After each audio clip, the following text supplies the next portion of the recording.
ditë, papritmasijet të tona, përparësitë tona, planet tona për biznes ndryshuan në mënyra që nuk mund të parashikoheshin.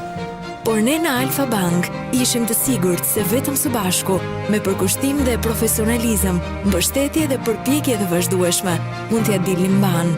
Dhe në asnjë moment nuk reshtëm së punuari për këtë. Me shërbime të reja, zgjidhje online dhe shumë energji pozitive, ne u siguruam që ti, familja jote dhe biznesi yt të kishit të gjithë përkrahjen e duhur për të ecur përpara. Dhe ndërsa një vit i ri me sfida të reja është kaq pranë, ne premtojmë se do të jemi gjithmonë këtu, më të fortë, më vizionar dhe më njerëzor. Për ty, Alfa Bank, gjithmonë të sigurt, gjithmonë bashk.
Your Excellencies, esteemed speakers and sponsors, dear guests.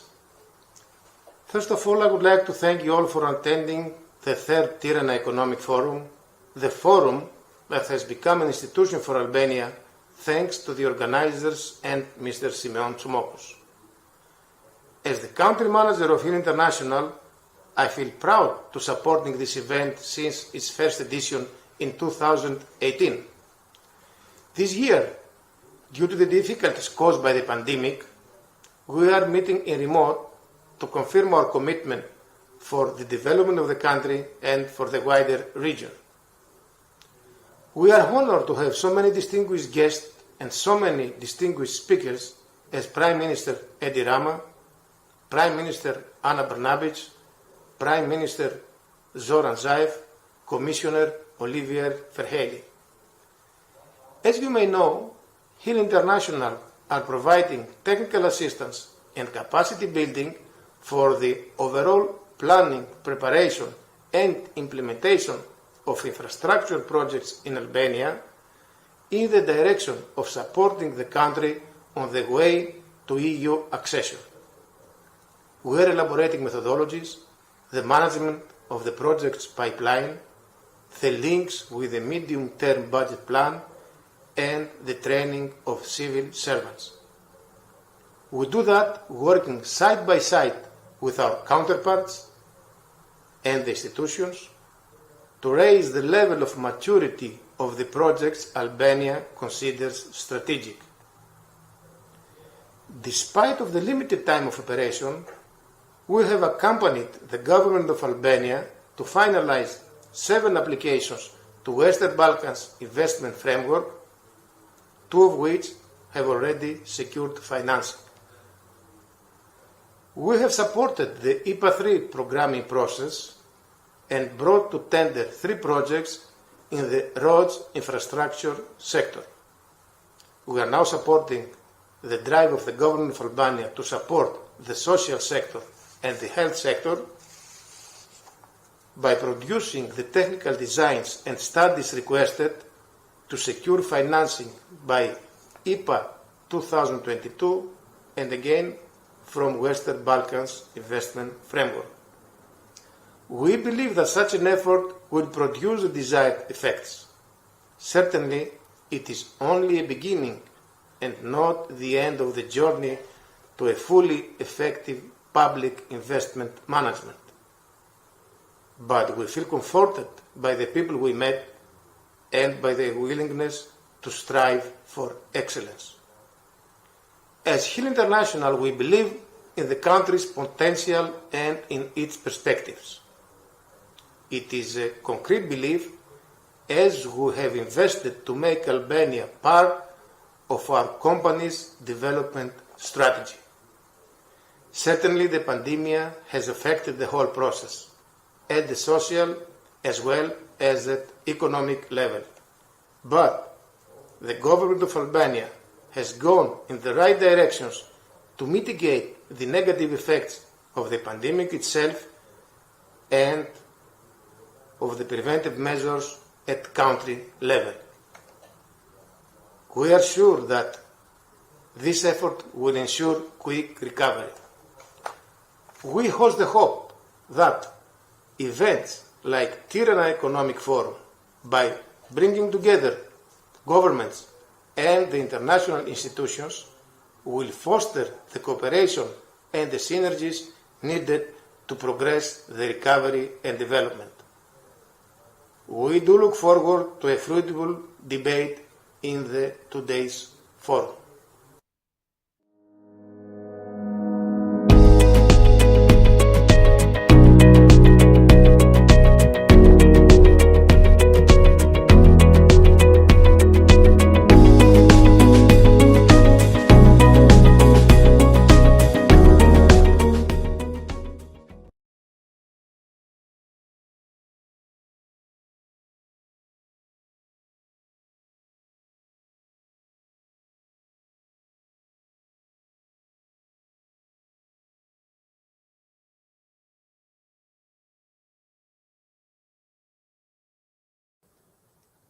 We thank Hill International for sustaining this conference since its establishment.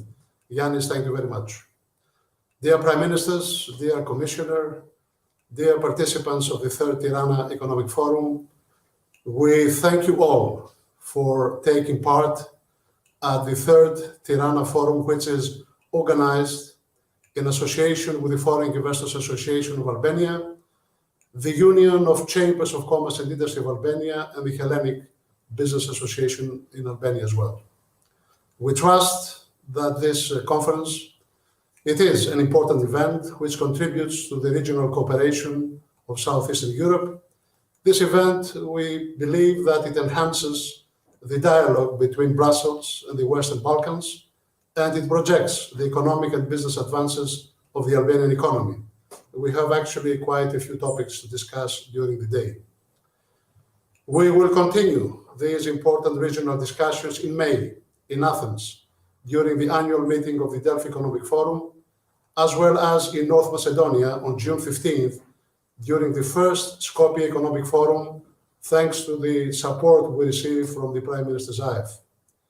I hope that we all meet again in October 4 to 5 in Belgrade during the 21st Belgrade Economic Forum, thanks to the continuing interest and support of President Vučić and Prime Minister of the Republic of Serbia, Ms. Ana Brnabić, whom I warmly welcome her in this opening discussion. We salute also the participation of the Chairman of the Council of Ministers of Bosnia and Herzegovina, Mr. Zoran Tegeltia, and of course, many thanks goes to the European Commissioner for Neighbourhood and Enlargement, Mr. Oliver Varhelyi, who I must admit has a personal and genuine interest for the promotion of the political and economic dialogue between Brussels and the countries of Southeast Europe. Mr. Commissioner, we thank you deeply for your participation, and we're looking forward to seeing you in Athens. As I said, our next rendezvous with all of you in May in Athens, hopefully physically, we expect important political and economic leaders from Europe to join us during the 6 days forum between the 10th and the 15th of May. A word of thanks to our sponsors, Alpha Bank and Credits Bank, and of course Hill International, and our supporter, Titan Antea Cement. I now pass to Alexia Tassouli, our diplomatic correspondent in Greece, to chair the opening session. I thank you all.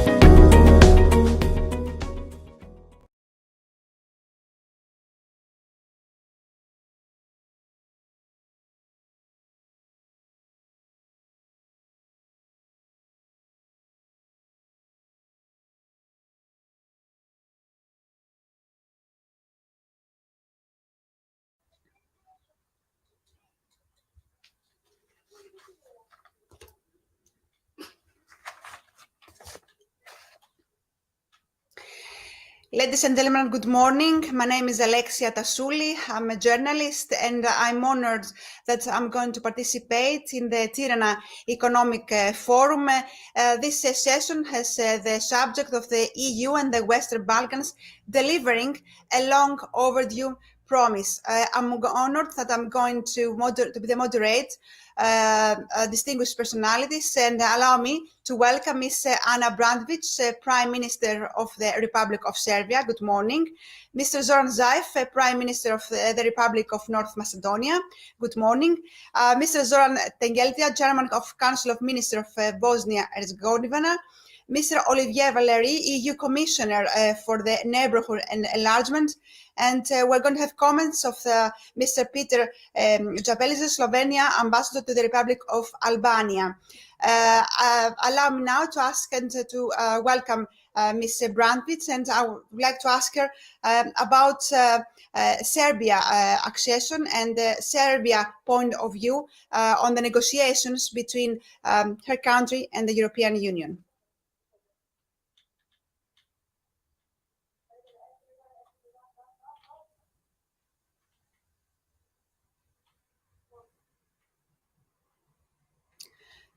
Okay, I understand that Ms. Brnabić hasn't got the microphone up. Allow me now to move to Mr. Zoran Zaev, if he's available and he can participate, he can join. No. I don't know if Mr. Tengeltia, he's from Bosnia and Herzegovina. Okay, let me welcome now Mr. Olivier Valéry, the EU Commissioner. Good morning, Ms. Valéry. I guess you're in Brussels. Good morning. Good morning. How are you? I'm fine. I hope you too. So I would like to focus your approach on the enlargement policy of EU and to explain to us how this process is moving on. Well, good morning, Prime Ministers and Chairman and dear participants. Thank you very much for the opportunity to address the Tirana Economic Forum today, a forum that is a very important contribution every year to the whole Euro-Atlantic process of the Western Balkans. I believe we should be talking about long overdue promises today. If I look at the title of the whole debate, it is rather overdue promises in plural that we should talk about.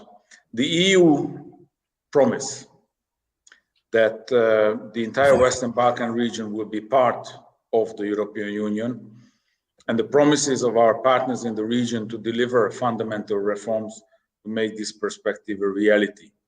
These are the two promises I think we should talk about. You might know a Hebrew proverb that says, promise little and do a lot. As you know me, I'm more a man of action than of nice words.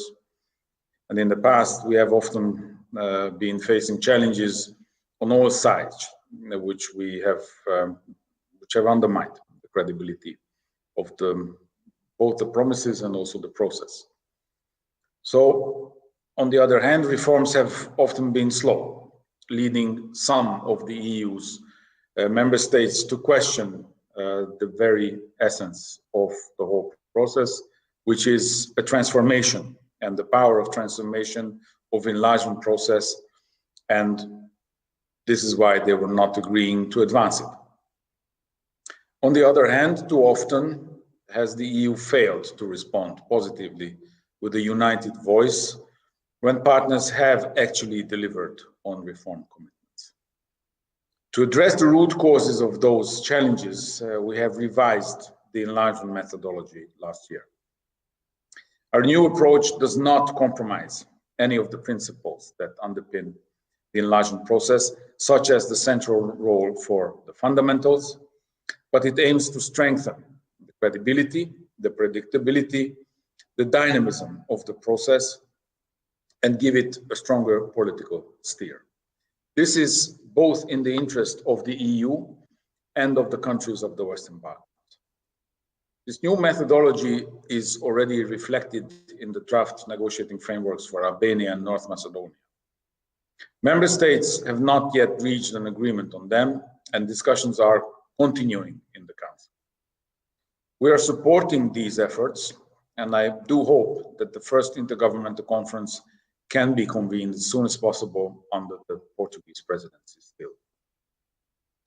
The Commission considers that all conditions for holding the first intergovernmental conference on EU accession negotiations with Albania are now met.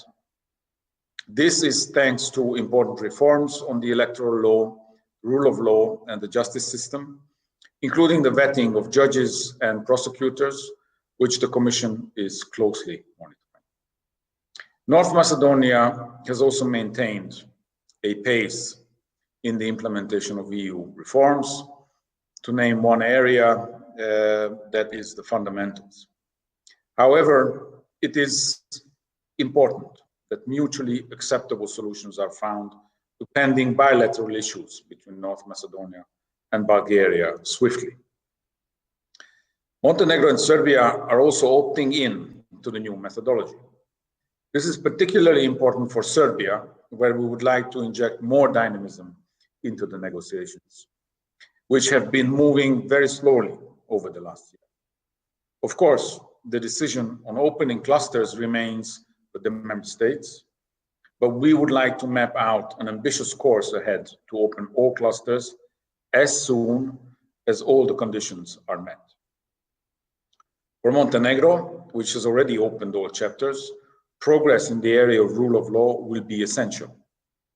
The next milestone is meeting the rule of law interim benchmarks, which requires addressing remaining gaps and not opening new issues.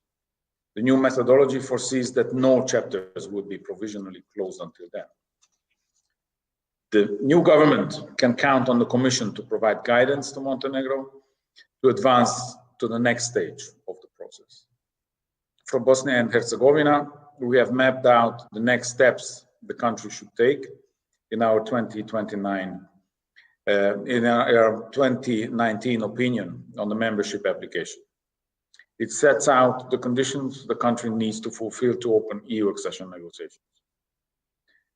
I made a promise to the leadership regarding the candidate status, but in order to deliver this from our side, we need to see substantial progress ensured by the country and its authority. Starting with constitutional and electoral reforms, but also progressing on the judicial reforms that are much needed to restore citizens' trust. The Commission, the EU delegation, and the EU Special Representative stand ready to support Bosnia and Herzegovina throughout this process. For Kosovo, following the February 14 elections, we look forward to start working with the new government as soon as it is formed. We hope to see more political stability in the forthcoming period so that Kosovo can speed up the reform process, including in areas such as the rule of law and the socio-economic development of the country. We will continue to support Kosovo in its European agenda. On visa liberalization for Kosovo citizens, the Commission maintains that all conditions have been met. However, not all member states have yet been convinced. Therefore, we encourage Kosovo authorities to reach out to EU member states to address the remaining concerns. It is also crucial that Kosovo and Serbia use the current window of opportunity to make progress in the dialogue, which is of key importance for Kosovo and Serbia's European aspirations. The process needs to continue once institutions are formed in Kosovo. In a nutshell, on the long overdue promises, we can only deliver together. We're working hard to speed things up so that the EU can fulfill its promise. But we need you to fulfill yours. Bringing the Western Balkans in the EU is our top priority and our best interest. The COVID-19 pandemic has demonstrated how very interconnected we are. The European Union has stood by the region from the very beginning and treated the partners as future member states. Right now, our focus is providing vaccines to the region as soon as possible. I understand the disappointment that this is proving more difficult than we would have hoped. However, we are exploring all options to help, using 70 million euros package we adopted in December for this very purpose. The region will also receive a large number of vaccines through the COVAX initiative, to which the EU is one of the biggest donors.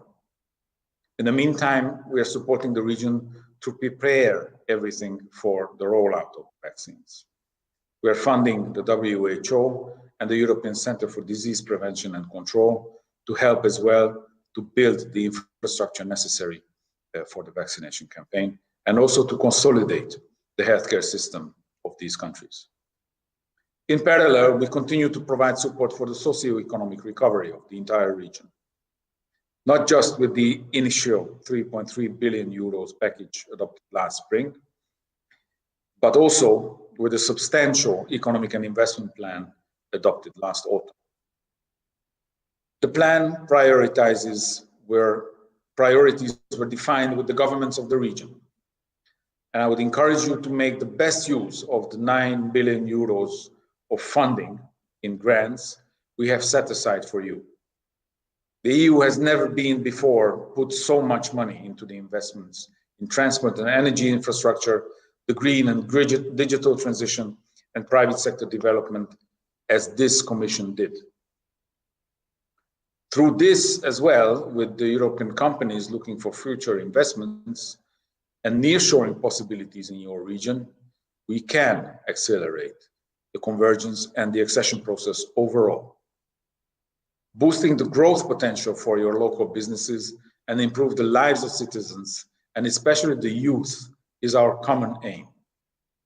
As part of the economic and investment plan, we are also looking at ways to integrate more and more closely the Western Balkans in the single market. This means that in certain sectors, we would like to see the Western Balkans participate in EU policies even before formal accession. I would also encourage you to work with the Commission in identifying areas where this would be possible. A common regional market of 18 million people based on EU rules would be a true game changer. We're talking here about action that will make life easier for businesses, such as removing work permits, free movement of people with IDs, cutting bank fees for payments within the region, removing unnecessary compliance certificates for goods already checked. All of this is critical to increase the attractiveness of the region for investors, and it will facilitate the integration into the EU single market. I hope we will see many deliverables when the region comes together for the next summit. Allow me to finish my speech with an Albanian proverb, which I try to live up to every day. Let your actions be equal to your promises. I promise to do all that I can to help you advance in the accession process and start closing the region's economic gap with the EU. And I count on you to deliver on your promises too. Thank you very much for your attention. Thank you very much, Commissioner. These remarks regarding the enlargement policy of the EU were really helpful. As well, I noted that you marked analysis on the economic and investment plan on the Western Balkans, and we also noted the COVID support of the European Union, which is really, really helpful. Let us hope that the EU enlargement will finish and the European Union will be close to the Western Balkans. Thank you very much, Commissioner, for your time. Thank you so much. Allow me now, ladies and gentlemen, to move to the North Macedonia from Brussels. Let's move now to North Macedonia and welcome Prime Minister of North Macedonia, Mr. Zoran Zaev. Good morning, Prime Minister. We're very delighted that you are here. And my question is that the accession of North Macedonia has been on the current agenda of EU since 2005. We heard the Commissioner saying about the potentials of North Macedonia. So what do you expect from the enlargement process of the European Union? Thank you for the invitation. Dear Prime Minister Brnabić, I believe that you've already joined us, the chair of the Council of Ministers of Bosnia and Herzegovina, Zoran Tegeltia, dear Euro Commissioner Oliver Varhej, dear moderators and participants. Allow me at the very beginning to thank you to the organizers for today's event that will undoubtedly stir up the European courses that I'm feeling are currently stagnating. The reasons are multidimensional. The basis is that we are facing a planetary crisis caused by COVID-19, a crisis that is continuously changing priorities and courses of multilateral processes. We're also facing challenges that the retrograde forces on the entire continent are imposing in terms of non-European values, continuously devolving the civilization benefits whose foundations were laid by Adenauer, Schuman, and De Gasperi.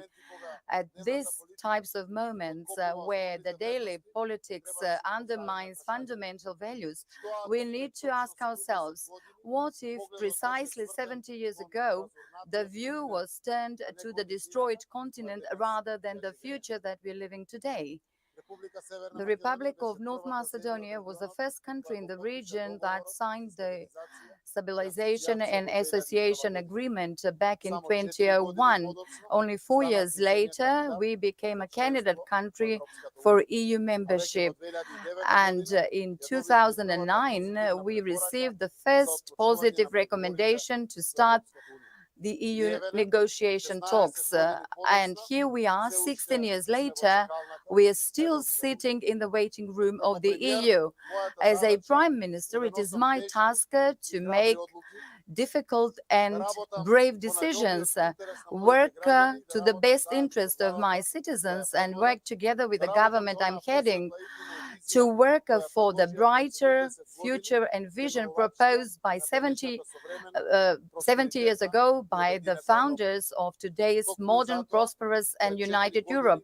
Precisely for that, 4 years ago, we opened up the most burning diplomatic issues with our neighbors, and we closed them in the spirit of good neighborly relations, modern multilateral politics, and the desire for a unified region that is prosperous and goes forward courageously.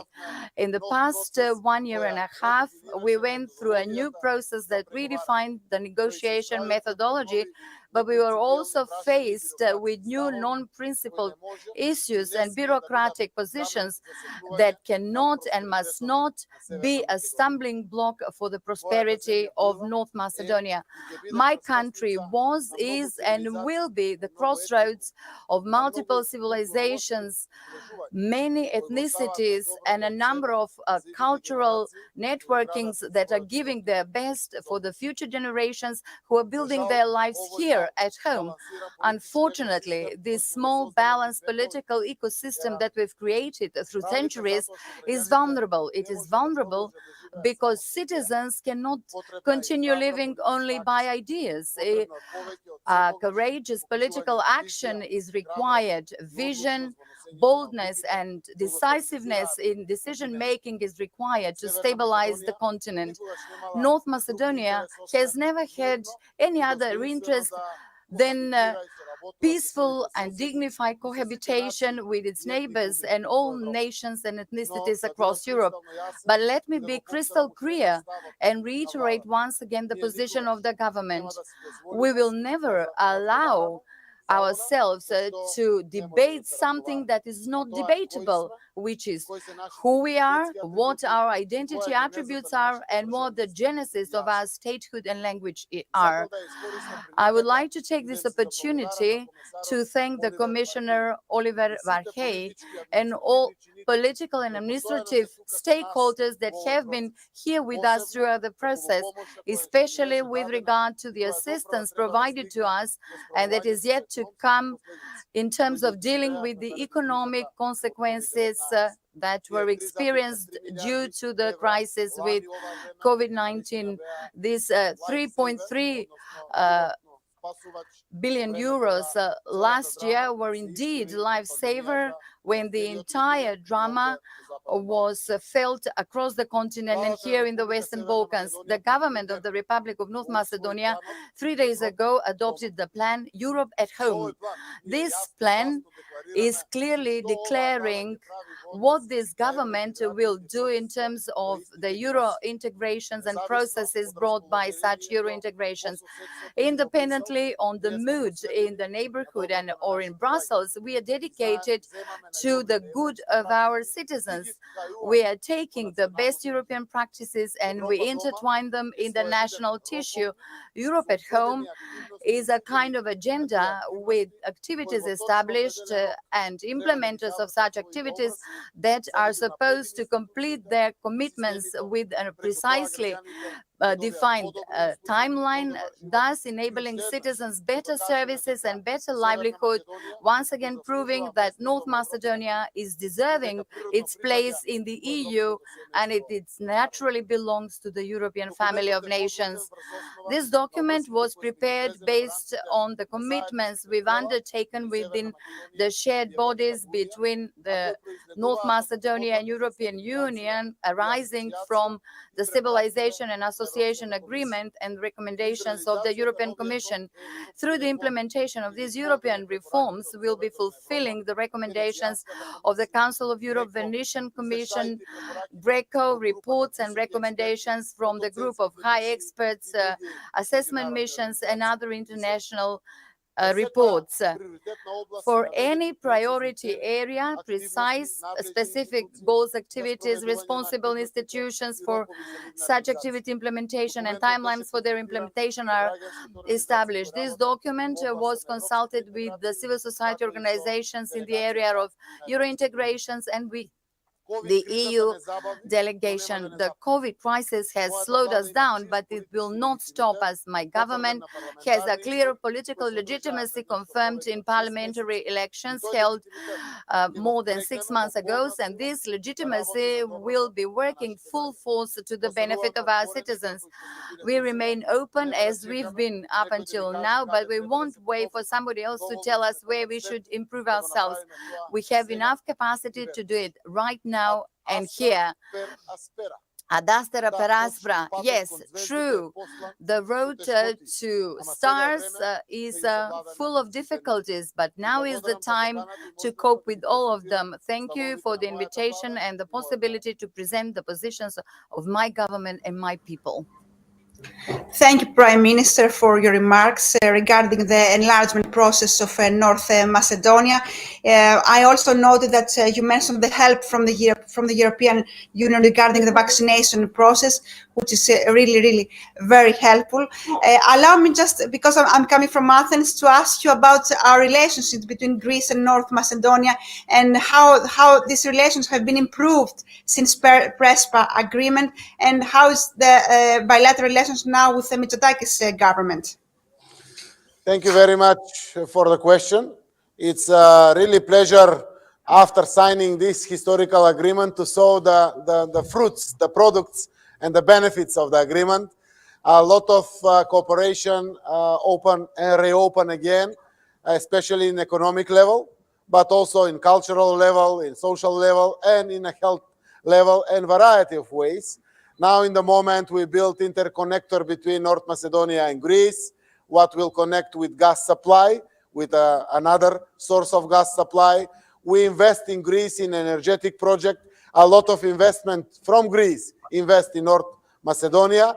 And really, I think that the agreement have a positive influence of improving of the relations and good neighborhood cooperation with all our neighbors. And we are really a region who change in a positive way, in a European manner, cooperating each other and motivating us leaders really to give to the citizens as much as possible better conditions for the future. Thank you very much, Prime Minister of North Macedonia. It was really a pleasure to having us here, an honor to the Tirana 4 Economic Forum. And now let's move on to Republic of Serbia and welcome Prime Minister of the Republic of Serbia, Ms. Ana Brnabić. Good morning, Prime Minister. Good morning. How are you? Great to see you. Great to see you too. Let's talk about the accession of Serbia to the European Union, which has been in the current agenda of the enlargement since 2012. What's the position now? How things have been improved towards the EU accession? I have to say that it seems to me, as the Prime Minister and the citizen of Serbia, that it has been in the process since 2012 BC. That's how it looks like from my point of view. It really is sometimes a very difficult, very frustrating process, but it is the only way for us. The EU is our strategic priority. It's our strategic focus. The European Union, as the European family of nations, is our home.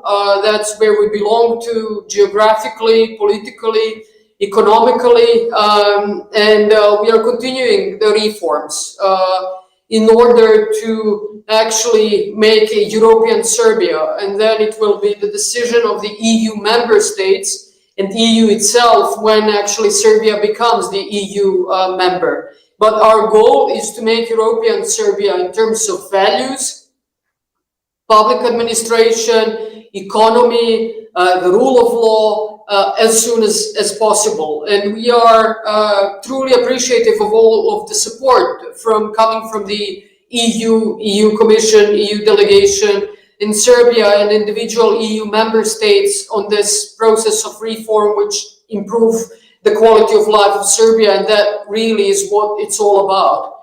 I am particularly grateful to Commissioner Verhilj for all of his support, and really not just to Serbia, but to the Western Balkans. And I do not mean this as kind of politically empty words.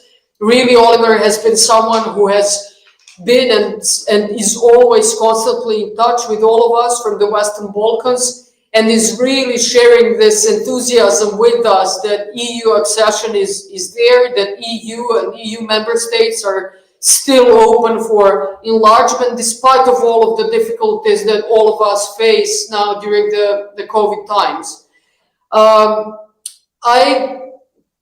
Talking today about what's going on presently, or in 2020, 2021, I have to say that from my end, it really seems clear that there is not much appetite for enlargement in some of the EU member states, and which I have to say is also understandable considering what's going on with the COVID pandemic and the effect that it has on the economy and other priorities.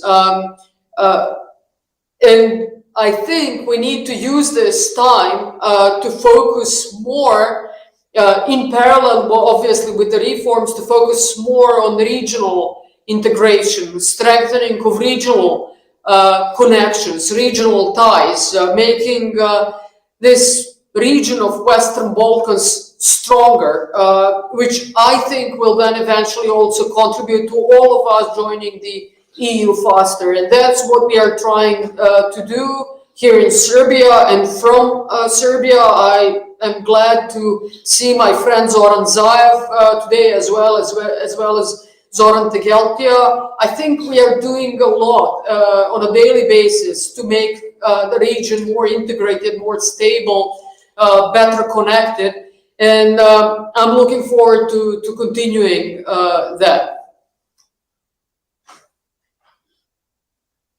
Right.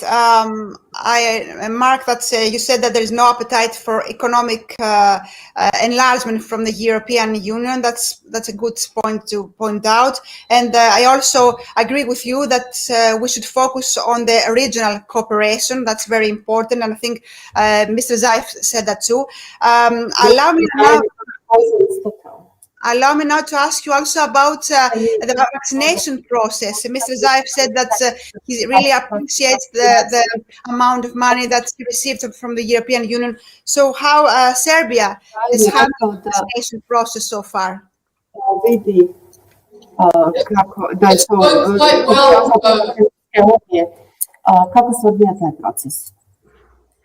Someone is talking. Let's do the work for the microphone. Prime Minister of Serbia, you may continue. You may answer the question regarding the vaccination process. It's going quite well thus far. I'm very pleased with the vaccination process in Serbia. We have vaccinated to date about 20% of our adult population, and we have revaccinated about 680,000 people, and we are continuing strong every day. I am also very appreciative of the EU's assistance and support. I understand, I do fully appreciate all of the challenges that EU is going through itself. EU is a large mechanism. It's a complex mechanism, and sometimes due to that vastness of the EU, I would say that it's sometimes a slow starter, but EU is always going strong once it gets started. So I'm sure that all of us partners of the EU in the Western Balkans will also receive additional support from the EU. We are looking forward to that. Whenever we get the vaccines, they will come very useful to us. But then again, even the success of the vaccination process, I have to say itself, is somewhat the result of our EU integration and the reforms that were done on this European integration path. When I say this, I mean particularly the reforms that we have done in the area of public administration reform and digitization and transparency and efficiency of public administration through introduction of e-government. Without those reforms and without a strong push towards digitalization and e-government in the Republic of Serbia, we would not be able to implement the mass vaccination campaign as efficiently as we have been.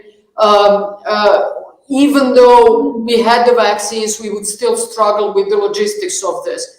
So again, when you work strategically, I think, towards the EU, you are becoming stronger, and then as a result, you get more efficient in those in situations like this one as well.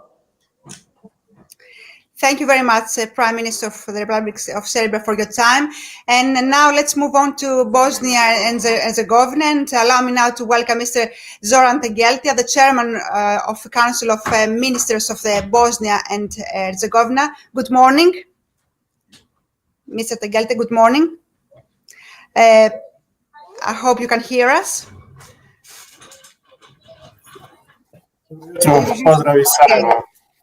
Okay, perfect. Bosnia is also identified as a potential candidate for the EU membership during the Thessaloniki European Council in 2003. How has Bosnia and Herzegovina has managed to implement so far the 14 key priorities from the European Union?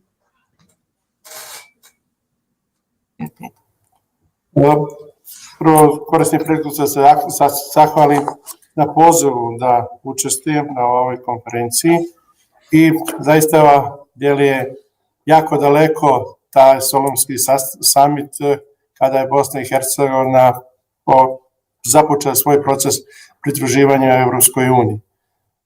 To je jedno od pitanja oko kojih postoji veliki stepen saglasnosti svih u Bosni i Hercegovini i pored dugog i jako sporog procesa, taj entuzijazam građana Bosne i Hercegovine prema procesu pridruživanja Evropske unije i danas je jako izražen. First of all, allow me to thank you for inviting me to this important economic forum. Yes, you're right. This Thessalonica summit that happened seemed so far ago, but I must say that this is one of very few questions where we have agreements of all sides. Yes, the process has been lengthy and slow, but there is still a very strong enthusiasm on the part of everybody regarding this accession process. Dobro je što je jutro gospodin Verheji prvi govorio i ponovio nam zahtjeve gotovo svim našim zemljama ovdje koje učestvuju o uslovima koje je postavila Evropska unija, osjećajući i na obaveze Bosne i Hercegovine koje je potrebno ispuniti da bi se dobio kandidatski status. Siguran sam da Bosna i Hercegovina svojim naporima koje je napravila u 2020. godini i koje će učiniti u prvoj polovini 2021. godine će napraviti dovoljan broj kredibilnih mjera da može da dobije kandidatski status, što je od velike važnosti za cijelu Bosnu i Hercegovinu. It is very good that it was Mr. Varhelyi who spoke first this morning for repeating the EU requirements and for reminding us all of the obligations that we all have to fulfill in order to become the candidate country. I believe that in 2020 and in the first half of the 2021, we will have completed enough credible progress to be given the status of a candidate. Ali bez obzira u kom trenutku ćemo dobiti taj kandidatski status, mi smo jako posvećeni ispunjavanju uslova za proces pridruživanja Evropskoj uniji, jer gotovo svi u Bosni i Hercegovini su svjesni da je Evropska unija mjesto za građane Bosne i Hercegovine, da tamo želimo da dođemo i da ispunimo one potrebne uslove. However, irrespective of when this happens, we are committed, whether or not and when we get the status of the candidate country, we are fully committed to meeting all the requirements of EU accession. We are fully aware that European Union is a natural place for this country to be, and the people of this country belong in the European family of nations. Iako smo u 20. godini bili jako posvećeni ispunjavanju uslova, takozvani 14 prioriteta, ipak u fokusu našeg rada u prethodnoj godini jeste bila borba protiv pandemije COVID-19, u svih njenih posljedica i po zdravlje ljudi, po stanju našoj ekonomiji, utjecaj na socijalne naše politike i zajedno sa podrškom Evropske unije mislim da smo taj proces u prethodnom periodu uspješno implementirali. In 2020, we have been very committed to meeting the 14 priorities identified in the report. However, we were forced to also focus on the COVID-19 pandemic because of its influence on people's health, on economic situation, our social policies. And in this respect, I must emphasize that the support we received from the EU was very important for us.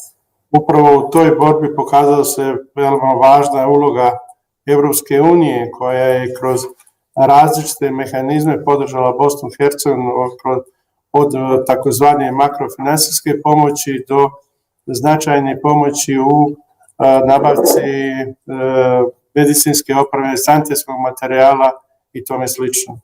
Na početku same pandemije to nije djelovalo da će tako biti uspješno, krenulo vrlo teško i veoma sporo, ali moramo priznati na kraju da Evropska unija je bila najbolji partner Bosni i Hercegovini u borbi protiv pandemije i naravno očekujemo to da se desi i u samom procesu ove vakcinacije.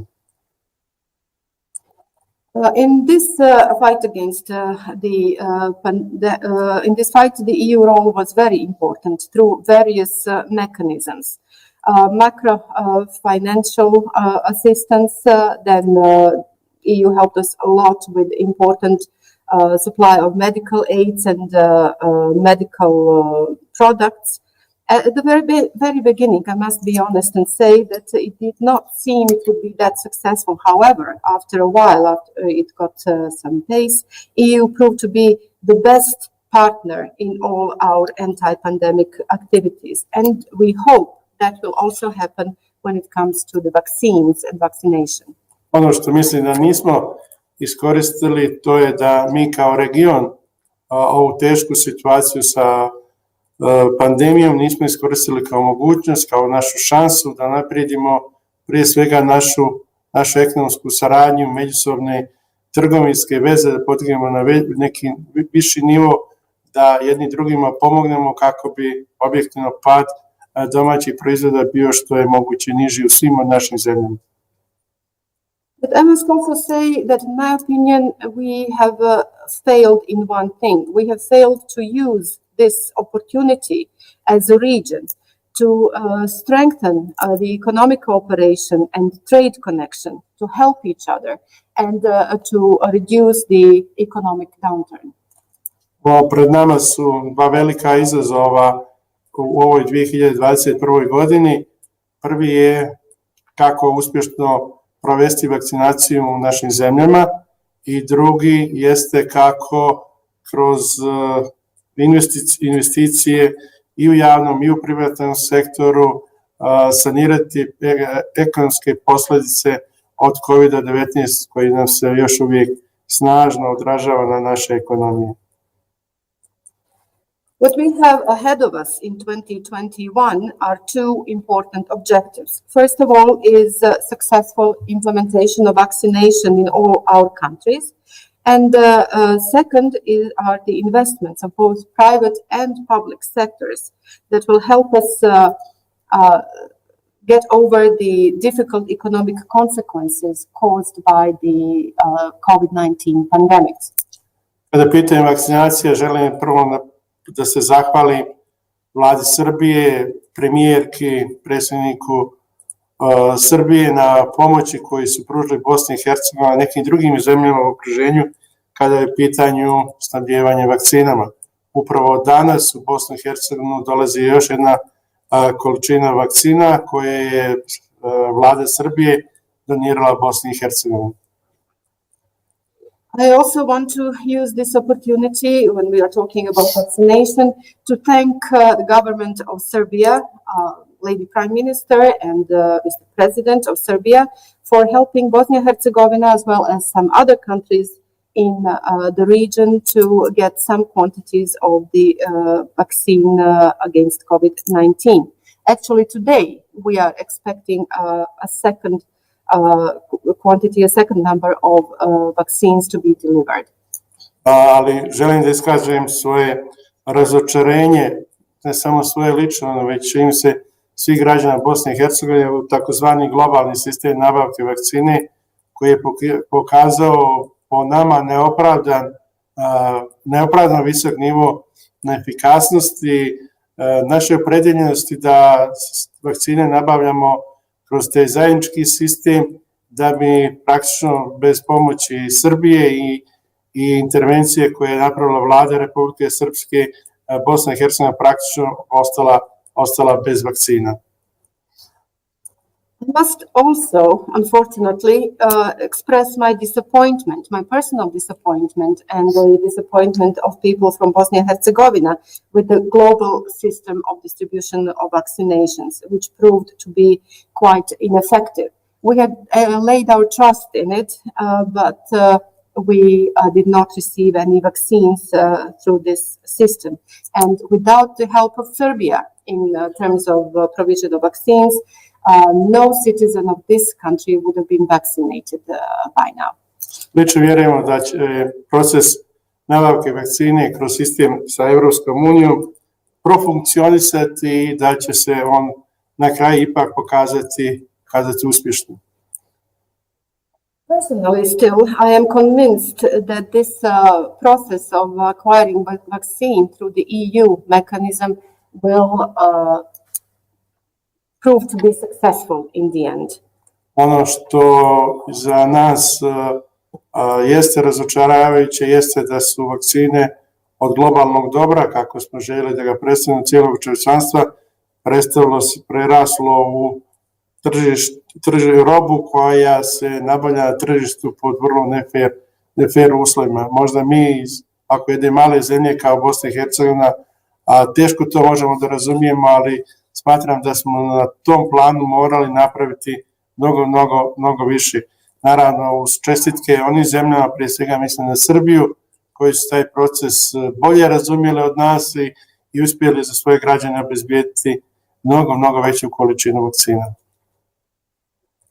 We are disappointed because the vaccines, instead of being treated as a global good, something that should belong to everybody, became a merchandise freely sold and bought in the market.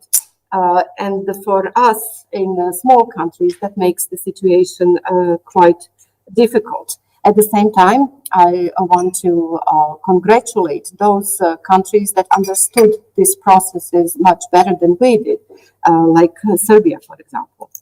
Druga izuzetno važna oblast jesu investicije, a investicije u Bosni i Hercegovini u velikoj mjeri u infrastrukturu zavisit će od realizacije onoga što je usvojeno na samitu u Sofiji, ne samo za Bosnu i Hercegovinu i druge zemlje Zapadnog Balkana, i ukoliko taj proces zaista bude krenuo i realizovao se onom dinamikom kako je planirano, to sve može značajno uticati pozitivno na ekonomije i Bosne i Hercegovine, ali čim se i drugih zemalja Zapadnog Balkana. Another thing of exceptional importance are investments in infrastructure. And they will greatly depend on the implementation of the conclusions from the Sofia summit. And this applies not only to Bosnia and Herzegovina, but also other countries in the region. And I'm confident they will have a positive impact on Bosnia and Herzegovina and the countries in the region too. Poziv je da Evropska unija ubrza ove procese preko međunarodnih finansijskih institucija koje su zadužene za realizaciju ovih projekata, jer svi projekti koji su u Bosni i Hercegovini definisani imaju samo za cilj infrastrukturno povezati Bosnu i Hercegovinu sa našim susjednim zemljama. I would like to invite the EU to accelerate this process and to work with international financial institutions responsible for this to speed things up, because all the projects that Bosnia and Herzegovina has proposed are infrastructural projects aimed to improve connectivity in the region. U cilju međusobnog boljeg povezivanja sa susjedima, Bosna i Hercegovina će 16. marta potpisati sporazum sa Turskom koji će omogućiti izgradnju autoputa Sarajevo-Beograd, i naravno taj infrastrukturni projekat treba prije svega da omogući bolje povezivanje naših ekonomija, naših građana. Our aim is, as I said, to improve connectivity amongst our countries. And in connection with this, on 16th of March, we are planning to sign an agreement with Turkey on construction of a motorway that will connect Sarajevo and Belgrade. And this will, of course, improve the conditions for the cooperation amongst our business communities. Moj poziv je da se bolje povežemo infrastrukturno, da bolje sarađuju naše privrede, da olakšamo trgovinu između naših zemalja, i siguran sam da će nam to donijeti svima u ovom regionu velike benefite. Our aim is to improve infrastructure and connectivity amongst our countries, to improve economic cooperation and trade, and that will definitely benefit us all in the region. Spremni smo napraviti sve ono što se dogovorimo kako bi regionalna saradnja bila što uspješnija i pokazali da ovaj region Zapadnog Balkana i ekonomski i svakako drugačije pripada Evropi. We are ready and willing to do everything that is required of us to improve regional cooperation, to prove that this region of the Western Balkans belongs in Europe in terms of its economic and every other aspect. Svima nam je potrebno malo optimizma, mnogo je posla ispred nas, ciljevi su ambiciozni i potrebno da uložimo sve napore da nam kriza bude podstrek da radimo još više i još bolje i posluži kao dodatni impuls za intenziviranje kako regionalne saradnje, tako i saradnje s Evropskom unijom. Svim učesnicima ovog ekonomskog foruma želim uspješan rad. Hvala vam na pažnji. We all need some optimism. We all have a lot of work ahead of us.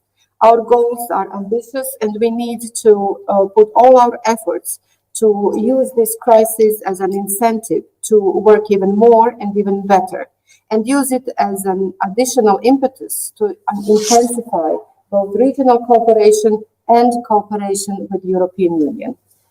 To all the participants in this third economic forum, I want a very fruitful discussion, and thank you for your attention. Thank you, Chairman of Bosnia and Herzegovina, Chairman of Council of Ministers. I noted out that Bosnia and Herzegovina has two main goals for this year. The one goal is the successful implementation of the vaccine process, although you said that you are disappointed of the global distribution of the vaccines. And your other goal is to be successful the investment plan, which is very important for your country too. Thank you very much for your remarks and for your participation in the third Albania Economic Forum. And now, ladies and gentlemen, let's move on to the Slovenian ambassador of the Republic of Albania, Mr. Peter Zapelji. Good morning, ambassador. Good morning. We can see you very well. Allow me now to ask, good morning, to ask your remarks and your analysis, your policy analysis on the EU process to your country and enlargement process. Thank you, Ms. Tasouli, dear Prime Ministers, dear Commissioner, dear participants. It's a big honor for me to participate here in this forum this year. Last year, I was in audience here in Tirana, and I wouldn't imagine the circumstances. I'm sitting here in front of my telephone, talking to you, and presenting the incoming presidency view. Slovenia will take the presidency of the Council on 1st of July this summer.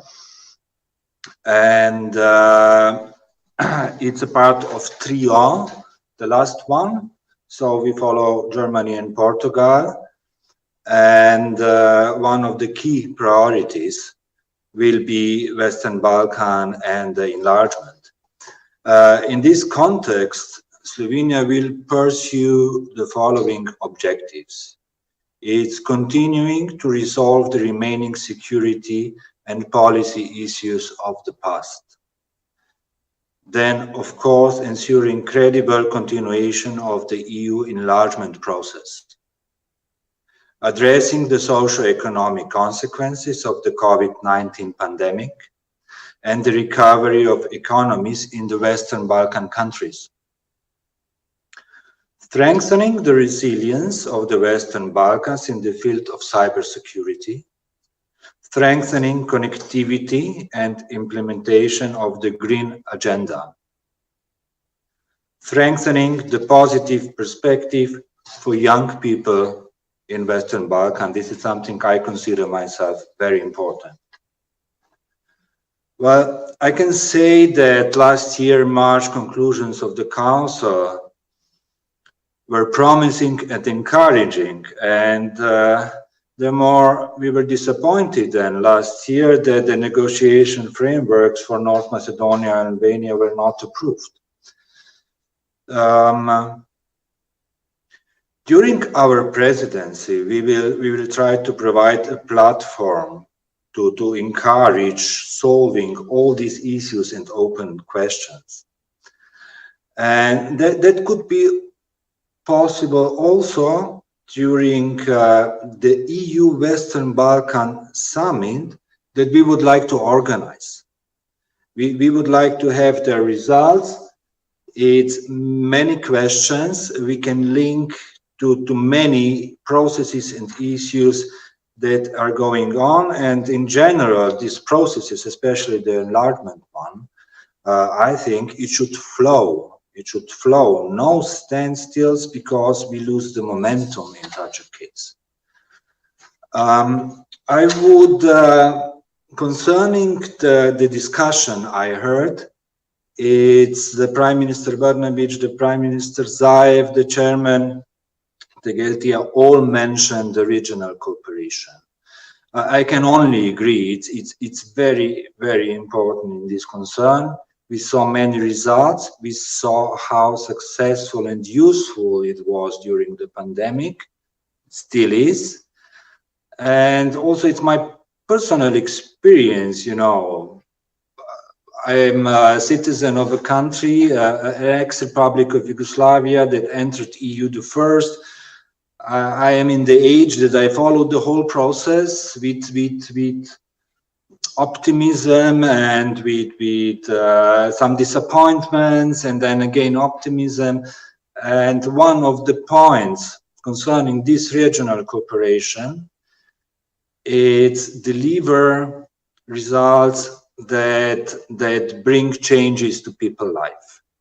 And one of them certainly it's roaming, planned for this year to be abolished. I can say from my personal experience, it's a very emotional moment when you make such a step. Prime Minister Brnabić was mentioning also the appetite of the EU, and concerning this, it's what is served on the table of the EU. I think the question that the majority of people is putting: what will bring the enlargement to the EU? What will it gain? I think we should turn it around. It's what will EU gain if the countries of the Western Balkan doesn't enter the EU? And here, if I think over, I can't find a reasonable answer. So I can say that the enlargement of the EU to the Western Balkan is very important for Slovenia. It's very important for the EU. And of course, it's important for the countries of the Western Balkan and the people of the region. So I wish all the best. I hope for a very successful Slovenian presidency with good results. Thank you so much. Thank you very much for your remarks. If the Commissioner is still online, if he has time for one more question in order to conclude this session, because since Commissioner, you heard all the remarks from the countries. You heard the Prime Minister of North Macedonia, you heard the Prime Minister of Serbia, you heard Bosnia and Herzegovina, and now the Slovenian ambassador. There is a need for accession, for quicker accession to the European Union. You heard the remarks. I don't know if you wanted to conclude and to answer their remarks back.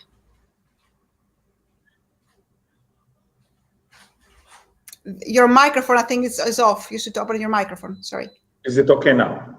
Now it's perfect. Okay. I think that we are at a very crucial moment and juncture. The success of the enlargement process will also be measured in the success of the recovery after the pandemic, and whether we can also accelerate through the recovery the enlargement process. Of course, it means also that we will need to accelerate the work on the reforms, and the speed at which the region can catch up with the European Union. It is still a priority. It is amongst the priorities of the European Council as well. This is what we have seen in March. And I do hope that this hiccup that we have seen in December will only be a temporary hiccup, not something lasting. And I wouldn't call into question the whole enlargement process because of that hiccup. We are working very hard to deliver on that. For that, we need the cooperation of the Western Balkan countries and also our partners in the Union. I see that the member states are committed, but it also means that we will have to make headway on both ends of the table, if you will. Certainly, I will myself facilitate this, and I'm very happy to hear how much importance the region is attaching to the economic and investment plan, because that is the other key tool to bring the region closer and finally into the European Union. Okay, thank you very much, Commissioner, for your last remarks. This is the end of our session. I would like to thank the Prime Minister of the Republic of Serbia, the Prime Minister of the Republic of Macedonia, Chairman of the Council of Ministers of Bosnia-Herzegovina, the Commissioner, of course, and the Slovenia Ambassador of the Republic of Albania. I think we need all optimism because of the pandemic crisis and the economic crisis, and I hope that this crisis will be an incentive for close cooperation between the Balkan countries. I hope all to see you in the Delphi Economic Forum, and I hope to meet again, all of us, to the next forum that Mr. Tomokos is organizing. Thank you all very much for your time. Thank you. Bye-bye. Bye.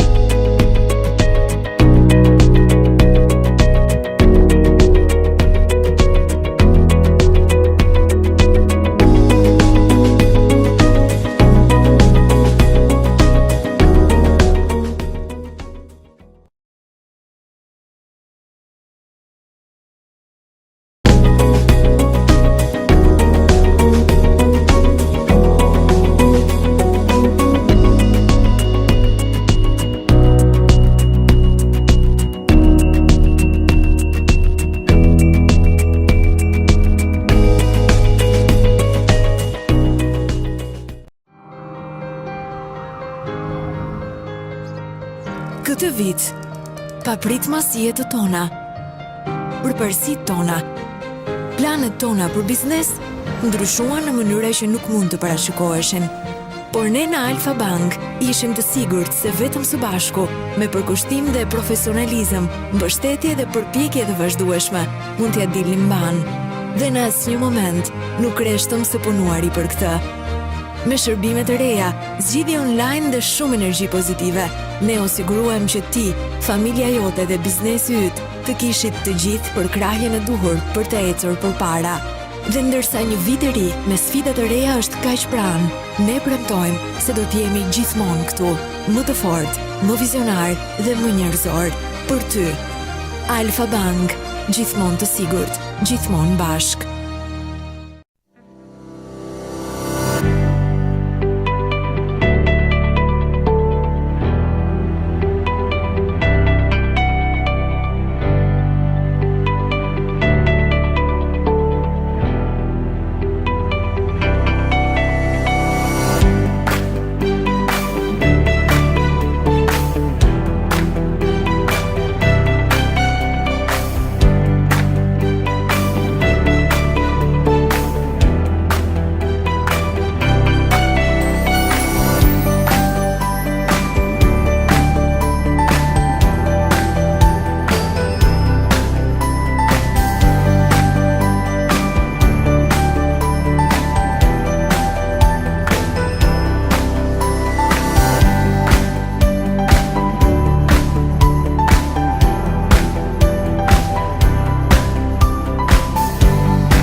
Good morning, everybody. My name is Aida Nani, and I'm very happy to have been asked as moderator on the session of the Tirana Economic Forum entitled Regional Stability and Cooperation in Western Balkan. We are honored this morning to have a high-powered panel with us who will be giving their views and opinions on this remarkably interesting subject. I would like to introduce the panel. The opening remarks will be made by Deputy Minister of Foreign Affairs of Hellenic Republic, Mr. Kostas Fragogiannis, which then will be followed by presentation from Her Excellency Yuri Kim, US Ambassador to Tirana, His Excellency Mr. Fabrizio Buzzi, Italian Ambassador to Tirana, His Excellency Peter Zingraf, German Ambassador to Tirana, and finally, Mr. Thanos Dokos, National Security Advisor to Greek PM. This session will last 40 minutes. If I could ask the panel members, with the greatest respect, to try to keep their presentations to around 7 minutes.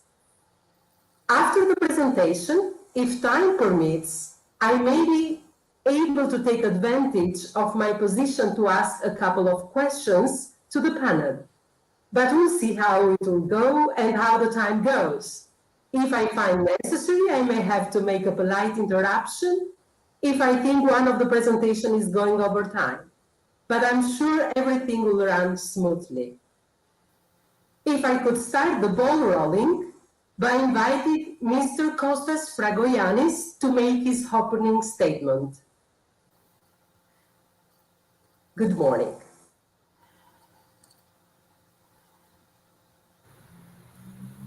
Distinguished guests, ladies and gentlemen, good morning from Athens, Greece. It is my pleasure and honor to open this session of the Tirana Economic Forum dedicated to regional stability and cooperation in Southeastern Europe. Let me take this opportunity to congratulate the organizers and thank them for bringing us together, despite the restrictions imposed by this unprecedented storm, this crisis, to discuss and prepare ourselves for our common future over and beyond the COVID-19 pandemic, which I hope will soon be the past. As a country of the region, which is also a European Union member state, Greece is particularly committed to supporting every effort to enhance security, stability, and economic prosperity in our wider neighborhood. We believe this to be truly feasible only through regional cooperation, and we have therefore, from day one, been staunch supporters of the European perspective of the Western Balkans. In fact, Greece has been playing a leading role in the European integration of the Western Balkans, actively promoting the firm belief that the future of the whole region lies within the European Union.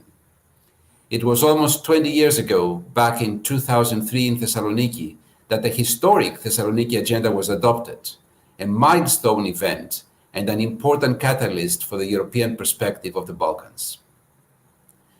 By enriching the model of EU-Western Balkans relations, promoting political dialogue, pursuing cooperation on rule of law, introducing new ways of triggering economic growth, and prioritizing regional cooperation and reconciliation, the Thessaloniki Agenda helped to shape the EU-Western Balkans relations as we know them today.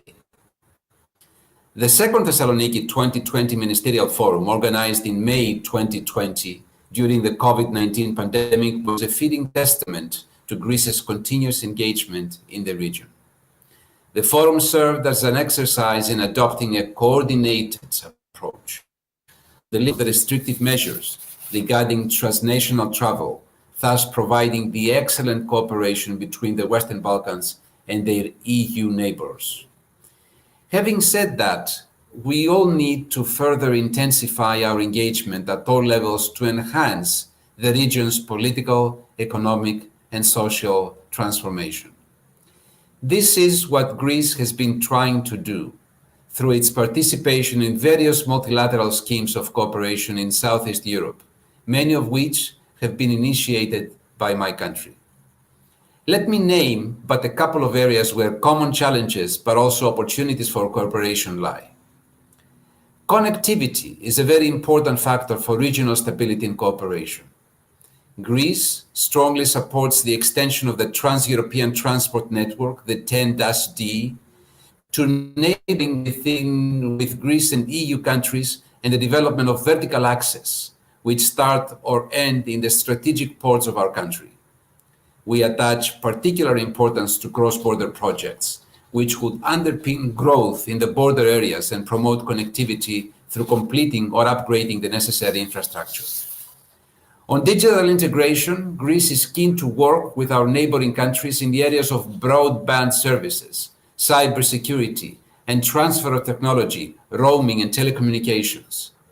In this context, we support the Digital Agenda for Western Balkans signed between the European Commission and the Western Balkan countries in Sofia on April 2018, aiming to transform the region into a digital economy, thus bringing the benefits of digital transformation such as faster economic growth, more jobs, and better services. A key step towards stimulating regional cooperation and speeding up the process of EU integration was the adoption in October 2020 by the European Commission of the Economic and Investment Plan for the Western Balkans. The plan aims to spur the long-term economic recovery of the region, support a green and digital transition, and sets out a substantial investment package mobilizing up to 9 billion euro of funding to support sustainable connectivity, human capital, competitiveness, and inclusive growth, and the twin green and digital transition.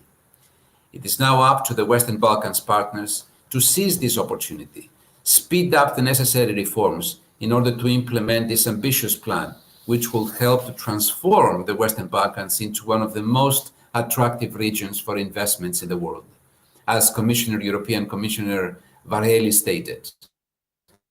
Without saying that my country stands ready to assist our partners in their reform process and share the valuable experience that we have gained as a member of the European family.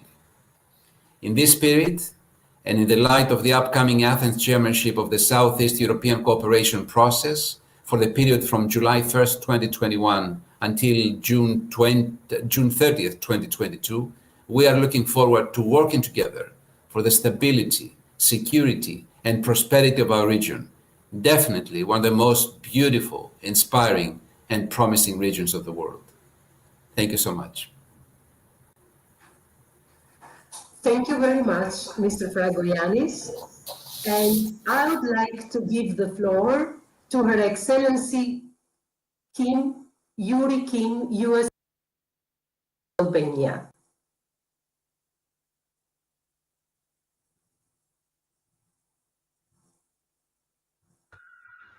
All right, good morning. Let me begin by thanking the organizers of the Tirana Economic Forum. This is such a wonderful opportunity and a very timely opportunity. And I'm delighted and honored to be joined on the panel today by Deputy Minister Fragogiannis, Thanos Dokos, and of course my good friends, Ambassador Bucci and Ambassador Zingraf. It's a great opportunity to talk about regional stability and cooperation in the Balkans. I think that we're at a moment. Let's start with what I believe is our shared core belief that a stronger Western Balkans region means a stronger Europe and a stronger transatlantic partnership. A region at peace and integrated within itself and its EU neighbors will allow foreign investors to see the region as a place of stability and an opportunity for investment. A place where greater economic integration and the free movement of goods, services, capital, and people will enable people, industries, and countries to have prosperity, stability, and greater opportunity. The U.S. position in the Western Balkans has been and will remain centered on a region at peace with itself and with its neighbors, a region that is stable, prosperous, and integrated into the European and Euro-Atlantic framework. We believe the integration of the whole Western Balkans, all 6 countries, makes Europe, our partner, stronger. The renewed commitments, most recently at the Sofia summit, to European integration, to the Central European Free Trade Agreement, and to the Berlin process, combined with recent initiatives such as green lanes and progress on 5G security and digital standards, prove that prosperity comes with partnership. Regional cooperation and economic integration are not just essential to post-COVID economic recovery, but to the region's long-term competitiveness. The United States is eager to work with all parties to ensure each country maximizes the benefits from greater integration. To fully realize their potential, the countries of the region must make more than a public commitment to economic growth and regional cooperation.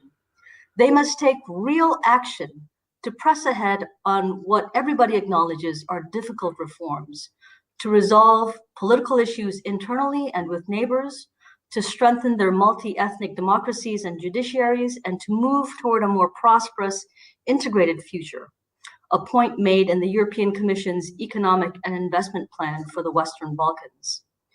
And I have to stress here that no one believes that it's easy, but there is certainly so much to be gained by making the tough decisions that are necessary. For Albania, it means more needs to be done domestically to strengthen Albania's institutions and economy. Corruption remains a major concern of the United States, both in the judiciary and in politics. The United States and the European Union have worked closely with our Albanian partners to see a painful judicial reform process through to the end.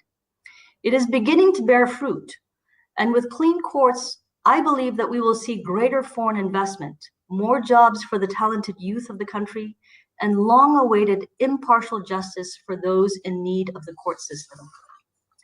We also believe that connecting the economies of the Western Balkans should be a priority, and that in doing so, the region will become a more attractive investment region. Economists assess the region's GDP could grow by 7% if Albania and other countries in the region collectively implement reforms necessary for EU-level integration. Greater economic integration in the region and with the EU is absolutely essential if aspirant states hope to grow their economies, counter malign influences, staunch the region's tremendous brain drain, and create the necessary momentum towards full EU membership. We want to see Albania become stronger. We want to see it become a more capable partner, and we want to see it become more attractive as a destination for investment. And we are supportive of Albania taking on greater leadership roles in the region and in Europe.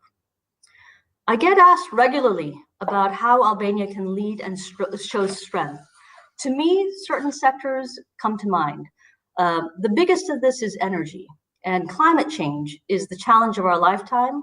And we're now living in a corner of Europe that faces major challenges from a reliance on aging coal-fired power plants, some of the most polluting in Europe. Albania, on the one hand, is the envy of the region with nearly 100% hydro production. On the other, its dependence on the current hydropower infrastructure leaves it vulnerable to shortages. The United States is pleased to see Albania working with US and European companies to expand production and to diversify its energy sources to include solar and liquefied natural gas. We're seeing a new energy architecture emerging in the region, and the various projects underway here in Albania, from Skavica to Vlora, will strengthen Albania to help solve energy challenges and climate change issues, not just for Albania, but for the Western Balkans and for EU countries as well. Albania has shown that it can be strong in international forum as well. As President Biden and Secretary Blinken have made clear, it is imperative for like-minded countries to band together to counter China's attempts to undermine the international system, the rules, the values, and the relationships that all of us here have fought so hard to create. Albania has been a leader in protecting its critical infrastructure from malign actors, including by pushing back on technology equipment from Huawei and ZTE. Allowing Chinese telecommunication suppliers like Huawei or ZTE to participate in or control part of its 5G network creates unacceptable risks to national security, critical infrastructure, privacy, and human rights. We applaud Albania's actions and we encourage others to follow suit. I have great hope for Albania and the region, but it is not without risk and sacrifice along the way. With continued reforms, though, especially in combating corruption and impunity, things can change, and we can see opportunities for Albania as well as for the entire region. Thank you very much. Thank you. Thank you very much, Madam Ambassador. And it is a very good news that the US position will remain centered on the region at peace with itself and its neighbors, and it's eager to work with all parties to ensure each country maximize the benefits from greater integration. Thank you again, and it may now pass over to His Excellency Fabrizio Buzzi, Italian Ambassador to Tirana, Albania. Good morning, Mr. Ambassador. Thank you. Good morning. Thank you for your kind invitation, and thank you for giving me this opportunity to spend a few words on regional stability and cooperation. I would like to start from the title of this panel, Regional Stability and Cooperation. I believe it's the perfect title because it encapsulates the core point of our discussion. Let me just rephrase it a bit. Economic growth can only benefit from enhanced regional cooperation, which in turn leads to more growth and more stability for all. Speaking more specifically about Albania, this country has great potential for economic development. Let's just look at the pre-COVID growth rates of the past few years. It is a strategic partner for the stabilization of the whole region. From our standpoint, my Italian standpoint, I will briefly mention Italy. We are a crucial regional partner of all the Western Balkan states and of Albania in particular. As you know, Italy and Albania share strong ties nurtured by many factors. History, geographical proximity, widespread knowledge of the Italian language on both sides of the Adriatic Sea, cultural affinity, hundreds of thousands of Albanian citizens living in Italy, and thousands of Italians living in Albania. Looking at the economy, looking at the commercial relationships between our two countries, in Italy, there are over 50,000 companies owned and run by Albanian nationals, while over 3,000 Italian companies operate and are active in Albania.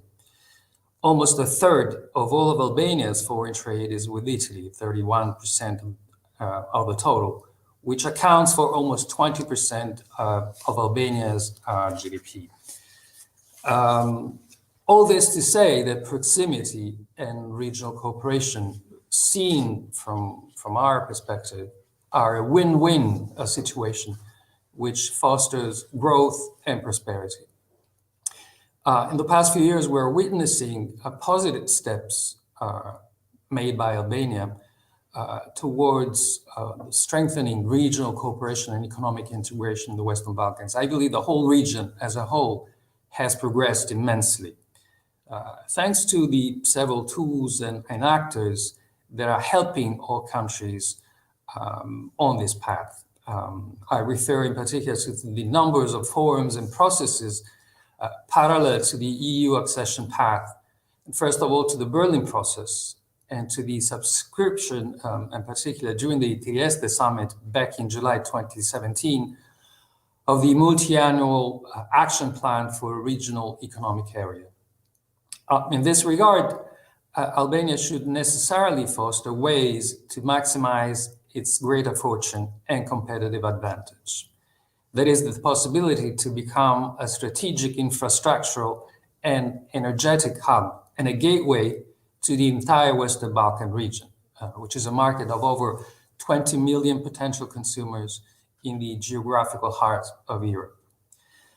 The access of Albania to the large European network of infrastructural interconnections, and for the first time, through the completion of the Trans-Adriatic pipeline into global energy supply network, is crucial.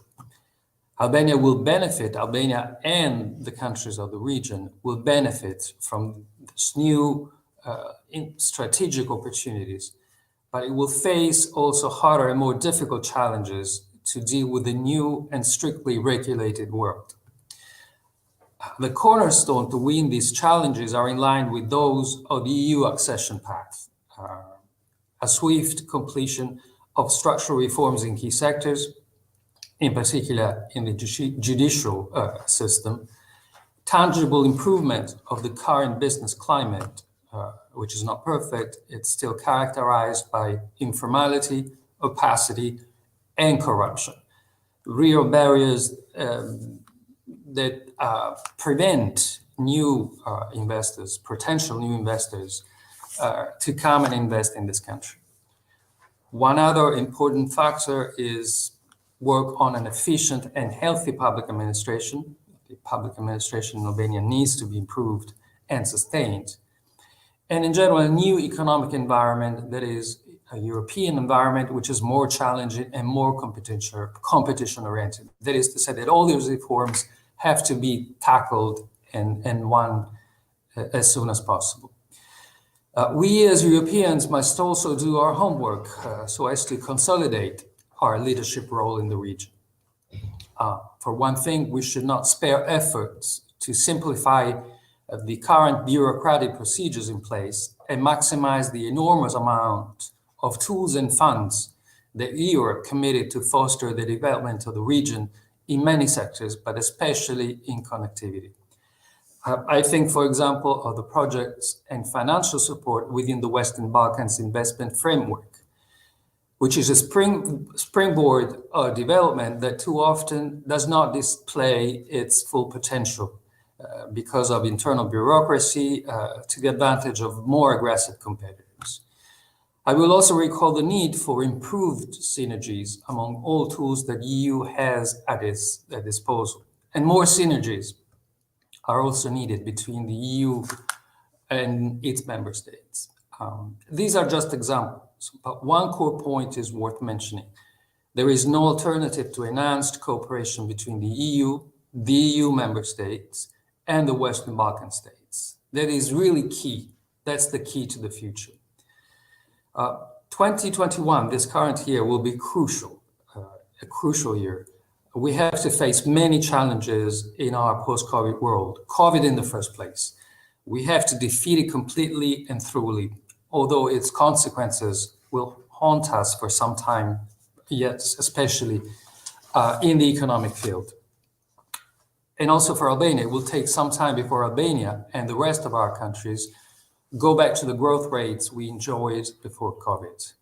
But let's also look at the bright side, especially for Albania. Hopefully 2021 will also mark the beginning of the negotiations between Albania and the EU. Albania has gone a long way over the past few years, but Albania should not rest on her laurels. A lot needs to be done and completed yet. Completion of the justice reforms that I just mentioned. With respect to the economic domain in particular, the modernization and alignment of laws and procedures in strategic sectors of the Albanian economic system, such as infrastructural and energy connectivity, will also be paramount. If you would allow me, Mr. Ambassador, the time is running. If I may, just a few words to complete. I know I'm abusing your time. I would just conclude with a little provocation. I believe that Europe is called to step up to the plate and do more to help Albania. To face such challenges, I think we have two options. Sit on the bench and wait attitude, which is easier, but sometimes is not helpful, or a problem-solving attitude which focuses on the delivery side of the equation, not on the blame side of the equation. Italy is for the second option, even though sometimes it's hard to achieve.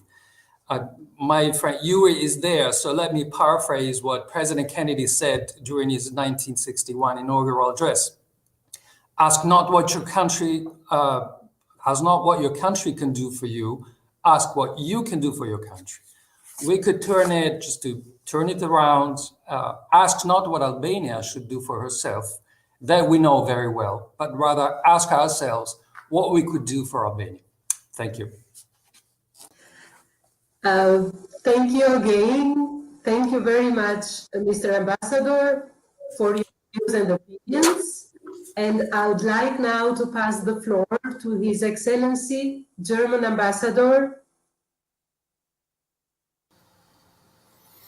Thank you very much. Can you hear me? Yes, we can hear you. Thank you very much, Ms. Nani, and thank you and the organizers for inviting me to Tirana Economic Forum. It's an honor to take part in this conference and indeed a pleasure to be on this panel with two friends from Tirana and with two distinguished guests from Athens who I know have both been so closely working with Germany in other contexts. I would like to highlight the Berlin process, and I can be fairly short. But before coming to this, I would like to take up a point that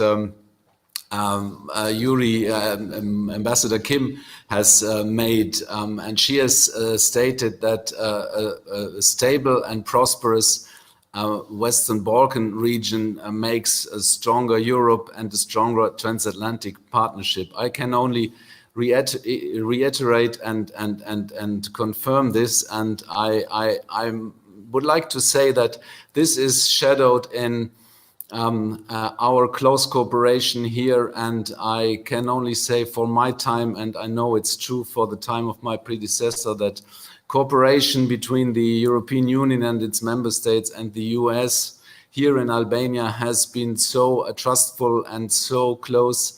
And this was completely independent, by the way, from government changes on this side or on the other side of the Atlantic. So I want to thank Yuri personally for this, and this makes working here in this regional context very easy and very straightforward. Let me come to the Berlin process, and the guiding common principle that has been mentioned already is the way of the region to the European Union. This is the guiding star for our policies and for our partners and the European policy. And in this context, under this all-encompassing header, I want to talk about the Berlin process. It started in 2014, and for Germany it remains a very important pragmatic format to advance the region on its way to join the EU. Its main focal point has been on connectivity, and Minister Dragoyanis hinted already to that. Chancellor Merkel once said, fundamentals first. Berlin is proud to be in the chair of the Berlin process in 2021. We are looking forward to a fruitful year and to a summit, hopefully with real people participating in Berlin in July. The Berlin process has delivered tangible results in connecting the Southeast European six, as I like to call them, or more conventionally, the Western Balkan six and their citizens. One of the structural reasons for this success is, of course, that all Western Balkan six are sitting at the same table, which is an important achievement in itself.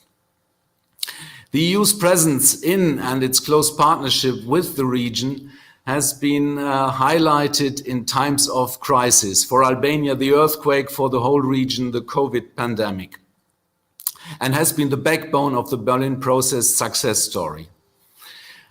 There is a long list of Berlin process contributions to the Western Balkans integration. Please allow me to mark a few headlines only.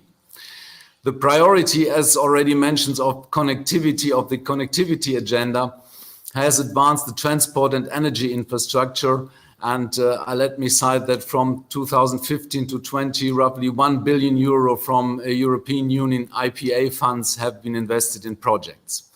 A common regional market is now firmly on the agenda and will continue and go beyond the multi-annual action plan for a regional area, the MAPRIA in the Western Balkans.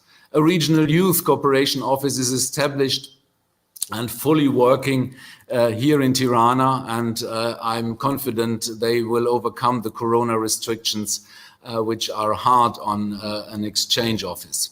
RICO is one of the great success stories. Thanks to it, thousands of young people throughout the region have worked together and built friendships.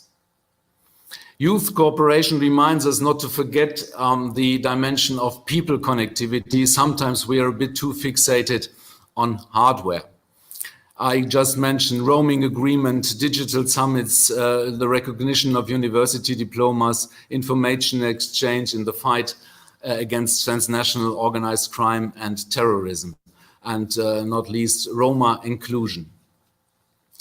The importance of the decision to build a common regional market cannot be overstated.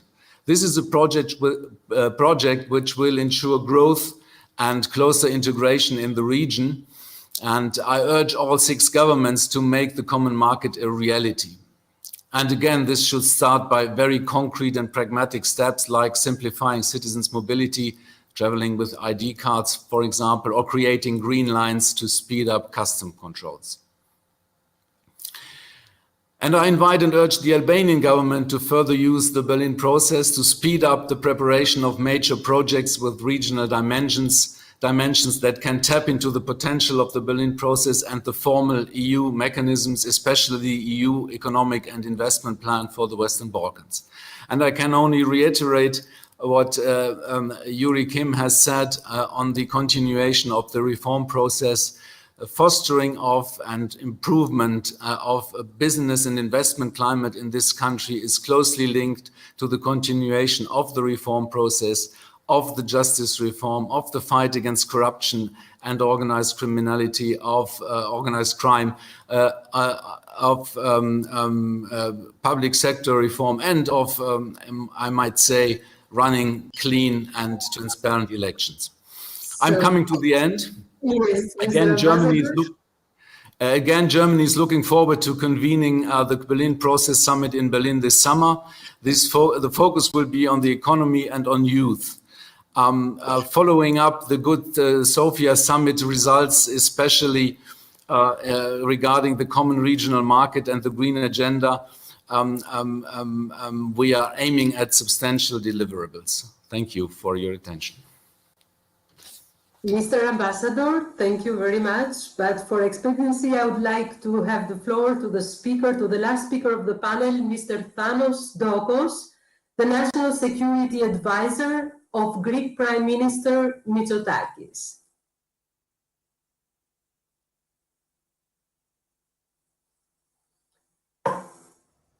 There we go. Thank you, Ms. Nani, and many thanks to the organizers for this kind of invitation.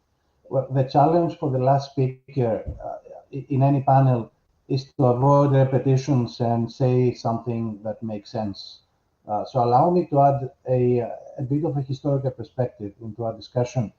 But let me start by saying that in international politics, one of the basic premises is that where you stand depends on where you sit. We may often use the term for the Western Balkans, Greece, Europe's backyard. Let me say that for Greece, this is our front yard. Of course, we have a maritime front yard as well in the Mediterranean, but the Balkans are very, very important. And you cannot neglect your neighborhood without paying a price. And we Europeans mismanaged the Balkans in the 1990s during the Yugoslav wars. Then we made a substantial investment together with the US in terms of security, but also for political and economic development. And then in the 2010s, we sort of disappeared. Now, there are many good reasons and explanations for that. Europe was faced with multiple crises of an economic, political, institutional nature, instability in our eastern and southern neighborhood, jihadist terrorism, population flows, and so on and so forth. But the result was the same. We didn't invest in the Western Balkans as much as we should have. And at the same time, not surprisingly, we're disappointed by the lack of progress in political and economic reforms in the Balkans, forgetting that we stopped providing a convincing narrative for the Western Balkans to deal with the pathogenies of their own countries. Unavoidably, there was backsliding in reform efforts. Moreover, nature and international politics hate vacuums. So non-Western powers tried and to an extent succeeded in increasing their presence and influence in the Western Balkans. Now, good news is this is reversible, but we should not waste any more time. Of course, one should also add non-European, non-Western powers are welcome to invest economically in the Western Balkans, provided that they respect the sovereignty of the host nation, they play by the European rules of the game, and do not engage into destabilizing activities. The Western Balkans can hardly afford to become an area for geopolitical competition. Now, the EU should continue sending clear messages that the right question is not if, but when the Western Balkans will join the Union. There are no excuses there, because if I'm allowed to say, they are digestible because of the size of their economies and populations. But of course, one should also keep in mind the obvious rules of the game, that the accession process is not automatic. Countries have to deliver, they have to do their homework, and that fast movers should be rewarded. So the logic of more for more and less for less is a solid one. There is no place for old-fashioned 20th century nationalism. Of course, patriotism is a different story. There should be tangible respect for European values, democracy, rule of law, human rights, peaceful resolution of disputes, and that goes for all candidate countries. And both sides need to deliver. The EU needs to provide economic assistance and be clear about its commitments. Now, not to forget my official hat, and my portfolio is security. We need to keep in mind that there is a common European security space, which extends from Ireland and the UK to Eastern Europe, to the Black Sea, and to the Mediterranean. And we are in this together. And any black holes have and will continue to be exploited by hostile state and non-state actors to cause significant problems for European security. So we need to invest more. There has been considerable progress, but more needs to be done. Now, to conclude, Europe and the world have suffered because of the COVID-19 pandemic. We are gradually seeing the light at the end of the tunnel as the rate of vaccination increases. This is a good time for Europe, together with the new administration in the US, to put our transatlantic home in order, and then to stabilize our European and our Eastern and Southern neighborhoods. And final word, I mentioned in the beginning, for Greece, the Western Balkans is our front yard, and we're willing to make a meaningful contribution to their political and economic development, especially for Albania, which is a country of high priority for Greece for many reasons. Thank you. Thank you, Mr. Dokos.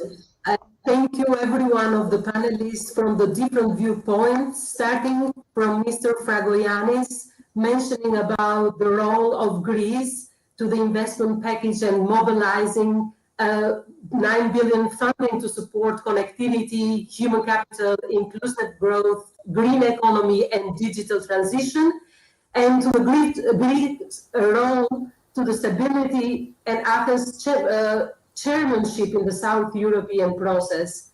And I would like to thank you also, Ambassador Yuri Kim, that mentioned that a stable and prosperous region will lead to a stronger region. And very nice to hear from the German ambassador that very soon we'll have the summit in July that is following the summit of Sofia, and that will be reinforcing again to the economic growth and connectivity agenda and the youth.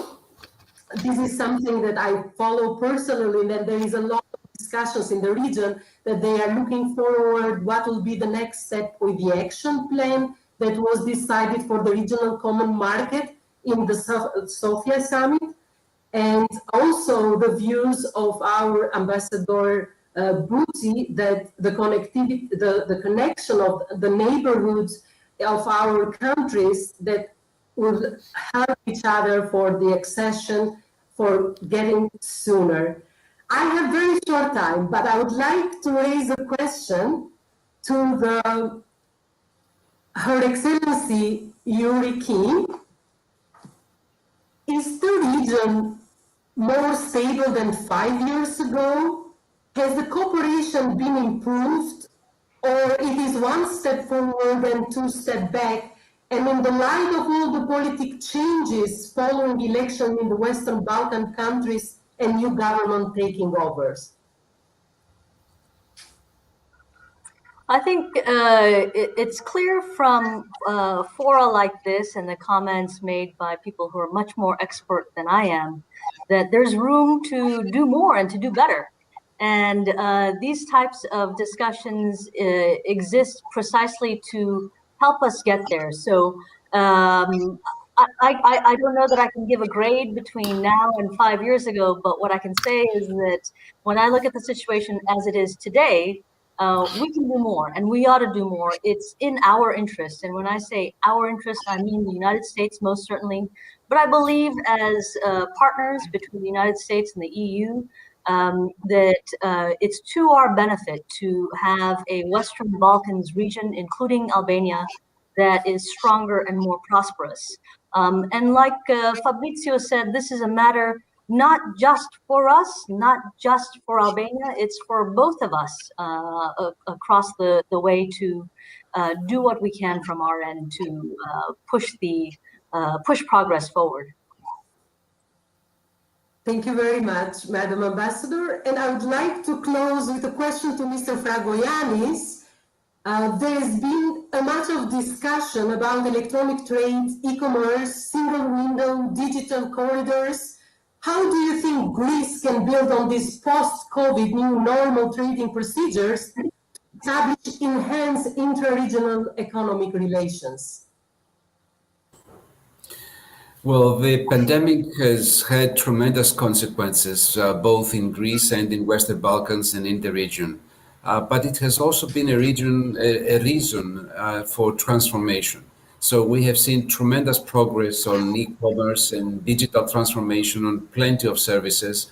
And there is many concerns that have to do with the future. For example, taxation of e-commerce, which has been an issue for the World Trade Organization, for OECD. So we are very supportive of every digital transformation process. We are very supportive of e-commerce. We're very supportive towards enhancing collaboration, partnership, and trade between the countries of the Western Balkans. But above all, we stick to what we said earlier: security, prosperity, stability in the region. We need no more tension. We need progress. And as Her Excellency Yuri Kim said earlier, it is not the 5 years that passed, but the next 5 years that are ahead of us that require our attention and effort to do what is needed for the Western Balkans, because we are part of it. It's not only Albania, it is the entire region. And we are committed to making sure that we provide all of the knowledge, all of the resources, and all of the willingness that is needed to move ahead. Thank you very much, Mr. Fragoyani. Thank you very much to all honorable panelists. I'm honored to run this and moderate this session. Thank you very much, and hope to see the next movement that you all mentioned. We are looking forward to the summit in Berlin and the economic growth of the region's stability and cooperation. Thank you very much all.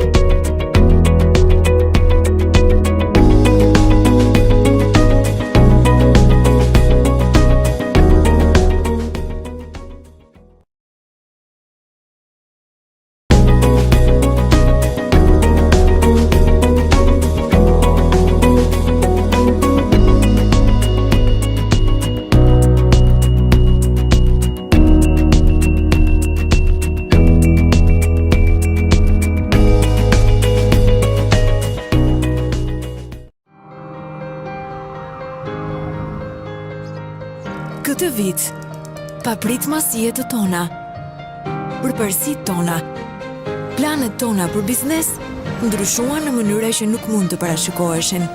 Por ne në Alfa Bank ishim të sigurt se vetëm së bashku, me përkushtim dhe profesionalizëm, mbështetje dhe përpjekje të vazhdueshme, mund t'ja dilnim mban.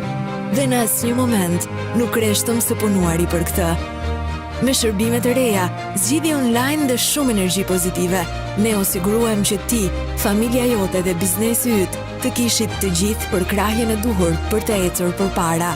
Dhe ndërsa një vit i ri me sfida të reja është kaq pranë, ne premtojmë se do të jemi gjithmonë këtu, më të fortë, më vizionar dhe më njerëzor. Për ty, Alfa Bank, gjithmonë të sigurt, gjithmonë bashk.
Hello, everyone.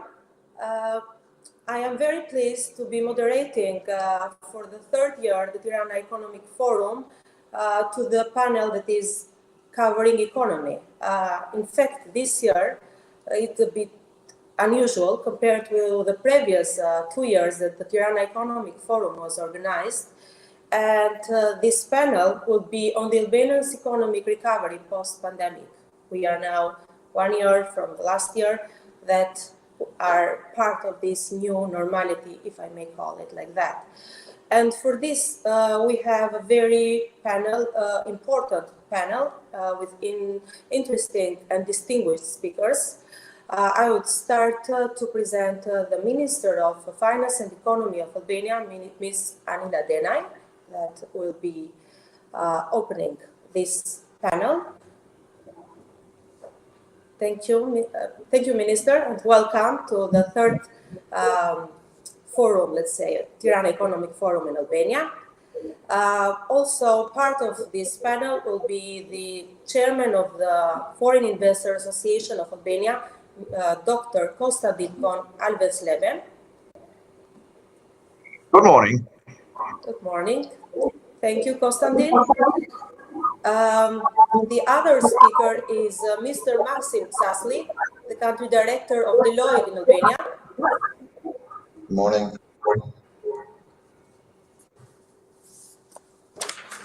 Welcome, Maxim. Good morning. Do you hear me? Good morning. Yeah. The other speaker will be Ms. Linda van Gelder, the country director of the Western Balkans from the World Bank. Good morning. Good morning and welcome. And the last one will be Mr. Georgios Papanastasiou, who is the CEO of Alpha Bank in Albania. Good morning, Minister. Good morning, everybody. And welcome. Thank you. This session is going to last 40 minutes.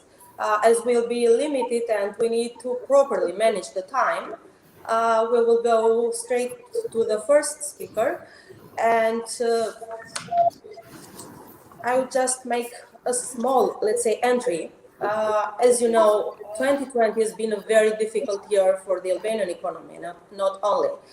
For small and developing countries like our country is, certainly the pandemic impact has been even bigger. Based on various reports of international institutions, 2021 is predicted to have a slight recovery of the economy. However, the companies will continue to face challenges in this new normality. But to have a better picture on this, I would like to invite the Minister of Finance and Economy in Albania, Ms. Anila Denaj, to share with the audience, to share with us some of the insights and measures that on how the Albanian government has dealt with the challenge and the crisis that the pandemic brought to the Albanian economy. The floor is yours, Ms. Denaj. Ladies and gentlemen, good morning and thank you very much for this opportunity. I'd like to start by briefly representing the impact that the pandemic is having in our economy. Let me first remind you that Albania was hit by 2 consecutive disasters, both devastating in terms of economical impact and social impact. We came out of a very successful donor conference in February last year, getting a remarkable financial support, but as well a moral support from many countries, which I would like to thank again in this opportunity. Calculating a cost of about 1.15 billion euro from the devastating earthquake of November 2019, we just were getting ready to start a program of reconstructions when we were hit, as every country in the world, by the COVID-19 pandemic. It was not only an emergency in the health system, the whole economic world had little information and lack of predictability, which made things even worse. However, the economists around the world supported with many ideas and analyses. We came across measures that many countries found as key to support financial stability, prevent increased poverty, and maintain focus on economical growth, respectively in short to mid terms. In doing such analysis, we identified workers and small businesses as our two most vulnerable categories. Therefore, we offer direct payments of more than 100 million euro to 300,000 citizens, provided additional liquidity support to businesses through guarantee schemes of more than 200 million euro, postponed profit tax for all businesses during 2020, and for the current year, we doubled budget allocation for social scheme support in continuation with the schemes of last year, increased salaries for doctors and teachers, increased minimum wage salary by 15.4%, increased budget allocation for public investments, reaching 7.2% of GDP for the year 2021, and offered significant tax benefits for small businesses. Firstly, by reducing tax on profit to zero for small and medium enterprises for 8 years, starting from January 2021, and increasing the ceiling for VAT payment for small businesses. Doing so, we provided fiscal support for close to 90% of the small businesses in Albania. While our measures have helped many sectors survive, it is ultimately their determination, resilience, and adaptive capacity that has helped them thrive. This year and the next one will be still difficult. It is our obligation to support not only through fiscal and liquidity measures, but build towards future economic support schemes. Now, on this view, let me look ahead and introduce two elements that we see as key to the post-pandemic recovery.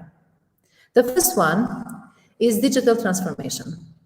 COVID-19 accelerated this transformation and forced strategic business pivots and the immediate invention of new ways to operate. We are keen on catching this wave and making digital economy and inclusive economic growth our priorities for the post-pandemic recovery. The digital agenda for Albania and its action plan 2020-2022 adapted recently set out the vision to develop a society based on knowledge and information through the consolidation of digital infrastructure, improvement of the quality of online services, and increase of governance and transparency. Therefore, the National Strategy on Science, Technology and Innovation will accelerate the transformation of the Albanian economy into a more innovative-driven and knowledge-based economy that creates new and better job opportunities. The second element is international cooperation. We view multilateralism as key for a post-pandemic recovery. This pandemic calls for a transparent, science-based, and coordinated global response. We are committed to strengthening regional value chains by reducing the threat of export restrictions and promoting digital trade and e-commerce. Let me conclude by being optimistic for the near future. Albania has responded to major challenges the last 1.5 years, as many businesses did, as every household is still trying to do. This year, we started the vaccination process. And as many countries, we look forward to see the light in the tunnel for the health of our citizens, for the support of the economy in Albania, of the small businesses, and of every family. We'll continue to play our crucial role in absorbing the shock, supporting the recovery, and achieving sustainable growth. Thank you very much, and I look forward to the questions and discussions. Thank you, Ms. Minister. Actually, it was very clear, quick, and it was very good to share with the audience, with all of us, the Albanian, let's say, the Albanian economy agenda, and especially how Albanian economy will be transferred on the new era of digitalization. This is very important. I think we will go ahead with the other part, let's say, of the coin, which is business, and to see how they have, to see or to listen to their insights on how they have been coping with this year that we already passed, and then if they will be raising any questions on your work, they will be welcome. Thank you. So to continue with the chairman of the Foreign Investor Association of Albania, Mr. Dr. Konstantin von Alvensleben. Dr. Konstantin, you are chairing the Foreign Investor Association of Albania. Of course, you also represent a business and your experiences on aviation and the airport management. But in relation to the topic that we are handling, the Albanian economy, economic recovery post-pandemic, could you please share with us your highlights on how the business is recovering in Albania on exactly 1 year after the first lockdown? Thank you, Marinella. Can you hear me well? Yes, I can hear you very well. Thank you for the opportunity to speak to the Economic Forum, to have the honor to address the issues of the Foreign Investors Association of Albania. No doubt that business had a very unique and challenging year. It has been really hard. Businesses closed down, suspended operations, reduced their operations, had a hard time liquidity-wise. Workforce was dismissed. But we are getting used to the new reality, obviously, and hope for improvement, in particular with respect to vaccinating as soon as possible the complete Albanian population. The year that business went through challenged all of us in different ways, but most importantly taught us how to cope with it and reshaped our way of doing business. And the Minister Denai has very rightly addressed the digital transformation, which in my eyes is the most important innovation which we have achieved during the last year. And the fact that we can hold our conference so well in a digital format shows that we are getting used to it and we are handling the new tools very well. But this development will inevitably continue. As FIA, we have tried to stay close during this time to our members' community and have kept intensive communication also with the authorities in order to facilitate any raised concerns, in particular through the Albanian Investment Council. The dialogue with business has been the key to our work, and lobbying activity has been our core. But I think that Albania is also in front of many other challenges too, which will also impact economy and its future. The green light from the EU for the admission of Albania to the EU is expected, and in less than 2 months, the parliamentary elections will take place.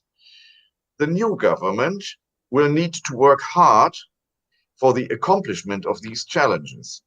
I think Albania now faces the need to stimulate growth and to attract foreign investment to make the country fit for EU accession.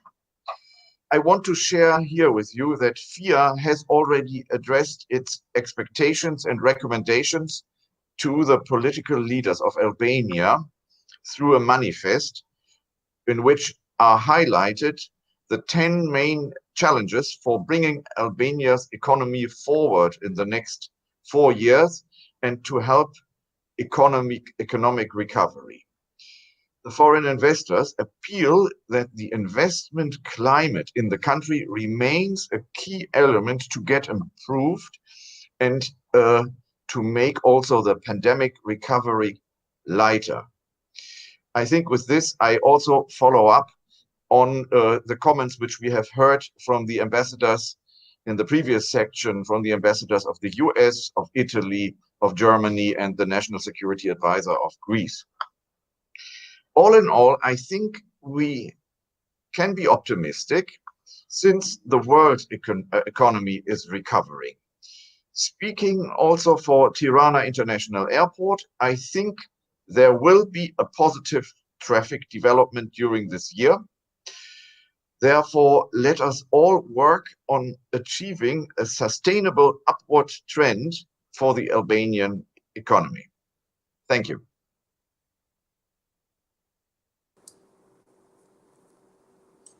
Okay, thank you. Thank you very much for your insights and also for your message and optimism for the year ahead. I think it's very important for all of us, for Albania in particular. I will continue with the other speaker, Mr. Maxim Sasli, the country director for Albania, Kosovo, Deloitte. Mr. Zasle, Deloitte has conducted recently a survey with businesses in Albania on the growth expectations that firms have for 2021. Could you please share with us your perspective on how the business in Albania and the economy in general will recover from the pandemic crisis? Yeah, good morning, Marianela. Good morning, Minister Dana. Good morning, distinguished guests. We did a study as a Deloitte in Albania trying to understand how the business see the future post-pandemic, and I want to share with you a few of those results. We got around 140 responders on that, on different areas of the businesses, and trying to see how they see the trend of growth with short term and also in the medium term. Interesting to see is that when it comes to 2021, majority of the businesses are relatively pessimistic about the growth in Albania. So while the international institutions see a higher growth, the respondents responded on average only 1% growth, and only 42% of them see growth in 2021, while 58% don't see growth, or 32% actually see even decline on this one. Interesting is that out of this 42% that they see growth in this year, they see growth, 81% of them see growth 5 to 10%. So we have very diverse views how the economy in Albania, what the GDP trend will be on this year. And we have a disparity between what international institutions, which looks from 4.5 to 7.5% growth, versus the Albanians, which see from 1 to 3.5%. When we look to the sectors, which sectors see the growth? No surprise, technology is a sector which even this year over 70% growth. And the other two sectors is healthcare and tourism, which they still see a growth of 4.5 and to 4.6%. Interesting is that the tourism is getting optimistic even for this year and see growth even this year. And as I said, we see like the disparity between the expected growth from international institutions and the Albanian institutions, especially when it comes to manufacturing. The international institution, they see much higher growth than the Albanian sector is. When we look on the 3 to 5 years, the story is different. In 3 to 5 years is the Albanian businesses which see higher growth than international institutions. And the growth from the Albanian side comes 7.3 to 8.9, especially manufacturing. And while the international institutions see a growth of 3.7 to 3.9%. Interesting is that the sector which see the highest growth is manufacturing, which I was very happy to see it, considering that the changes happening in the global supply chain. I think that Albanian businesses are starting to look smart and trying to get their views how to capture part of that shift toward countries closer to Europe instead of to East Asia, like countries like China and others. And if they see like still they see tourism, the second one at 9%, and the other things is like energy, steel site construction and construction are the two other sectors which see growth in significant terms when it comes to the 3 to 5 years. If you see from the results, especially on the tourism, see that this is kind of in line with the investment that the government is doing on the infrastructure mainly, which means that we having alignment between the private sector and the public sector on building the tourism in Albania. And good enough, in a way, I'm happy to see that manufacturing, it's getting into the agenda of the Albanian businesses. and they see a growth up to 10% in the 3 to 5 years, which is very promising for the country. This was few of the results that I am happy to respond any questions that might come. Thank you. Thank you very much, Maxim. It was very clear, very quick. So I see we're managing the time quite well. So we'll finish with the other two speakers. And then we can create some time for a round of questions. I will continue with the next speaker, Ms. Linda van Gelder, the Country Director, Western Balkans, World Bank. As elsewhere in the world, the COVID pandemic has plunged countries in the Western Balkans into a very deep recession. While the outlook remains uncertain, economic activity in the region for 2020 was projected 4.8%. I would like to know from you, to share it with the audience, how is the World Bank predicting the recovery of the business in the Western Balkans for 2021? Thank you very much, and thank you for the invitation to participate in this panel. As was mentioned, in recent years, Albania's very good growth momentum that had been brought about by reforms was interrupted by frequent natural disasters and then ultimately the COVID pandemic. In 2019, the earthquake was estimated to have subtracted 0.5 points from growth, while in 2020, the World Bank estimates that the pandemic will have caused a recession of minus 4.7%. Given Albania's vulnerability to natural disasters, we estimate that on average, every year, Albania suffers nearly $150 million in damage.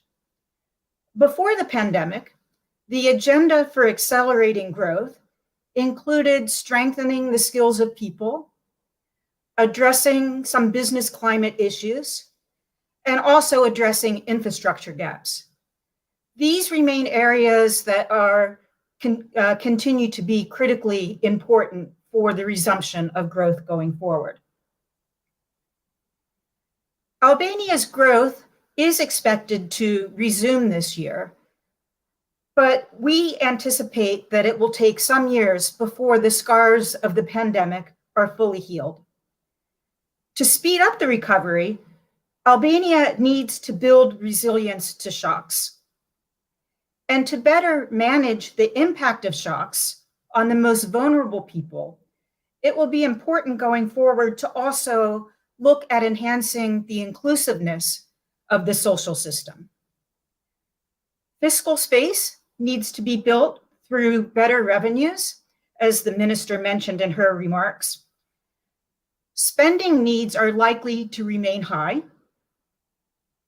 Refinancing needs are also likely to be high, with debt to GDP at 80%, which is the second highest in the Western Balkans. But public revenues are the second lowest at less than 27%. So in good times, it will be important for Albania to prepare better to manage disasters, to build fiscal buffers, and to look at putting in place mechanisms that can help alleviate the impact of inevitable shocks. Let me make remarks in just two other areas that have already been highlighted, and that is digitalization and tourism. The crisis pointed to the huge potential that Albania has to grow through digitalization. In fact, during the crisis, about 20% of firms that were surveyed in the enterprise survey said that they had increased or started online business activity.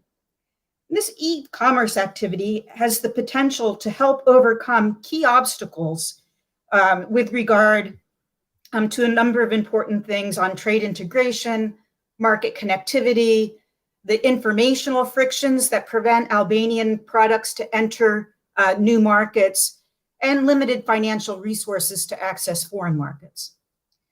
There is scope for speeding up the natural growth of e-commerce and digitalization at the policy level.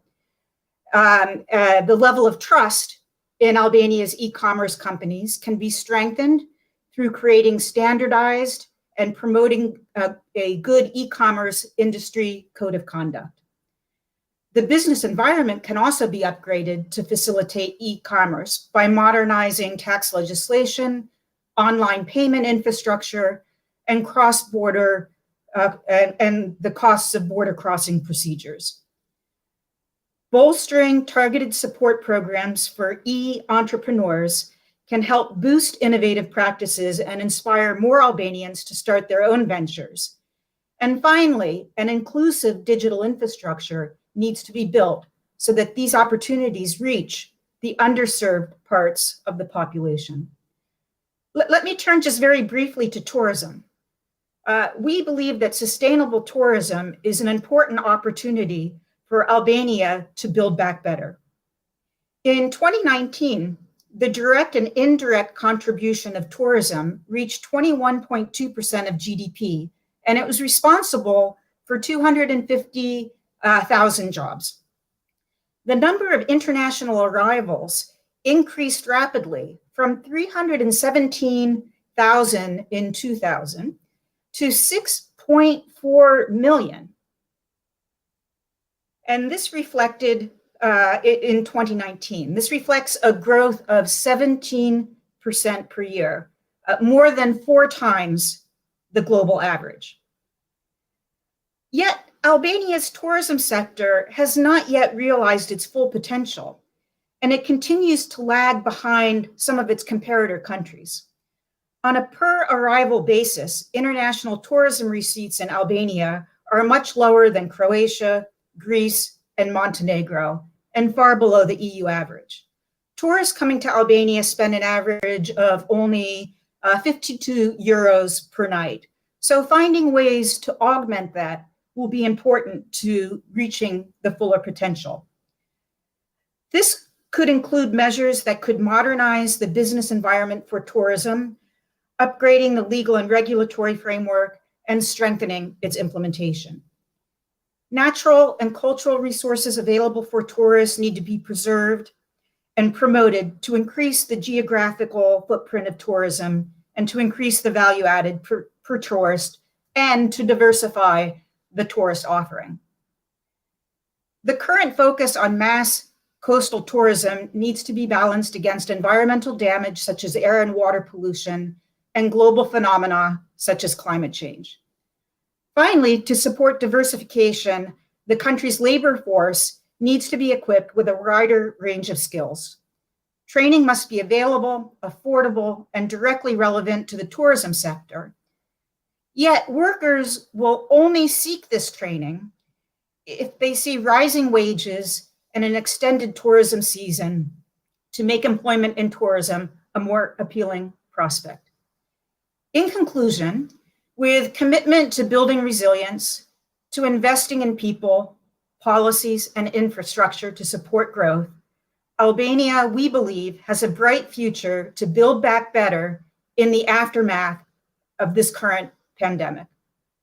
The World Bank remains a committed partner to supporting Albania in these endeavors. Thank you very much, and look forward to the discussion later. Thank you. Thank you, Ms. Linda. It was very useful to listen to the analysis that you have done to our economy and also in particular to specific industries such as tourism that are very important for our country's economy. I will continue with the last speaker, the CEO of Alpha Bank Albania, Mr. Georgios Papanastasiou.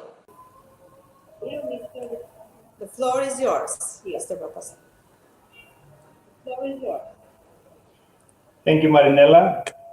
At first, I would like to thank the organizer for the invitation and for giving us the chance to gather today in a safe environment, utilizing properly the available technology.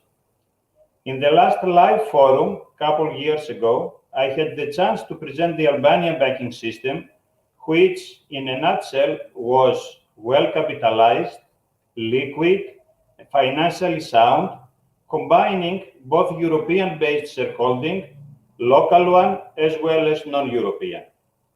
This time, and after a full year since the COVID pandemic, I'm repeating exactly the same. The system remains liquid, well capitalized, sound, and properly managed.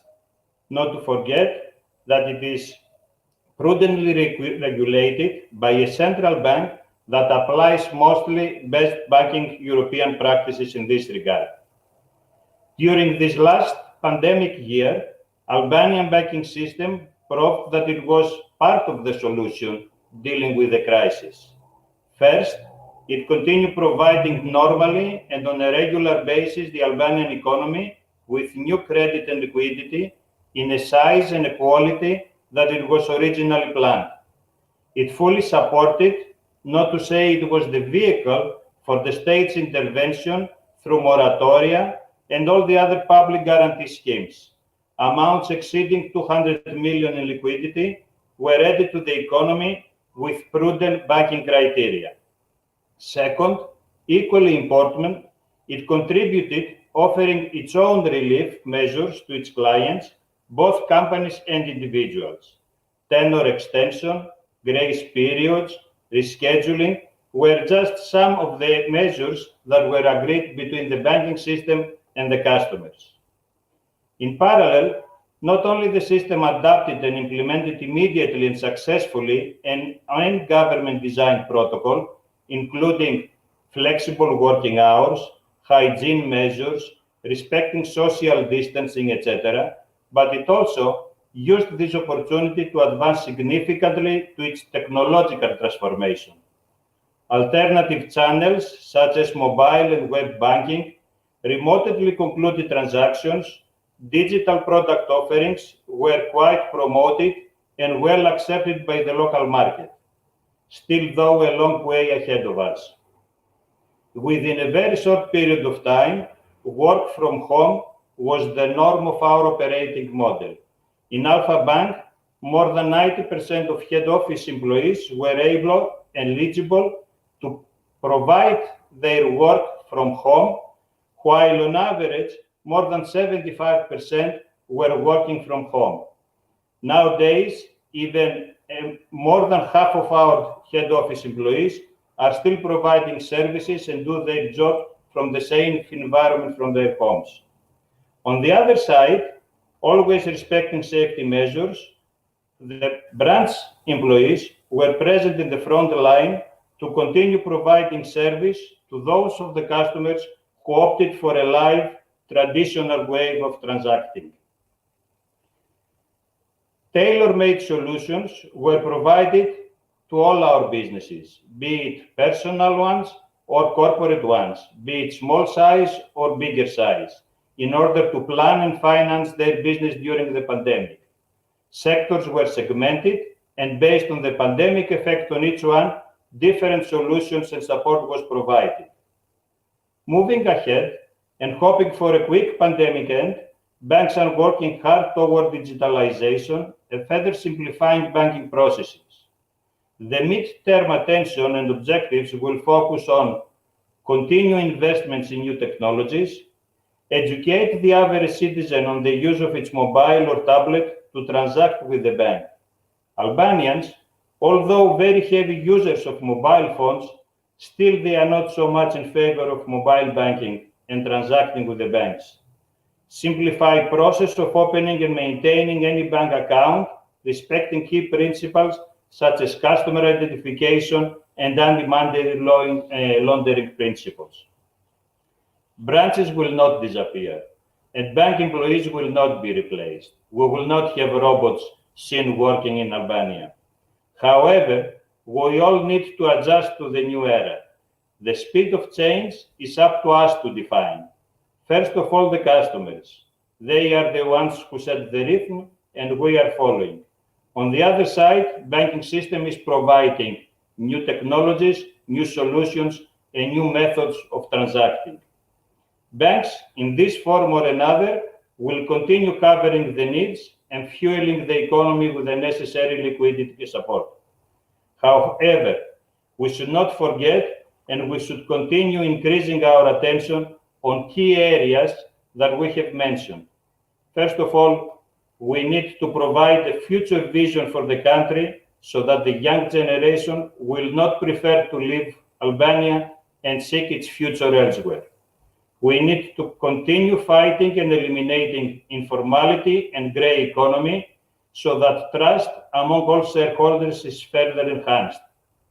Last but not least, the progress noticed needs to be followed on judicial and all other structural reforms. Thank you very much.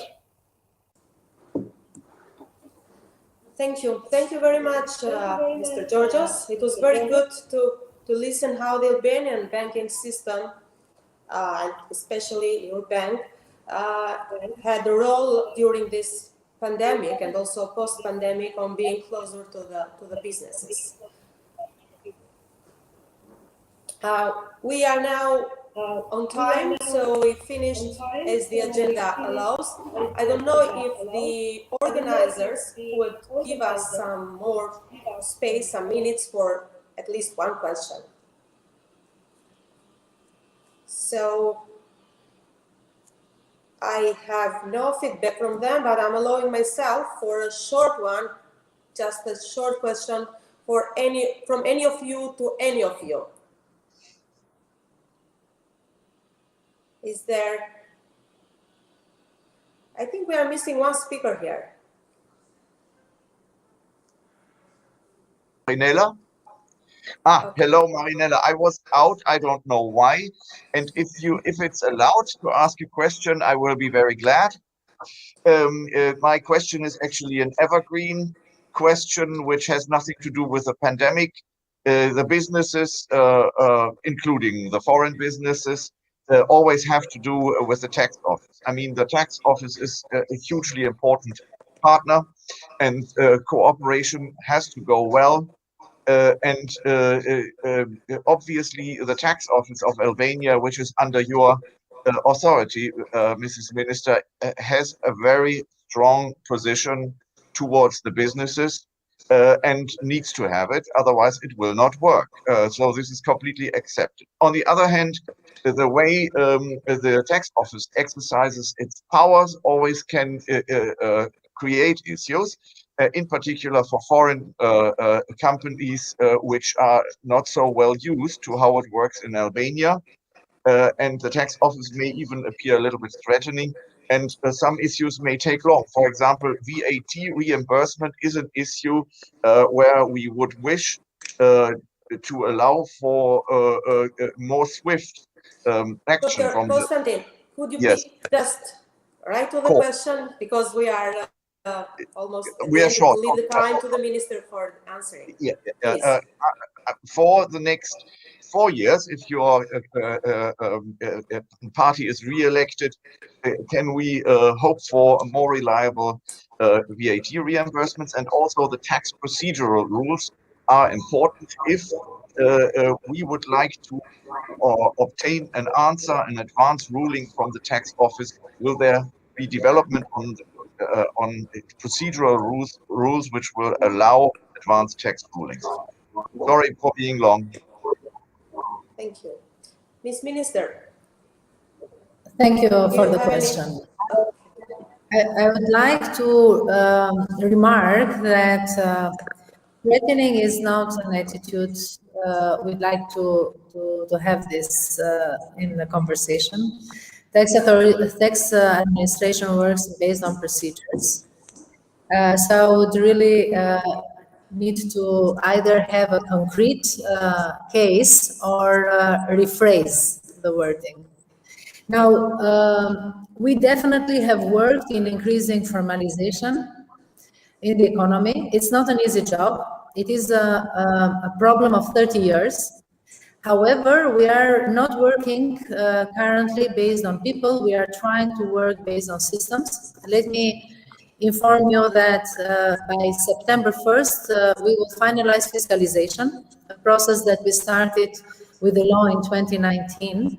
And it will improve quite a lot data input and fight against evasion through systems.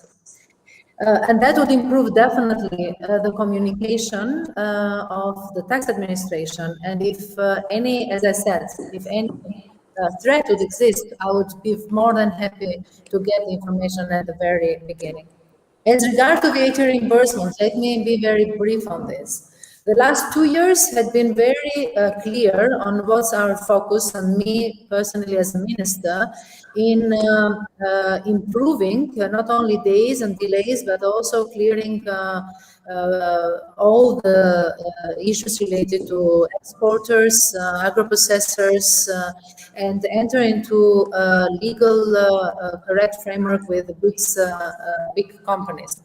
What we aim, despite the fact that we have paid more than what we have budgeted in VAT reimbursement, which definitely should not be seen as a favor, but we have to say that despite the very difficult year on financial burden, we have paid more than what we have budgeted.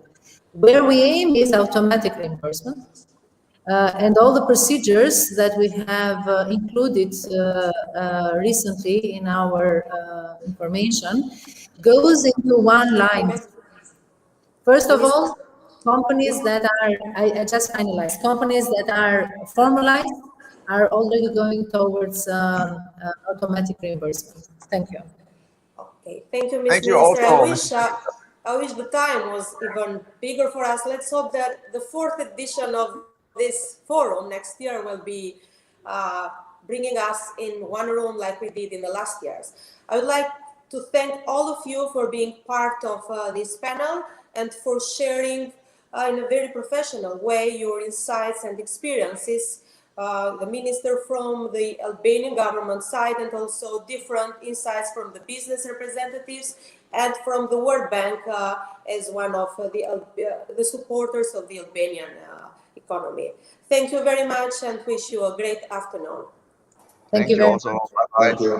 Bye. Bye-bye.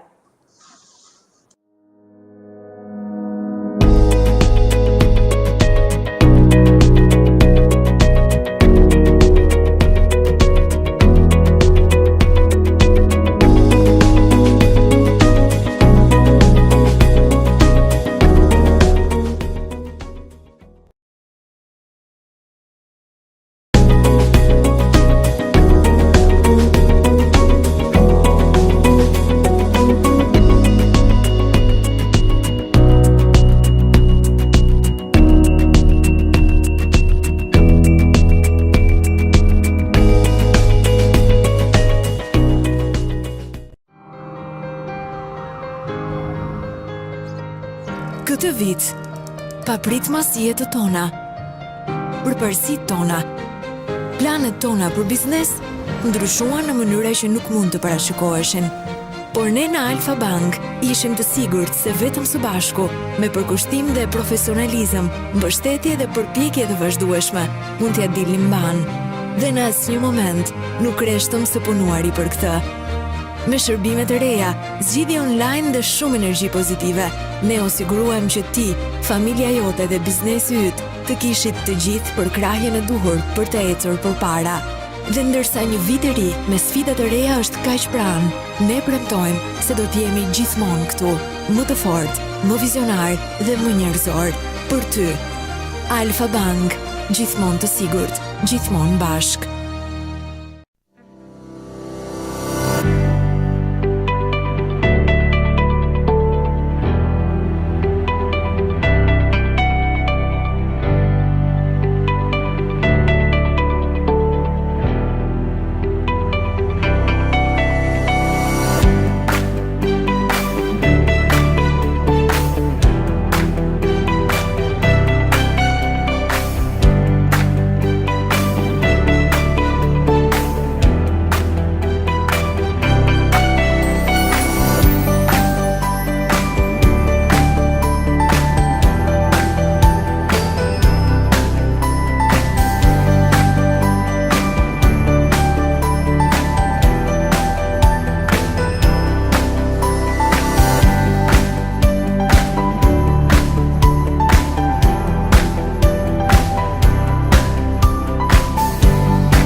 Welcome to Tirana Economic Forum. It is our third year that we gather the most influential Albanian and international leaders who address pressing challenges currently facing our country and region. Year 2020 was a year filled with many challenges, and the world we knew is no longer the world we now know and live in. We have learned to adapt, be creative, and find new ways to connect with each other, just like today in this forum. Today, we will address issues that concern the energy sector for Albania and the region post-COVID-19 era. Our panel includes experts who will share with us their insights, the impact and part of their companies and the projects that will deliver not only for the country of Albania, but for the region as well. So let me start with our first panel expert. As we know, Albania is working for a reliable and sustainable energy sector, development of which shall be based on using all energy options in order to meet their own energy demand and to create added value for Albanian citizens. The objectives of Albania energy policy are competitiveness, security of supply, and sustainability. As such, please allow me to introduce you our Deputy Minister of Energy for the Republic of Albania, Mr. Gjergj Simaku. Welcome. Thank you very much, Ms. Jones. I would like to, it is the first time for me to be in such forum, but I think that everybody there is our collaborator, including all the parts of the energy sector that are much interested to develop to the country energy sector. I would like to express to you, distinguished participants, that the energy sector is a special significance of the economic and long-term development of Albania. And though it is significant oil and natural gas reserves and a very large hydropower potential, as well as the large potential solar, wind, and biomass, and also for the hydrogen in the next development of the green agenda, and the consequences of the current account difficulties caused by energy imports, to the electricity sector. Albania has an energy strategy, and for that it has a vision. And the vision is that the development of the domestic energy sources leading to a regional and integrated and diversified energy system based on market principle, able to meet demands for energy and for sustainable development of the economy, ensuring security and quality of supply, safety, environmental protection, and climate action, and increase welfare and minimum social costs. In Albania, we have a lot of achievements, and I want to bring to you maybe the latest one. Ministry is a policy maker, and as a policy maker, the only aim is to prepare a policy for opening, let's say, opening the floor for the investors, and even for the climate for the investor, a good climate for investment. And then I would start with hydrocarbon energy sector in Albania has an importance and guarantee the sustainable development of the national economy, which is reflected to all strategic documents of Albanian government. Analytically, it express the contribution of the hydrocarbons in energy sector is to the fact that we consume more than 55 to 60% of the consumption in Albania, and it seems that this sector is well set in our country. We are the producer of we have exploration, we have wealth, we have history on hydrocarbons.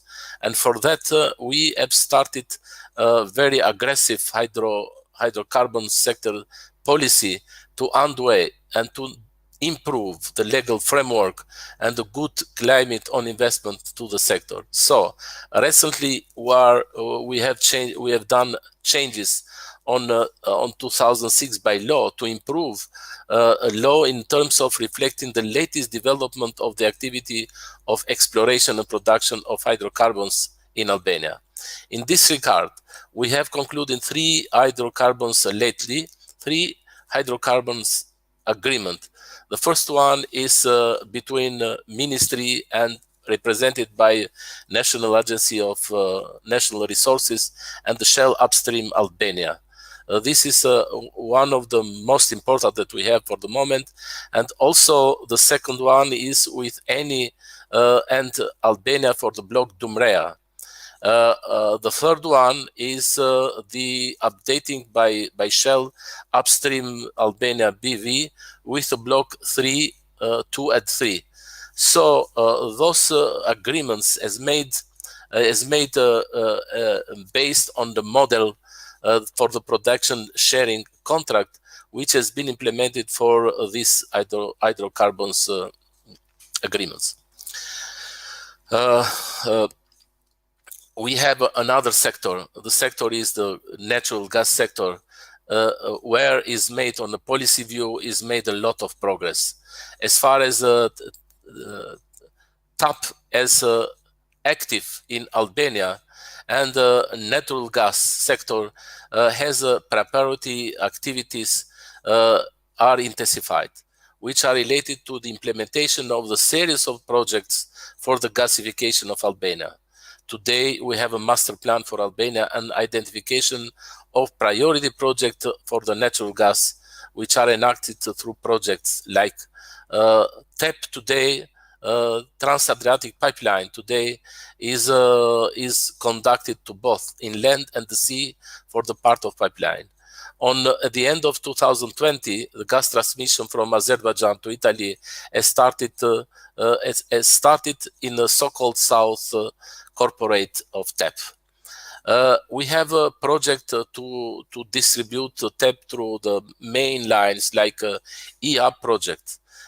We have a preliminary design on Adriatic-Ionian gas pipelines, parts of Montenegro and Albania, through a consultant company like Suez. We have also the project with Kosovo, interconnection pipeline, Alcocap. The pre-feasibility study was completed to the end of 2018, and according to this feasibility study, we are going to the deeper study on that and a cost estimation of the Albanian-Kosovo interconnection pipeline. Another project that we already have signed it recently is the underground gas deposit on Dumrea. That grant made by WBIF is a grant that will be carried out maybe in 2 years. The last but not the least project is that we have the thermal power plant in Vlora, and our plans are to have a pipeline between Fieri and Vlora through TAP in order to make live the thermal power plant or other development like depositing or having such a project like thermal power plants. The Vlora is the place that the Albanian government, by the strategy, has created the bids for thermal power plants. On the electricity sector, there are a lot of changes since the new law on 2015 and as amended on after 2-3 years, is that the third package to create and to establish the Albanian Power Exchange. And recently we have done also the unbundling of OSHE. The company is unbundling 3 daughter companies, and then through that we have made a lot of progress on the power sector, which are, let's say, on a strategic approval for the strategic plan for the reform of the power sector. We still are underway to finish this reform as soon as possible. There are 2-3 companies that are controlling the policies and pushing the electricity sector to be open the market as soon as possible. You know that this year it is planned to be on July, but it's postponed by the COVID pandemic. In September, we will have go live the market exchange like Alpex. It's named Alpex.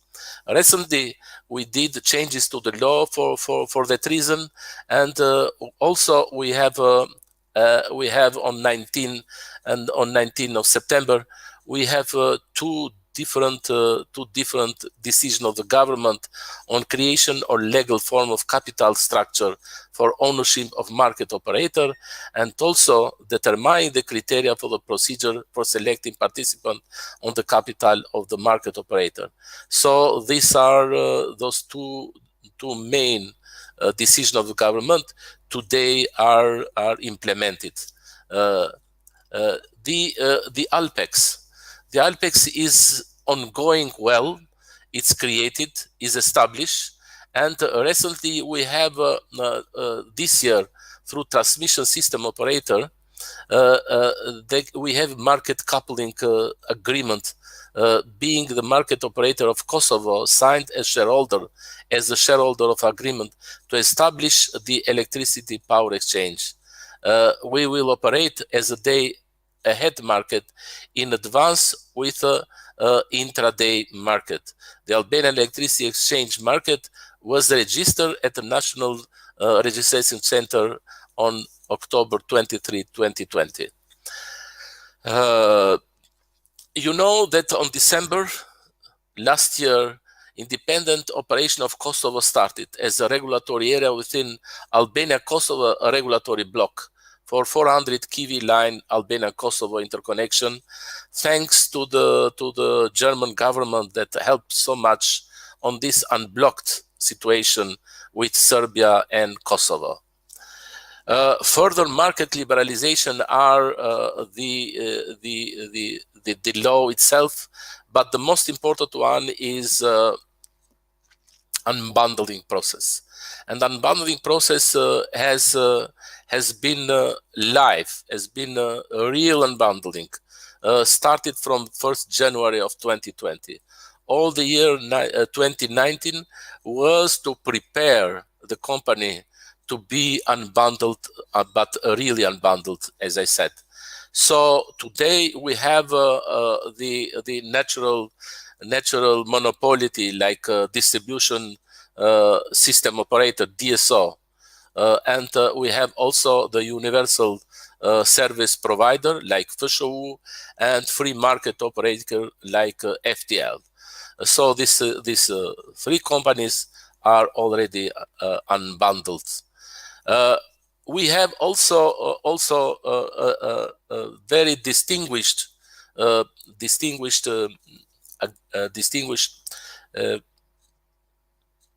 process on a renewable energy sector, starting from the year 2017 and now. We have a legal reform which is brought to us the adoption of the law for promotion of renewable energy sources. With that law, we open the strategic view for setting a very aggressive target for renewables in Albania. Today it is around 35, 38, but our aim is to bring it into 48 for 2030. This is our vision, and we strongly believe on that situation. And you know, the history has started with 2-3 megawatt for the solar and wind power, but based on a auction that this law has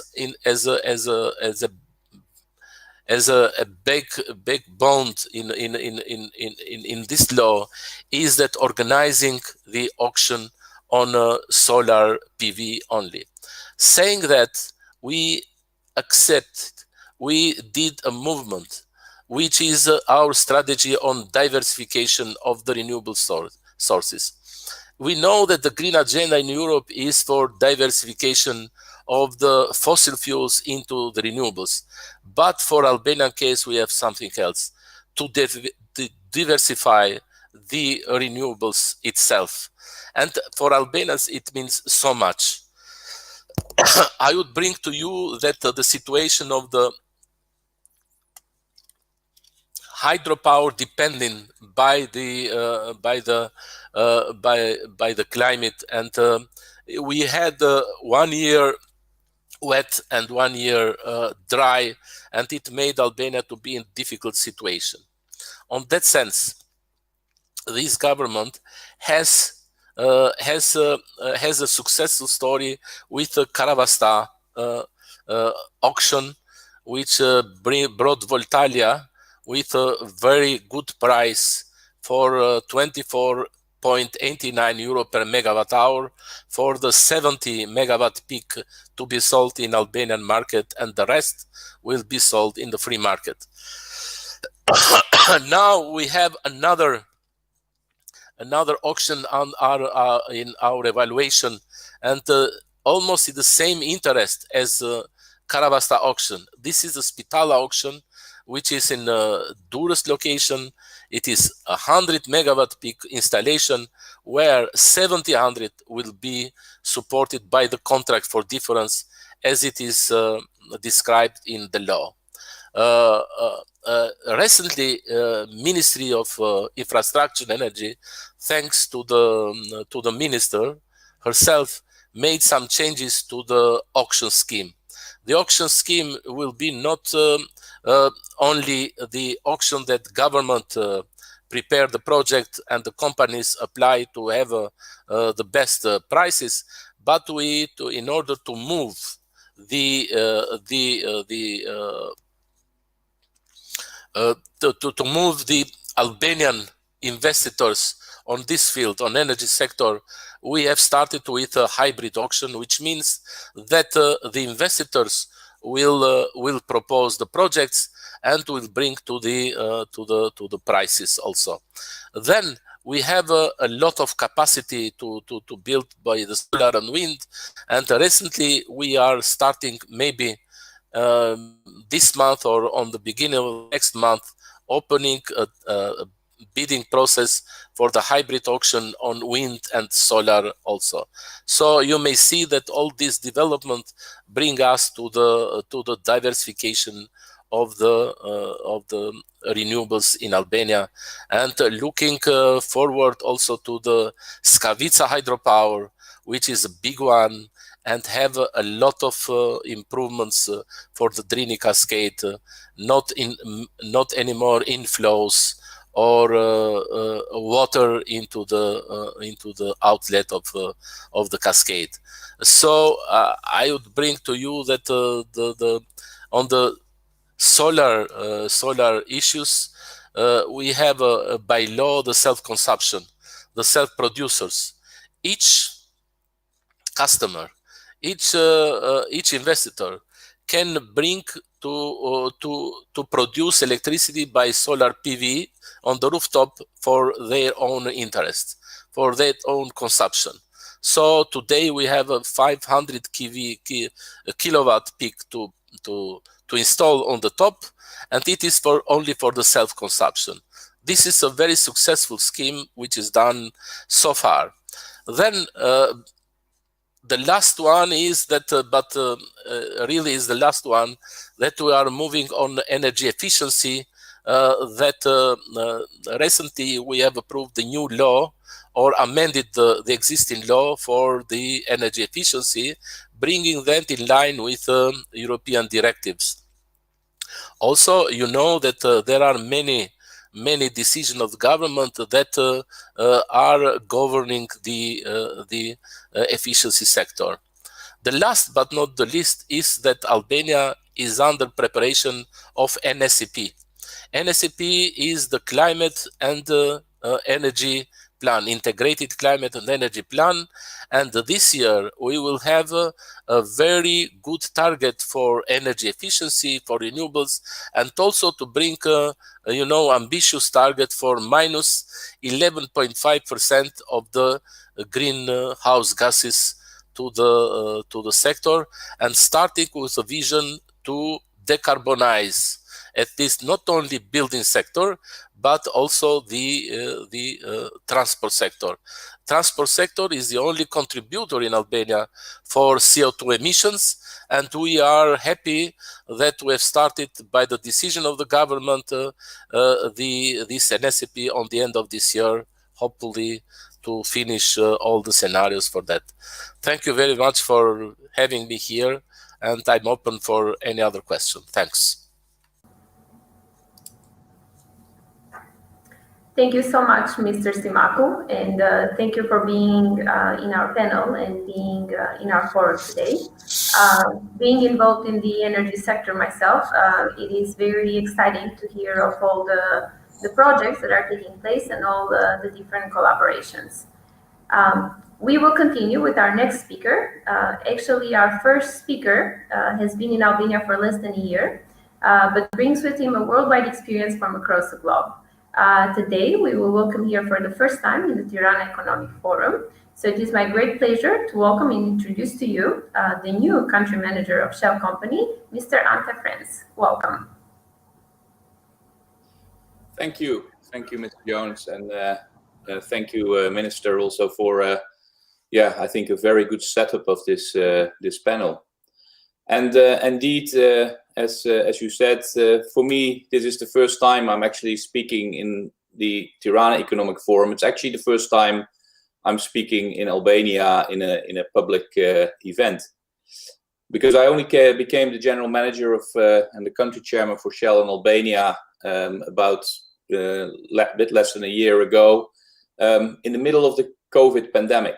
And this has been a real strange start for me, to start working in a new part of Shell, working in Albania without ever having been to the office with my team, because we're all still working from home. It's also been very strange because the first focus, and that still is the big focus, is to care for our people, for the people that work for us, the employees, their families, the contractors, the local communities. Because with this COVID pandemic, I think all of us will recognize this has been an enormous, an enormous thing that impacting our businesses everywhere. And I'm very glad that we're now in a phase that we're starting to see the light at the end of the tunnel. I hope we're not there yet. And Shell in Albania has been looking a lot at our projects, the activities that we're doing, and we are stepping up again in 2021 the activity levels after having a bit of a slow year, I must admit, in 2020 with all the COVID around us. So we will be shooting new seismic in the Block 4. The minister already referred to one of our newest production sharing contracts. And also towards the end of this year, we will start re-entering one of our wells, and hopefully end of this year, early next year, start drilling a new well. And in the global energy sector, Shell looks at its portfolio from time to time, and also has continued to be committed to Albania even throughout the pandemic. We have to date invested more than $500 million in this country. And, where we started with a lot of international staff, I'm very pleased to say that more than 50% of our staff and contractors is now actually Albanians. And that is a very nice thing, because we want to be here as a force for good. And that force for good is also something that we do through our, what we call our social investment, working with our communities where we operate, where also we try to invest through donations, through projects, but also sponsorships and employment in the community that we work on. But before I go back to what we're doing in Albania, I want to also say a few things about the big Shell, the big global Shell, and the challenges that the oil and gas industry worldwide is facing, rightly so, in the light of the climate change and the things that we as mankind need to do against it. So in the last few weeks, somewhere middle of February, Shell has announced a big change to its strategy and to reshape the future of the company. We basically launched this strategy, and you can find a lot of detailed information, but really to accelerate the transformation of our company as a company that is providing ultimately the net zero emission solutions, energy solutions to its customers. And that doesn't mean that we are jumping away from oil and gas. That would be scary. That means that we are basically going with society and make sure that by 2050 or earlier, if society so works, will be a net zero emission company for all our products and services. And we do that by, we call this strategy Powering Progress, and it really consists of 4 elements. The first one is generating shareholder value, or one of the 4, and that's probably a common thing for many companies. But the other 3 are the ones that I want to point out. So first of all, the number 2 is achieving the net zero emissions in all our products and services. So every product that we sell, overall will ultimately be net zero. And the other thing, while doing that, we will be powering lives and livelihoods. Powering lives and livelihoods means that through the business that we run, we will be looking at the society in which we operate and making sure that that society can thrive based on the work we're doing. And all of this, and another important pillar of our strategy, is respecting nature. Because we know that in the energy business, respecting nature is something that is very critically important to be a sustainable company for the long run. So that is what we want to do, and that is where we therefore want to build on our strengths and our portfolio, and that's where Albania sits, to build that net zero emission company in step with society whilst providing the energy solutions of today. So we look at that through the production of oil and gas. We look at that as offsetting through the CO2 that we actually generate in our products in nature-based solutions. And we looked at that of growing more clean and low CO2 energy solutions for customers that actually need those solutions, be it in production of goods, be it in transport, be it in logistics, etc. Today, we have already more than 1 million commercial and industrial customers, and more than 30 million customers like you and me at some 46,000 retail service stations around the world, and that is a huge footprint that we want to use to develop our future products. But let me get back to Albania, because here the big core of our business is upstream business, and we want to use that business to help Albania progress.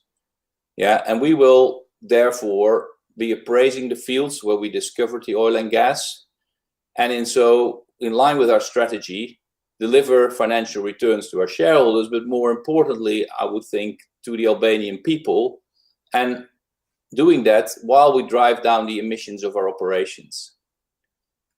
And I am sure that we can do that, albeit the technical challenge of these hydrocarbon developments are very, very big, and that's where we're putting the best people that we have globally to see how we can do that, and those are the activities I mentioned.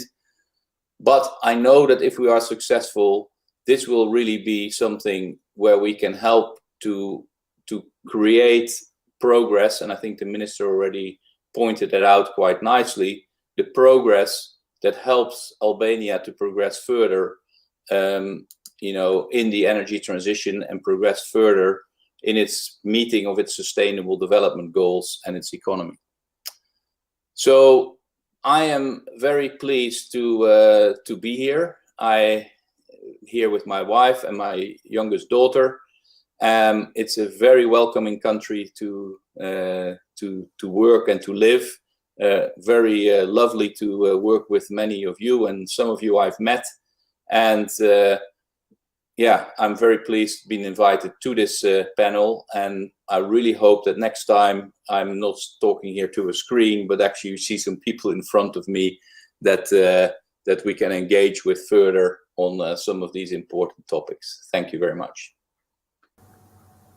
Thank you so much, Mr. Friend. Thank you so much, Mr. Friend, and I really hope next time we actually will have you and we get to meet, and why not get to know a little bit more on how every project is going on. So welcome again. Our next speaker has been mentioned by our panel as collaborating very closely with not only the government, but also with other companies as well. 878 kilometers crossing through 3 countries, strategically and economically important to Europe, a design which ensures supply to many different energy markets. Allow me to introduce to our country manager of TAP Albania, Mr. Marfur Nuri. It is a pleasure to have you again in the forum, Mr. Nuri.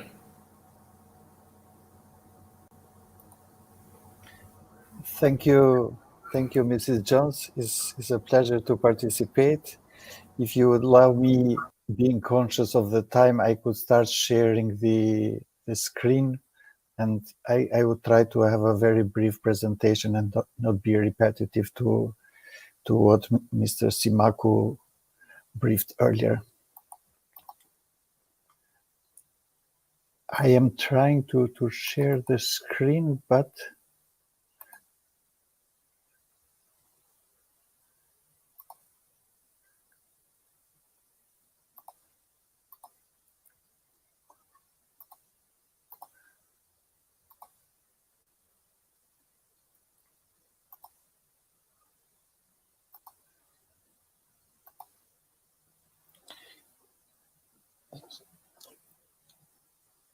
distinguished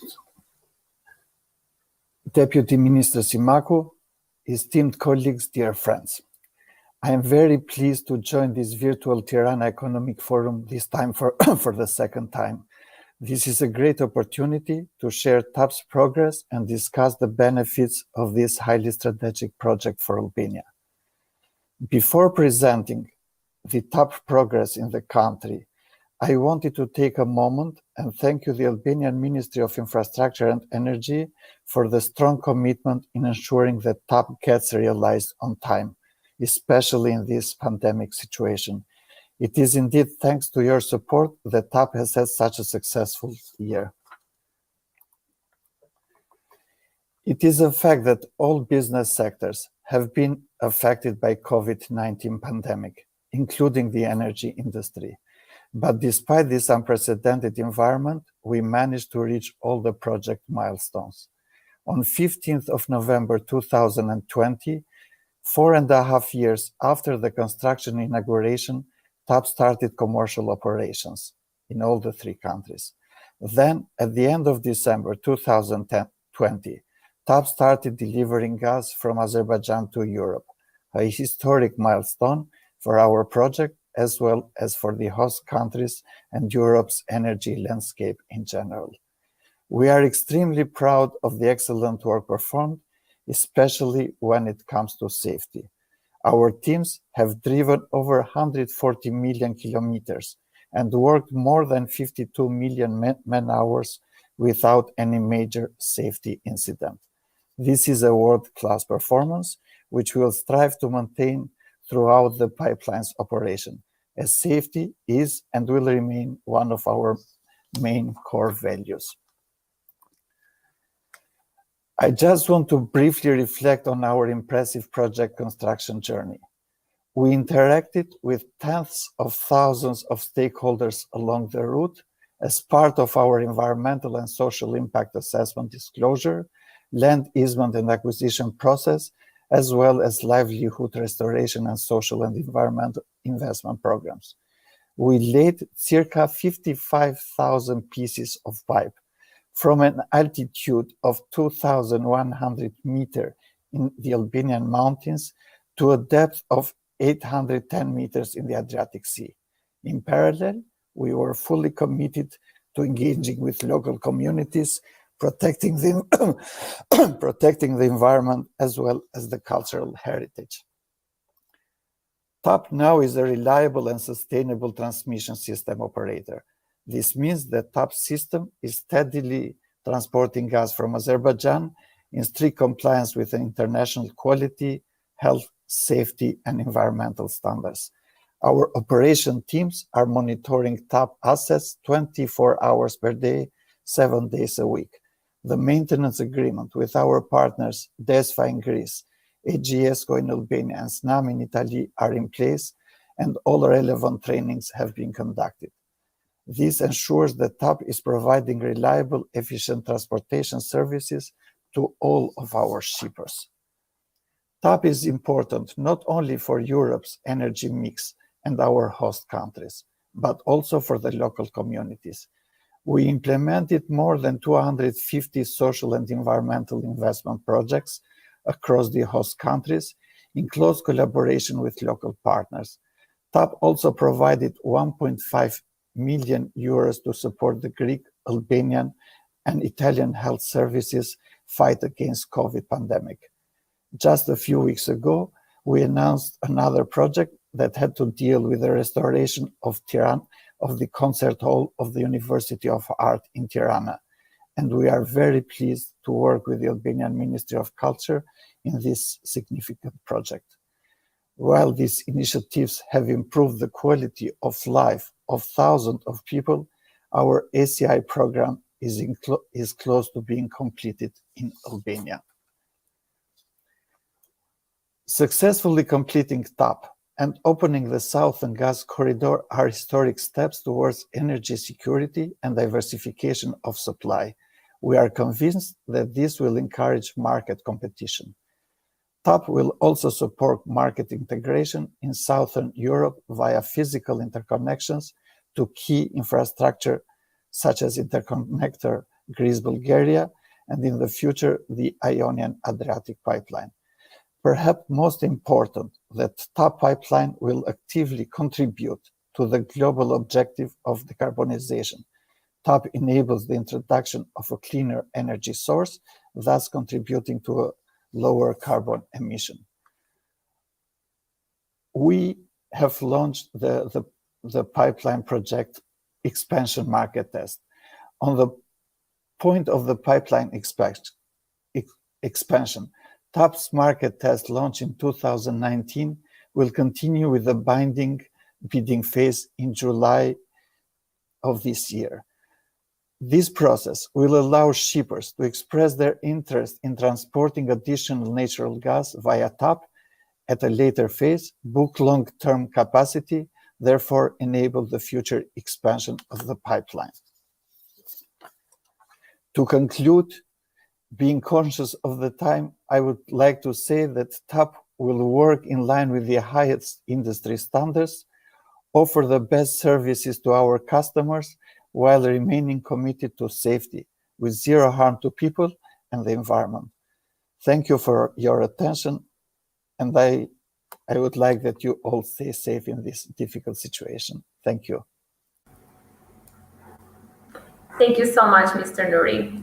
We will continue with our next, we will continue in the panel.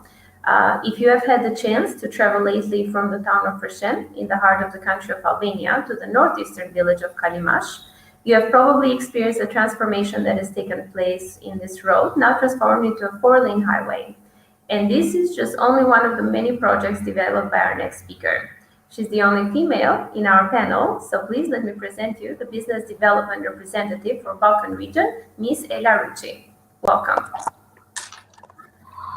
Thank you, everyone. Thank you for inviting me in this. Hello, everyone, and thank you for inviting me again in this my first appearance in the forum. And I'm very pleased to be here. But also, it shows, and I applaud the fact that you have managed to organize it this year again. I have followed the 2 years before your activities, but let's not make use of it. So next year we all meet together and discuss the next year challenges, which is going to be, I promise, more. So thank you for also calling me Ella. It's a name that I got since I was a journalist a long time ago. As you said, I worked with Bechtel from 11 years now, and I started in engineering construction model project. And technical engineering language was too difficult to understand in the beginning, but to bring that engineering work and construction technology to communities and people around the project and make them part of our joint success, I needed to find a common ground of understanding that helped all of us work together, overcome challenges together, build together a sustainable economical growth and a future. That common ground in today's reality, in industry and technology, policy making, and I think everyday's life, as much as energy sector itself, is diversifying the energy production and focus more on green energy, increasing also the green footprint around the existing facilities. From the start of the construction of Hoover Dam, which this year, it's 100 years, it started in, Bechtel started the construction in 1921, so it's 100 years from the start, ended in 1936. Into the last week, great challenge that our Bechtel team achieved in Kiask hydropower project in Canada, opening 6 months ahead of schedule the first power station, even considering the COVID times and extreme weather conditions. We have seen, all of us have seen how fast the economy is moving, technology is moving, and the need for power is increasing. Today, the common focus of our best effort is to improve the existing facilities of energy production and to meet the environmental global needs. Bechtel 2030 sustainability target is to use sustainable alternatives to reduce environmental footprint on 100% of our key projects, but also on non-project facilities. We're driving ourselves to innovation and project development and delivery. Our target is to contribute with 100 ideas, and numbers couldn't miss when you work with engineers. I'm not an engineer, nobody's perfect, but 100 ideas that can help achieve the United Nations Global Sustainable Development Goals. Bechtel has established a track record of delivering reliable, clean, and efficient power plants and applying innovative technology both in design and construction. Our engineering, procurement, and construction capabilities extend from solid fuel power plants to gas-fired combined cycle plants, renewable energy sites, and waste-to-energy facilities, as well as other models such as pump storage and carbon capture installation. Our portfolio is enriched by successfully thermal, solar, wind, nuclear, and hydropower projects. We fully embrace the latest technology, managing its risks and promises to deliver facilities that meet clients' expectations. Example of this includes the successful development of one of the world's largest solar thermal facilities in Vivenpan in California and Southfield combined cycle facility in Ohio, featuring the industry's most advanced combustion turbine technology. We are committed to innovation in today's dynamics and renewables energy storage space. And coming back to our region, which I have worked, yes, mainly on motorway projects, but a region that I know and I care much, being also from Albania. Western Balkans is facing significant energy challenges. A large portion of the energy infrastructure is very old, and the technology is based mostly in coal. The existing infrastructure is inadequate, unreliable, and unsustainable. There is so much to be done to improve this industry, and focus of policy making is now more than ever into investing into it. In October last year, Bechtel signed a memorandum of understanding with government of Albania for construction of Skavica hydropower. I'm very proud of it. It's going to be again in the mountains, which I worked for 3 years, and in a terrain that is incredible, beautiful, with people who are strong believers into what the industry is bringing into, and is a 40 years dream project, in fact. The dam is going to be, in fact, it's a unique infrastructure project that is going to happen on the past years. And it will, in fact, regulate the entire cascade of the energy, but protecting also from the flood downstreams, but increasing the productivity of the entire Dreamy cascade. Another unique, challenging project, which I can wait to see and have you visit it when the construction starts. And we'll be seeing, working together, the best names of the industry, from engineering to the turbine production, but also an increased focus on environmental protection and sustainable economical growth of the community upstreams and downstreams. As the Deputy Minister already mentioned, the downstream is what we see years after years on the flood situation and with the change of the environment, but the entire cascade facility will change with the construction of Skavica Dam. In the end, and I wanna keep it short, in the end, I strongly believe that if in the past years in the region, if you are building a motorway and you'll see asphalt, the only thing that people see in the end is the asphalt. Build a green corridor around it and make use of the waste areas, turning them into green hills or agricultural land. I have seen that happening working with communities in this region.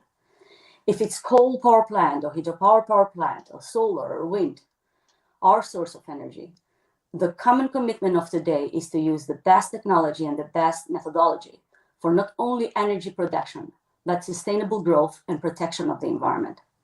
I want to end with saying, be safe, please, and see you next year. Thank you. Thank you so much, Mr. Chi, and thank you for being able to be in our panel.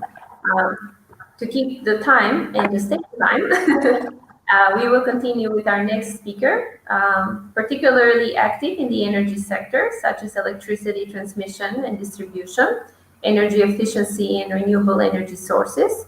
Some of the projects consist of expansion of high voltage networks, the voltage network from Tirana to Podgorica in Montenegro by means of the transmission line. So let me allow to introduce to you the country head of KfW, who is our next speaker, Mr. Thias. Welcome. Yes, hello also from my side. It's a pleasure to be back in the Tirana Economic Forum, although sadly, as was mentioned before, only virtually, but looking forward to meet you all in person again.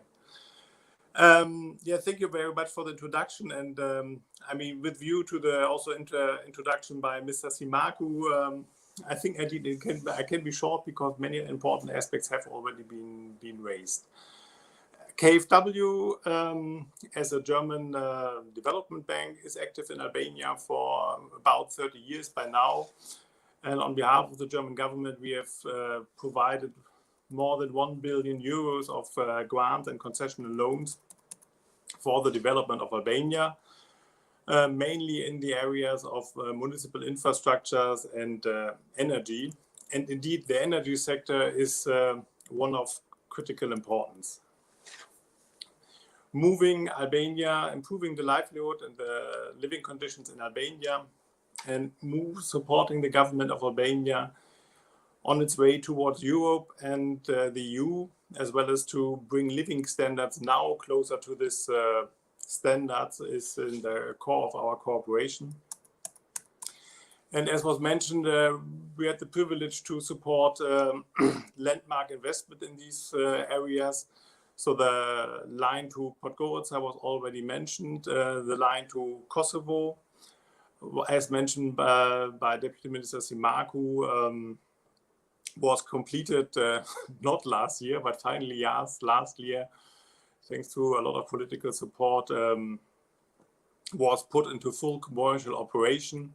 And this, of course, will play an important role in allowing also energy producers in Albania to access the regional market. Important other projects keep continuing.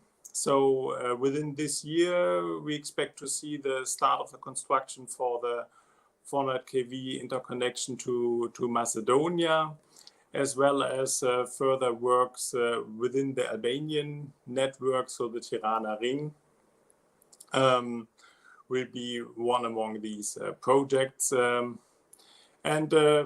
mean, also talking about myself, if something is not a problem, you hardly perceive it anymore. But I think the reliability of energy supply is, of course, also an important precondition for economic activity. And also thanks to these investments, this has greatly improved. And the further expansion of renewable energy in Albania will, of course, be mainly depending also on a strong network which allows the producers to bring the energy produced to their clients and customers. And for this development, these strong and efficiently managed network is, of course, key to this. Another important project I would like to mention, it also fits nicely to my previous speaker, is that together with us, Albania successfully applied also under the Western Balkan Investment Fund of the EU for an investment grant, which will support with funding on the German government for the rehabilitation of the Fiesa hydropower plant to sustain and enhance its energy production. Happy to also announce that master plans, both for the transmission and for the distribution sectors, are in the final stages to be elaborated and presented, so that together with our partners in Albania, we can continue this support to keep the grids up to the growing and demands of securing energy supply in the region. Last but not least, and again also making reference to Mr. Simarco, the increasing energy efficiency is also an important area in this field, and we are proud to support the rehabilitation of student dormitories in Tirana, which I think is a good showcase of introducing latest technologies and reducing energy consumption, but also improving living conditions for the Albanian students. So this is basically our investment package, which is really also at the heart of our cooperation. A development I mentioned, I think, already last year is, however, to expand this cooperation on the investment side with the support on the policy side. And so some time ago already, we started together with the Ministry of Energy and Infrastructure, as well as with the Ministry of Finance, in cooperation with our French partner, the AFD, to structure sector budget support to support the policy reform. I have to say the initial beginning was not as fast as we had all hoped for, but as Deputy Minister Simarco outlined, 2020 was really a remarkable year, with showing huge progress on many important aspects. Some were already mentioned. I just want to highlight a very few of them. The financial restructuring within the three power companies has been moved forward, thus increasing the financial stabilities of the three key actors for the sector. Mr. Simarco mentioned the unbundling of the OSHE has moved ahead significantly, being now on the way to full compliance with the requirement of the Secretariat of the Energy Community, and the already mentioned establishment of the ALPEX and the Renewable Energy Operator are among these important milestones. So overall, we expect, if maybe last year's reading of the report of the Secretariat of the Energy Community might have not been very pleasant for Albania, I think this year will show a remarkable difference. And this, so we have supported this by putting the kind of the framework under this policy loan around it. The individual items, of course, were also matter of support by our partners in the sector. So we don't want to take credit for this, but we just put the frame around it, and it's a result of an excellent cooperation with the partners in the sector, and especially the Albanian institutions. I'm highlighting this here also because it shows a much improved sector governance, which I think will be an excellent basis for also further and expanding private sector investment into the sector. KfW, on behalf of the German government, stands ready to further support Albania on its way to these EU standards, both on the investment side and here implementing also this green agenda, now put even stronger forward by the EU delegation, but also to continue this further improvement on the policy level, and they're preparing for the upcoming EU accession talks. With that, I would always, being also mindful of the time, close my remarks, and thank you very much for your attention. Thank you so much. We will continue with our last speaker, 140 megawatt solar plant at the Albanian coastal site of Karavasta. This first project will diversify the country's energy sources, increase its resilience to climate change, and significantly impact the Albanian economy. Please let me welcome the project director of Karavasta Solar, Mr. Javier. Mr. Javier, welcome. Hello, everyone. Thank you, Mrs. Jones, for this short introduction. I'm very glad to be present at this roundtable on energy. I would like to particularly thank the Foreign Investment Association in Albania. It is doing a great job by organizing such a great event. And also thank Mr. Samaku and the other speakers around this table that provided already a good snapshot of what Albania is doing when it comes to energy. So as Mrs. Jones perfectly said, I am the project director of the Karavasta solar plant. It's a 140 megawatt solar project that will be built close by Karavasta. It is a project that has been organized by the Ministry of Energy and Infrastructure in Albania last year, and on which Voltalia was awarded the winner and the project, Profsuent providing the cheapest price. So we are very proud of that. I think it's a good mark for Voltalia, of course, but also for Albania, that is, as Mr. Samaku said, is willing to diversify the renewable energy sources in Albania. Maybe some few words about Voltalia. Voltalia, so it's an international player in the renewable energy sector. The group produces and sells electricity generated from wind, solar, hydraulic, storage, biomass facilities. So we own our assets. We go from development until operation and maintenance.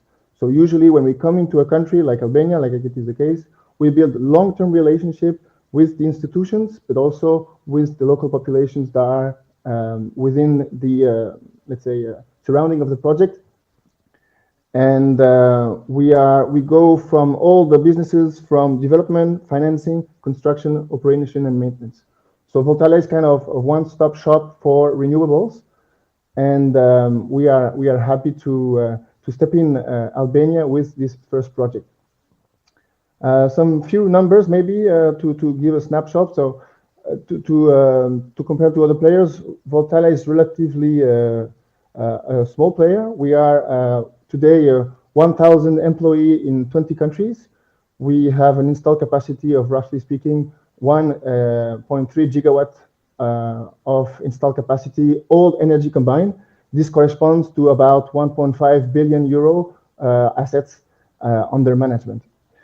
Now getting back to Albania, so as I said, we just were awarded the project, which is a great achievement to us. We look forward to the additional projects that Albania will put to tenders, but also we are in discussion with different developers that are targeting the small solar industry with a 2.5 megawatt.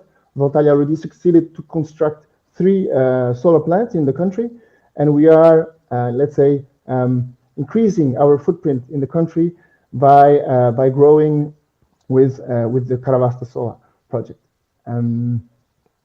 Also important to say that Albania, as my previous colleagues on the speakers on the table said, Albania is at an amazing moment of its history by unbundling the power sector, by implementing a power market, and at the same time by diversifying the renewable energy sources in the country. So it's everything happening at the same time. It's, the business is really fostering, and there are many people that are looking at this country as being a great destination for new investments. So I think it's a good indication to show that definitely Albania has proven to be, a good way for investors to divest their assets and enter into Albanian sector, whether in the energy, but also in the IT, in digitalization. These are a few, and health and care, of course, education are a few of the sectors that are definitely growing fast in the country. Well, a few words getting back on the project, just to give you the status of where we are. So as I said, the project was awarded to Voltalia in May. Important to mention that it was structured with the help of EBRD. Since then, we have correctly signed the concession agreement with the government. That was in July last year, and also the PPA for the off-taking of probably the cheapest electricity in Albania at 24.89 euro. That will be the price that Voltalia will sell the electricity to the government during the operation of the project, and especially the first 15 years. Then in December, thanks to the great job on the ministry side, a dedicated team that were able to work and provide a strong support to achieve the signature of the final agreement that turned the two previous contracts I mentioned, the concession and the PPA, both effective. So it was a great achievement for 2020 to us. It was definitely a kind of a tragic and sad year for the whole economy and a lot of people, but I have to say that it has been quite a thriving year for Voltalia in Albania, and we look forward to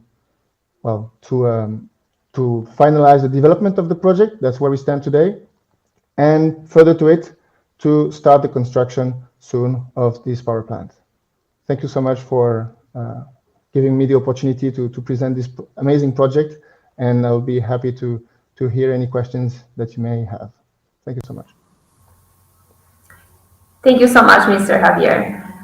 Thank you so much to all of our participants and to everyone in the panel. Thank you to our Mr. Deputy Minister as well, and thank you for sharing with us all the exciting projects that will take place in Albania.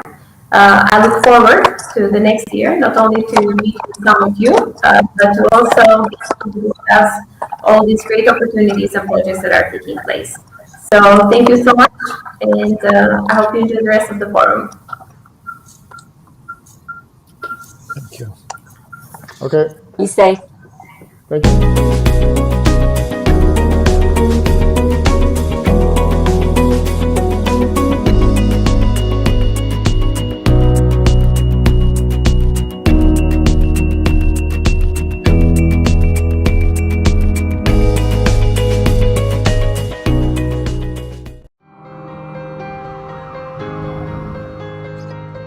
Këtë vit, papritmasijet tona, përparësitë tona, planet tona për biznes ndryshuan në mënyra që nuk mund të parashikoheshin. Por ne në Alfa Bank ishim të sigurt se vetëm së bashku, me përkushtim dhe profesionalizëm, mbështetje dhe përpjekje të vazhdueshme, mund t'ja dilnim mban. Dhe në asnjë moment nuk reshtëm së punuari për këtë. Me shërbime të reja, zgjidhje online dhe shumë energji pozitive, ne osiguruam që ti, familja jote dhe biznesi yt të kishit të gjithë për krahjen e duhur për të ecur përpara. Dhe ndërsa një vit i ri me sfida të reja është kaq pranë, ne premtojmë se do të jemi gjithmonë këtu, më të fortë, më vizionar dhe më njerëzor për ty. Alfa Bank, gjithmonë të sigurt, gjithmonë bashk.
Distinguished participants, speakers, dear organizers, allow me first to introduce myself. My name is Evis Karandrea, and I am the General Director of the Catholic University Our Lady of Good Counsel.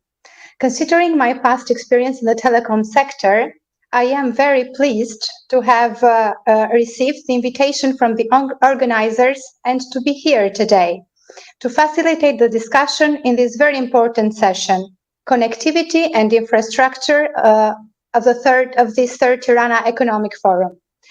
Distinguished previous speakers, Commissioner Varhelyi, Their Excellencies, ambassadors and ministers, addressed the importance of connectivity and digital transformation for post-pandemic recovery, sustainable economic growth of Albania and the Western Balkans, and their European integration. In this session, we are going to address connectivity and infrastructure with our distinguished leaders and speakers. Allow me to introduce them to you. We have here with us today Ms. Bilgen Aldan, CEO of Alp Telecom. Hello. Welcome, Ms. Aldan. We have here with us today Mr. Elvin Guri, CEO of Empower Capital Advisors. Welcome, Mr. Guri.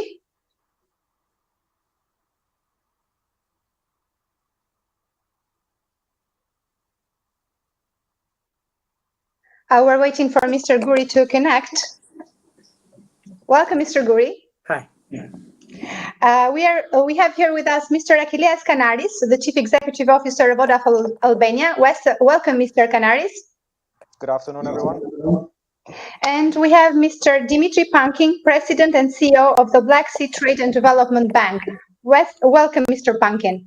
Thank you. Thank you. It's a big pleasure to see you. The session will last for 25 minutes. I will kindly invite our distinguished speakers to make their remarks for a time of 4 to 5 minutes. And if time permits, we can have a small question and answers and closing session. I'd like to make a few introductory remarks. COVID-19 has laid bare the realities that underpin our economies, with the key lesson that not being connected to the internet increasingly means missing out employment opportunities, education, healthcare, public services, and information. Evidence emerging from research done by the International Telecommunications Union suggests that countries with robust connectivity can mitigate up to half of the negative impacts resulting from the pandemics.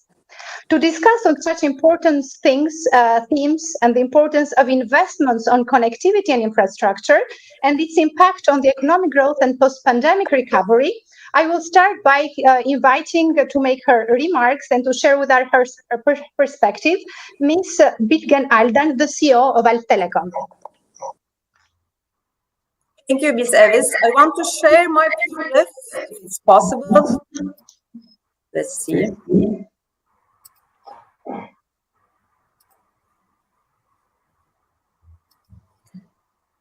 Can you see?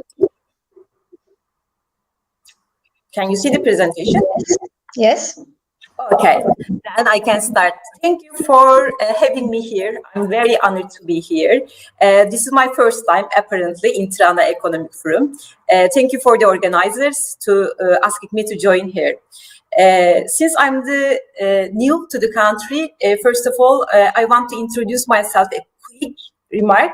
I'm the new CEO of Telecom. It's been less than a month I've been here in Albania, and it was a very good pleasure for me. For a quick intro about myself, to give some hints about the future, I have more than 20 years of experience in various digital industries, not only in telecommunications, but also in banking, e-commerce, which is widely discussed in the morning, gaming, digital media, startups, and entrepreneurship. I'm very honored to be here again with the distinguished gentlemen of the businessmen of the country. As mentioned in the morning sessions, COVID times are still affecting our lives, not only in health perspective, but also in business perspectives. It's a broader change for everybody. And of course, I was not here last year, but I can emphasize, like all of us in all globe, it was a challenging year for businesses and telecommunications industry as well. Today, I want to mention some of the foundations of our company that can help enlighten our future. So I want to share some numbers with everybody here. Telecom, being the historical brand of Albania, is the biggest internet provider in the country. And most of the internet consumed in Albania is provided by us. I value the broader perspectives that are discussed in the morning, mostly about the broadband future of the country, and we will be the biggest collaborators of those. In 2020, to support our consumers and customers, we were providing free internet, not only in the fixed side, but also in the mobile side and the distance learning part. We have around 4,000 kilometers of fiber, which is the biggest network in the country, and around 40,000 fiber lines with GPON, and we are still building in all over the country. For the last year, if I can steal precious moments of your time, I want to thank to the field operations teams, which done amazing job in health crisis in COVID times, which try to backbone every one of the connections for the consumers. Of course, not only having the international network, we should connect our networks to the borders. We have 8 cross-border connections, which includes Greece, Italy, Kosovo, and Montenegro. We are also connecting our consumers to the content, to the entertainment by being the biggest IP provider in the country and being the first to provide one. This slide is very important for me because not only being in the biggest employer in telco sector in Albania, we believe in diversity with 60% of women working in our workforce, 34 43% in management levels, and apparently a CEO of women in leading roles as me. So if I come to the pandemic, I think the morning sessions were very fruitful and very transformative, but I wanted to mention a single data which is, I think, enlightening the future for all of us.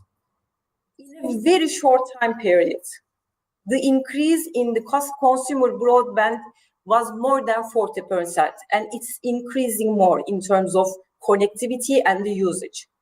If we check 2019 figures of AKEP, the Albanian internet household penetration was around 60s. This year, we expect this number to go up. With this 40% is going upward more. In this scenario, as telco operators, our role is critical. We will be digitalizing and facilitating the life of Albanians in a more digitalized and transformative way.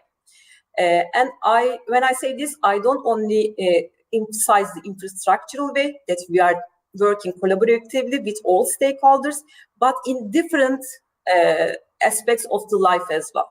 I want to give a very quick example from Turkey, which is my home country, about the gaming. If you now, in this moment, check the top charts of the world, which are the mobile games, you will see in the top 10, 5 of them are built, published, and produced by Turkish game studios, and they are served to the global citizens of the world, not only locally. What is this mentioning to us? Digital worlds are not local, they are also global, they are also regional, and we are living in the young generation of Albania to be a game changer in this perspective, not only in the infrastructure side, but also in the application side.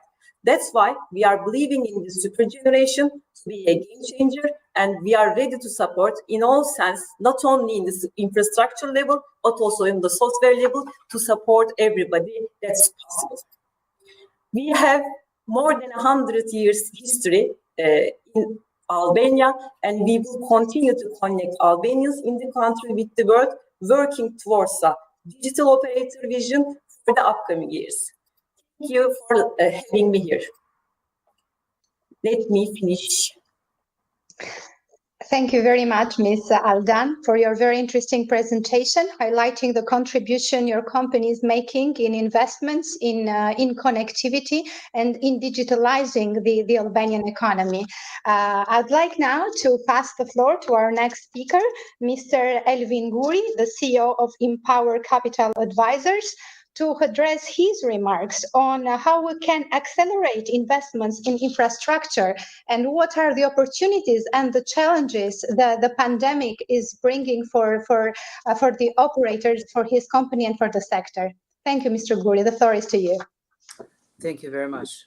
My background in private equity is of slightly less relevance here for the purposes of this panel. But a bit more relevant is the fact that I am the majority owner of One Telecommunications, the second largest mobile operator in the country. The company, especially during the past 2 years, has undergone a great transformation, partially because of the change of ownership, but partially also because of the challenges that the pandemic forced on us. Operating in a very dynamic markets with very strong competitors forced the company to also take a very hard and close look at itself. Now we are operating in times where there are a few global challenges to connectivity. 5G, extending broadband to as a human right to all locations, all around the country. These are challenges that require not just the engagement of the whole industry, but also engagement of a large number of other stakeholders, from financing institutions to government, regulators, and society at large. We, as an industry today in Albania, are operating in a market that is still developing, where purchasing power is rather low, increasing but still quite low. and therefore find ourselves quite challenged when it comes to thinking about the longer-term investment challenges that the industry has and that the country and the market require. Even so, I'm happy to share that as far as our company is concerned, we've managed to overhaul through a very extensive capital expenditure plan both the hardware infrastructure of our business, and we're doing the same for the software infrastructure of the company.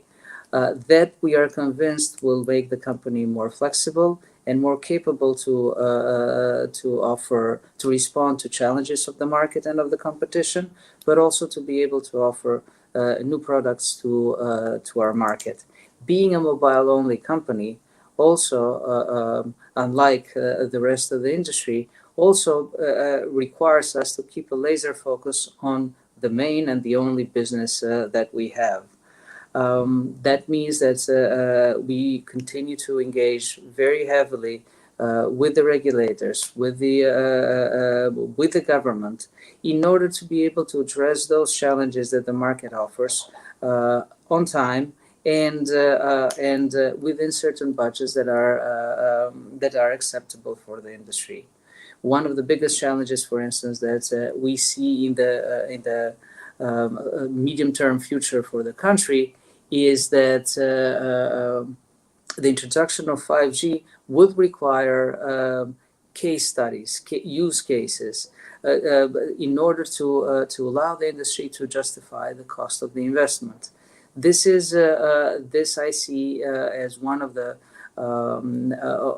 challenges for the next couple of years that will engage the industry, it will engage the regulator, it will engage also financial institutions. In a market like ours, small, still developing, the presence of international financial institutions, such as the Black Sea Trade and Development Bank, and their support for large-scale infrastructure, transformational investments in infrastructure and in digital infrastructure in particular, are extremely important for the viability of those projects. With that, I'd like to conclude, and I'd happily address any questions later in the panel. Thank you.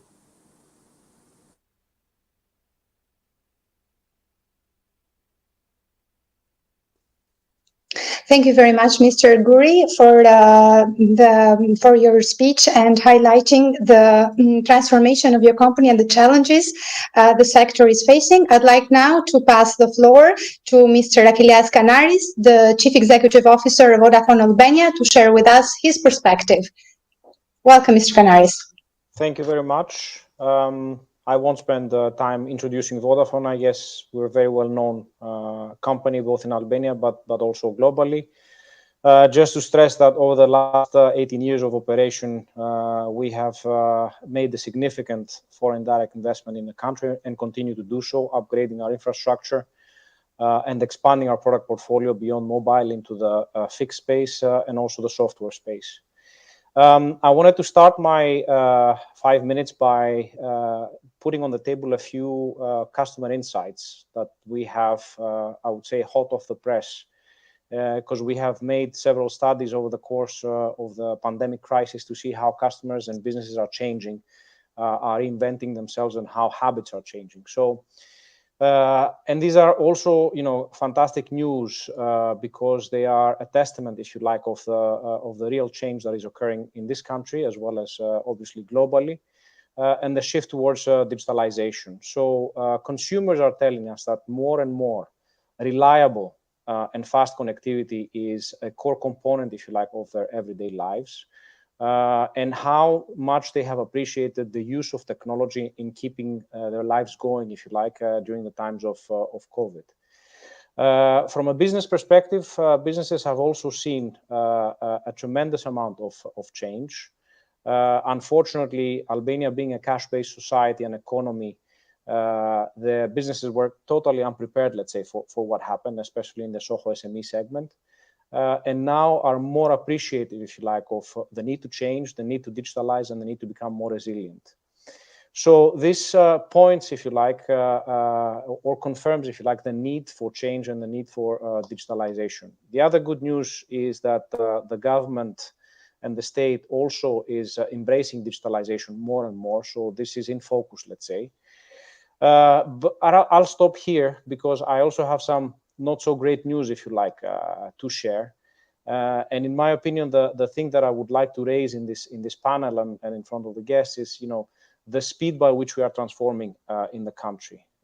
As a global business, we benefit from having oversight of many markets across Europe and the rest of the world. And what I have to testify is that the speed by which other countries, particularly in Western Europe, are progressing and are exploiting, if you like, the back end of this crisis to transform their societies and the way they run their businesses are ahead of Albania and possibly the rest of the Western Balkans. Initiatives are underway, investments are underway, and industry and government are working very closely together, if you like, to exploit this opportunity. So if there's one alarm that I would want to raise, if you like, with you today is the fact that we need to pace it up. We need to speed up, if you like, the execution of change in the country. From our point of view, what do we need? Number one, I think we need a clear focus and a lot of prioritization around infrastructure investments. It's very important for Albania to make the next steps in terms of infrastructure connectivity. And there are two things there. One is 5G. We need to accelerate the deployment of 5G in the country. Other countries are not even experimenting anymore. It's live. The services are live, and they're not far from Albania in terms of location, if you like. And also, we need to up our game in next generation access network deployment across the country. That will secure, if you like, digital infrastructure and digital connectivity through and through, which for me, it's the basis upon which you can then start building a digital economy. Number two is we need an open dialogue with the state on how to ensure the economics, if you like, of such investments pay off. And I think Mr. Guri talked about that. I second basically what he's saying. We really need to sit down as an industry with the state to make sure that we commit ourselves to investments, but also we are sure that we are ensured, if you like, of the viability and the longevity, if you like, of those investments. And this is a mix of both regulation as well as commitment. Lastly, there is a big piece of work that we need to do in order to, and this is both from a state but also from a private sector point of view, to upskill the society with digital skills, particularly on the SOHO and SME segment, which is the heart of Albania's economy. There's a lot of lack of understanding, if you like, of digital technologies. And therefore, we need to work side by side to try to educate the market to understand that actually digital technologies are not that complex. They're not that expensive, and they can really help transform consumers as well as businesses. We as Vodafone can take the lead, if you like, in this respect, and we bring a lot of know-how as a global business, as a global technology, let's say, company in the market, and we are willing and would welcome, if you like, initiatives in this direction. And with that, I will pause and I will take any questions. Thank you very much, Mr. Canaris, for highlighting in your speech the need for change, digitalization, and especially speeding up the pace with which such change needs to be made.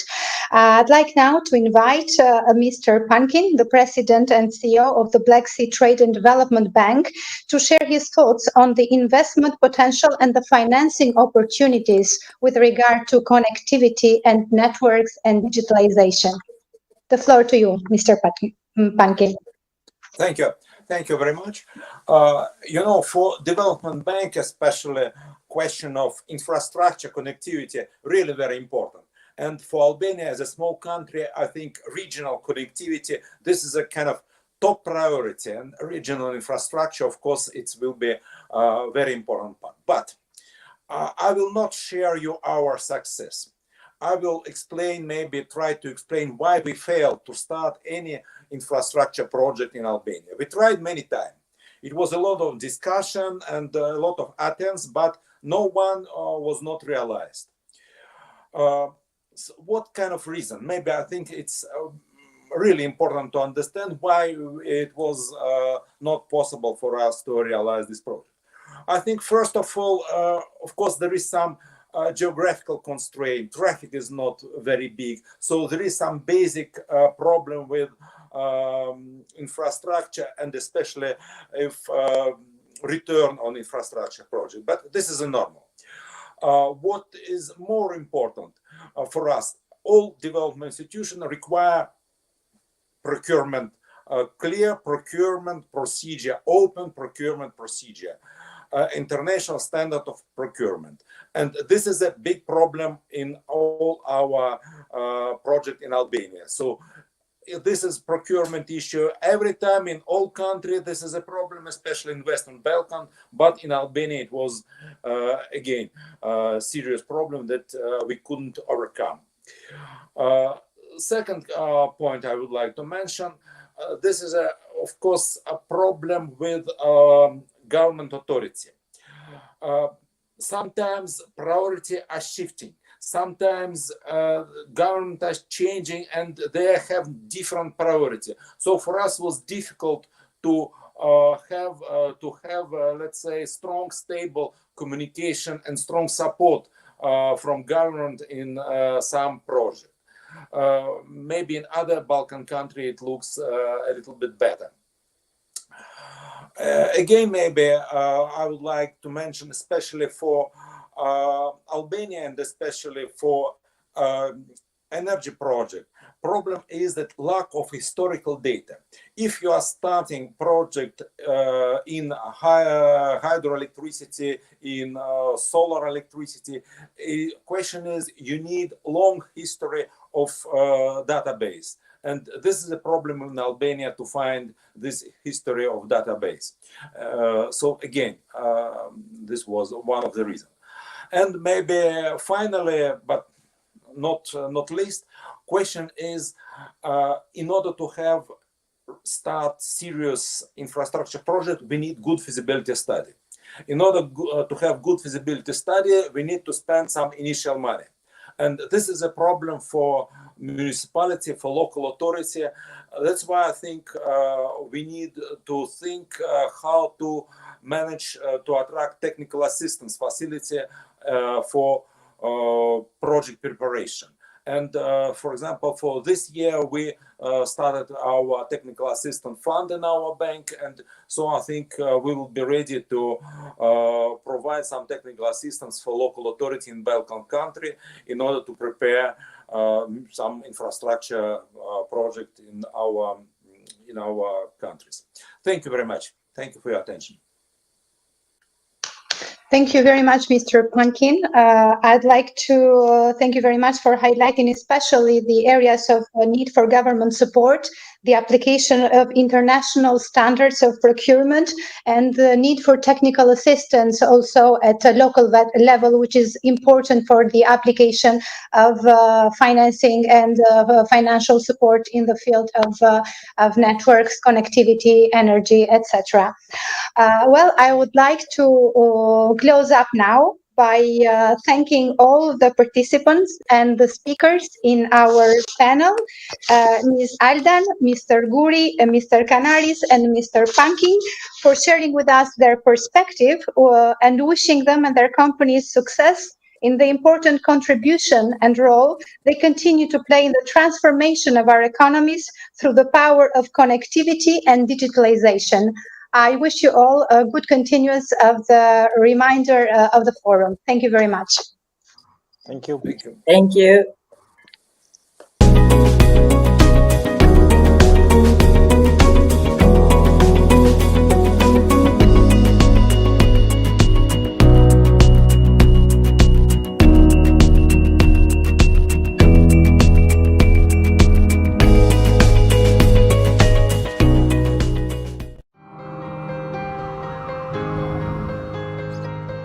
Këtë vit, papritmasijet tona, përparësitë tona, planet tona për biznes ndryshuan në mënyra që nuk mund të parashikoheshin. Por ne në Alfa Bank ishim të sigurt se vetëm së bashku, me përkushtim dhe profesionalizëm, mbështetje dhe përpjekje të vazhdueshme, mund t'ja dilim mban. Dhe në asnjë moment nuk reshtëm së punuari për këtë. Me shërbime të reja, zgjidhje online dhe shumë energji pozitive, ne u siguruam që ti, familja jote dhe biznesi yt të kishit të gjithë për krahjen e duhur për të ecur përpara. Dhe ndërsa një vit i ri me sfida të reja është kaq pranë, ne premtojmë se do të jemi gjithmonë këtu, më të fortë, më vizionar dhe më njerëzor. Për ty, Alfa Bank, gjithmonë të sigurt, gjithmonë bashk.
Hello again, dear participants of the Tirana Economic Forum.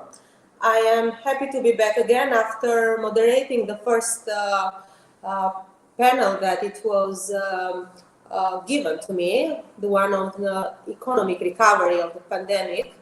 The panel that I am going to moderate now is about tourism. Tourism, a very important industry for, let's say, all the world, I would call it, and for the people. But for Greece and Albania, I see that is the main contributor of the economy. And for this topic, very important topic, we have here two panelists. The first one is the mayor of Ioannina, Mr. Mose Elisaf, that I would like to welcome. Thank you. Mr. Elisaf, welcome. Thank you. And the second one is Ms. Silvia Lovreta, the director of the Southeast Europe International Hotel Development of Marriott Group. Hello, good afternoon to everybody. Nice. Hello. Good afternoon. Hello. Okay, very good. This panel, as you can see, is related on tourism. Both speakers are very much related with that. Regarding Mr. Elisaf's words and thoughts and insights in this panel. For Albania and for, let's say, Greece, and especially Ioannina, is a very important country, destination, neighbor, friend of Albanians, and you know how important this is as a destination and popular for Albanian people, Greece. And we are very much looking forward for the borders to open so that we can continue our normal visits. For your city, the tourism is very important, like for entire Greece and also Albania. Could you share with us your insights and perspectives on the area, let's say on the common area between the two, let's say Ioannina and Albania, as we are bordering with each other? Yes, of course.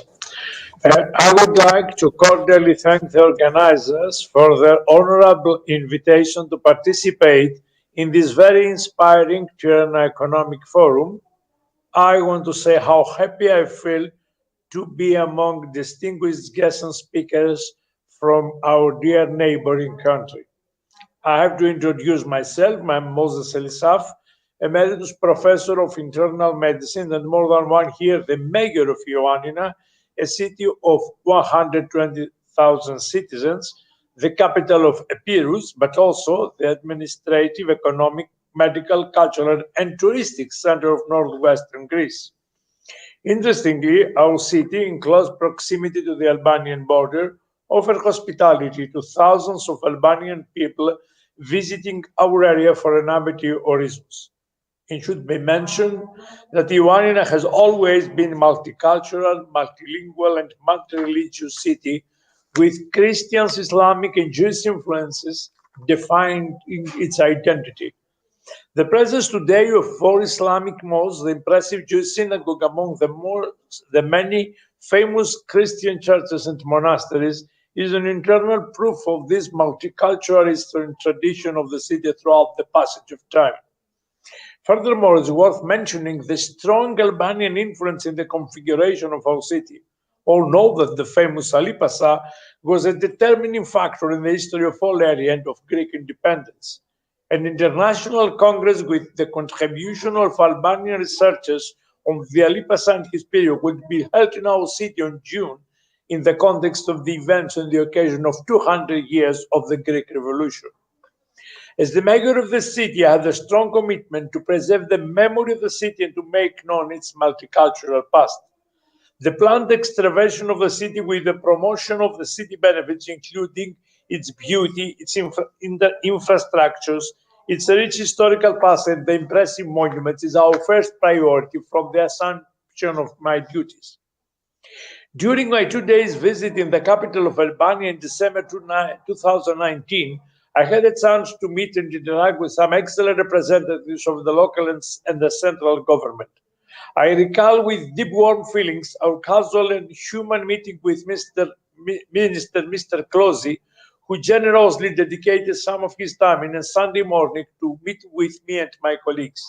At that meeting, we planned a deepening of our relationship and dreamed of a few serial B2B meetings between Albanian tourism professionals and business representatives from Ioannina. I stressed from that meeting the importance that the relationship and exchange between Albania and Ioannina had for my city and its economy and well-being. I had an equally warm-hearted meeting with the Mayor of Tirana, with whom we also planned a vivid continuous exchange. I had asked him to give me the honor and pleasure to welcome him as soon as possible in Ioannina. When man makes plans, God laughs, as they say. The pandemic of coronavirus struck us all with the same forceful impact. Coming together, meeting, deepening our relationship has been postponed, but not annulled. There are so many reasons why I believe that, and I would love to elaborate on some of them. Allow me first to quote some numbers regarding the touristic interaction of Albanians with Greece. I always like to start with facts and data in order to build a strong base for my following argumentation on why working for the strengthening of Albanian-Greek, Albanian-Ioannina relationship is valuable and worth it, I guess, for both sides. Greece is #1 traveling destination for Albanians. The incoming tourism from Albania to Greece is almost 1 million. In 2019, it was 944,000 visitors. From them, 97% passes through the crossing of Kakavia, which leads directly to Ioannina, and Krystallopiki by car, a number that was half of it in 2012. That leads to more than 3 million overnight stays on Greek soil and to an income of 212 million euros for the Greek economy. In less than 8 years, the numbers have doubled, showing the positive and growing development of Greek-Albanian interaction. Albanian tourists and #1 visitors in the region of Epirus, 231,000, where my home city Ioannina is the capital. Germans are far behind them by 83,000. There are pure statistic data proving, though, the real connection between Albania and Western Greece. Please do imagine and project the number we would get if the border crossings were taken care of and the roadway from Ioannina to Kakavia and Tirana was of high standard. I lastly made a very harsh reference on that subject to the City Hall session of last July, when I declared in public my frustration from the latest developments by the Greek side regarding the non-continuation of the Ionian road from Ioannina to Kakavia. I strongly believe that we should build a vertical and horizontal Greek-Albanian alliance in order to push our governments and the European Union for the necessity of the funding and building of that highway. It would double again the number of incoming visitors into Greece and would make the international exchange easier and thicker. Thus, explaining the data and the numbers for us in Ioannina, the flow from Albania is essential for the tourism flourishing of our destination. Albanians come, enjoy, stay, eat, drink, and shop in our local market, sharing with us some of their valuable recreation time. But it's not only fun and joy the region Albanians come and visit Ioannina. I know from experiences I've been serving for so many years at the University Hospital of Ioannina as a doctor that medical reasons are also high on the agenda of our interaction. My hospital has been welcoming and treating of many cases from Albania. Even today, amidst the pandemic of coronavirus, Albanians are frequently crossing the border to be treated in Ioannina's hospital. This is a great sign of solidarity and understanding between our two countries. Family ties, friendships, and business relationships are further reasons for the traveling of Albanians to Ioannina. We all have known, have friends, or have worked and cooperated with an Albanian partner. I would dare to say that in general, Greeks and Albanians are the national groups in the Balkan Peninsula which have interacted and got the chance to meet and collaborate with each other. This is a trace on our DNA which needs to flourish further, in my opinion. I would guess that every Greek knows and has a nice personal story to tell about an Albanian friend. We should not let that heritage fade away. This is a personal experience that we should share it with our children and grandchildren in order to build a sustainable and continuous mutual friendship. We, as a recently elected local government, have set as the main pillar of our policy the exercise of extrovert and open policy. We want to transform Ioannina as a hub, as the entering point for the southeastern and central European visitors. We want to attract interest from markets and countries which can have a cultural reference to our city. We want to attract human capital, brains, and investment. We strive to be the medical and education center of the region, to be the MICE destination and the high-tech hub of the region. We have the infrastructure, we have the venues, we have the institutions, and we have the political willingness to achieve that goal. We are out looking for partners to come and invest in our endeavor and transform it into a common future. Our hospitals and universities' reach is beyond our national borders, while conferences and research work of global interest take place. Foreign, main German companies are investing in our local talent and know-how. Israeli real estate and hospitality funds are putting our city under the radar. International media awareness is increasing. This is a slow process due to the pandemic, but will accelerate as soon as we come gradually out of it. Albania and its people can, and I invite you through my presence here, be part of that vision we have of our city. I invite you to share the pathway and walk it together. Finally, to come back to tourism, it is the ideal field to start working together. We can share some of our city break destination know-how and MICE experience. We can give us the chance to share packages for long-haul visitors in order to balance their experience and budget requirements. We can provide you tourism training and expertise, and you can offer us the passion and the innovative spirit of the newcomer.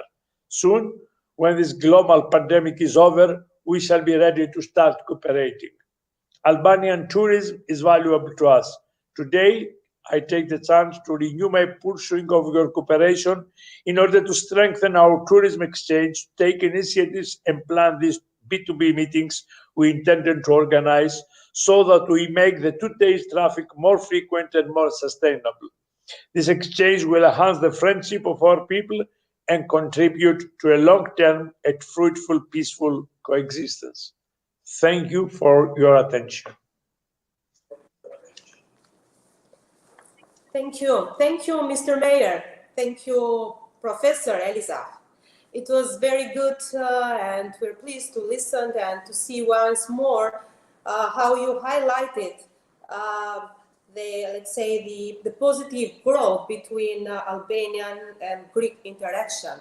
It's very important to see the real connection between Albania and the northern Greece, and also to recognize the potential that Albania is having in your tourism industry. We will skip to go to the next panelist, and then depending on the time that we are allowed to, we'll see if there is time for questions. Thank you again, Professor. I would like to invite Ms. Lovreta for her word. Actually, my contact with you has been also a couple of years ago when we had the conference on tourism as Foreign Investor Association in Albania, and it was the time that Marriott signed an agreement in Albania for having or starting your operation in Albania. And we are very glad and happy to have an international brand. As we know, pandemic has impacted all the world, all the economy, but tourism is the one that has been mostly hit, actually, all over the world. And there is no, doubt that your hotel or your brand has been hard hit. So I would like if you could share with us how your business has been hit and what have been the measures that brand Marriott had to implement. And also I know that you are also waiting to start, let's say, operation in Albania and to see how your plans are going to be, let's say, enlightened. The word is for you. Thank you very much, and thank you for the invitation. We are happy to participate at the forum, although we would be happier to be there with you in Tirana. So as the entire hotel industry at Marriott International, we have been coping with extremely challenging environments. We had to temporarily close many of our hotels in Europe. And at a certain point in time, we had 90% of our hotels closed in Europe. And you can imagine that, the impact on the business performance was quite dramatic. As a consequence, we went through a deep organizational restructuring, and we had cuts in the level of employees, deeper cuts than we have ever had in the history of Marriott, a company which is almost 100 years old. So we have seen a lot and we have gone through a lot, but this was no doubt the most difficult crisis we ever had. With all the news we are hearing on the government lockdowns and the virus spreading across the globe, it can be a little bit discouraging. There is no doubt about that, but also there is no doubt that the travel will come back. If we think about it, the forces that have boosted the tourism and hotel industry are still here. People still want to travel to see the world, do business, see their families. And we don't see a change actually in the travel demand and the travel fundamentals. we actually see quite accumulated demand, and we believe this accumulated demand will help us get back on track once the virus is perceived to be behind us. From our experience in China, once the virus gets to be perceived behind, the business performance comes back quickly. And all of that said, we believe that the vaccination is probably the key to the travel, tourism, and hotel industry recovery. So what measures we have implemented? So we have raised our cleanliness standards. We have implemented new housekeeping protocols. We have new cleaning technologies in place. We have developed new products like staycations, like Stay Pass, Play Pass, Day Pass, enabling our customers to work from our hotels, as COVID actually brought us flexibility in ways we are working. So we have enabled our customers to work from our hotels around the world. Also, we have been implemented the digital technology, and our hotels have embraced digital contactless technology, mobile key, mobile check-in, mobile chat. So you can just check into the hotel without seeing anybody. Obviously, we don't want this trend to stay. Hotels are created for social gathering, not for social distancing. And we are looking forward to be back, to Albania to do some new projects apart from our hotel in Tirana. We will be looking now at resorts, at secondary cities as well. For us, Albania is one of the strategic markets in the region of Southeastern Europe, and we believe it is a hidden jewel of the Mediterranean. So we are looking forward to be back.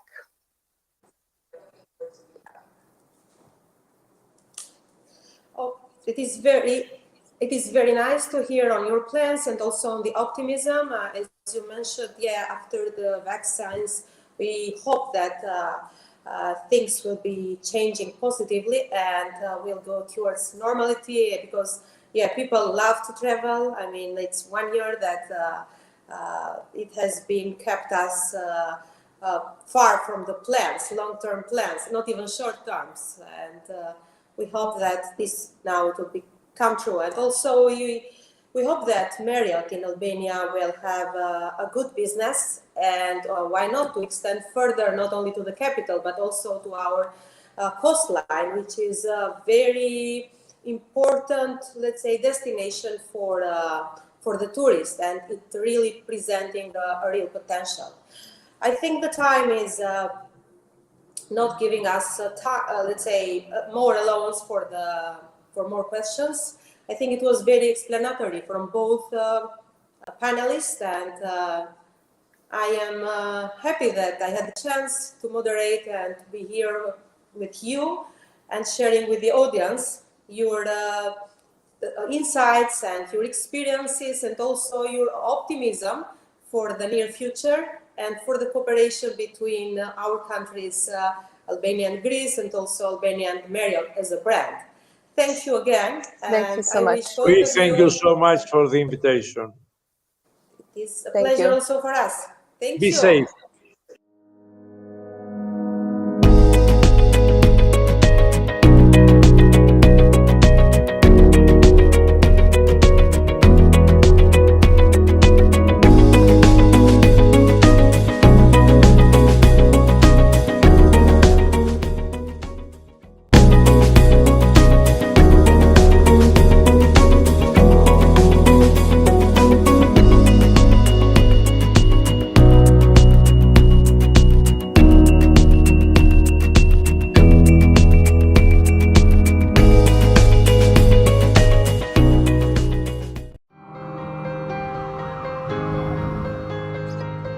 Këtë vit, papritmasijet tona, përparësitë tona, planet tona për biznes ndryshuan në mënyra që nuk mund të parashikoheshin. Por ne në Alfa Bank ishim të sigurt se vetëm së bashku, me përkushtim dhe profesionalizëm, mbështetje dhe përpjekje të vazhdueshme, mund t'ja dilnim mban. Dhe në asnjë moment nuk reshtëm së punuari për këtë. Me shërbimet e reja, zgjidhje online dhe shumë energji pozitive, ne u siguruam që ti, familja jote dhe biznesi yt të kishit të gjithë për krahjen e duhur për të ecur përpara. Dhe ndërsa një vit i ri me sfidat e reja është kaq pranë, ne premtojmë se do të jemi gjithmonë këtu, më të fortë, më vizionar dhe më njerëzor për ty. Alfa Bank, gjithmonë të sigurt, gjithmonë bashk.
Thank you very much to the organizers of the Tirana Economic Forum for pulling this event together amid such challenging circumstances this year. It's really a pleasure to be able to take part. My only regret is that I cannot be there in beautiful Tirana with you, one of the most dynamic and charming cities in the whole region. My name is Damir Marušić. I am Senior Fellow at the Atlantic Council, working on the Western Balkans here in Washington, D.C. I am joined by my colleague, Enio Iatso, the President of the American Chamber of Commerce in Albania, and the CEO of Creative Business Solutions, a leading economic development firm with expertise in financial sector and economic development. We don't have very much time for our panel today, and we're hoping to have a rich discussion, so I figured we'd get started right away.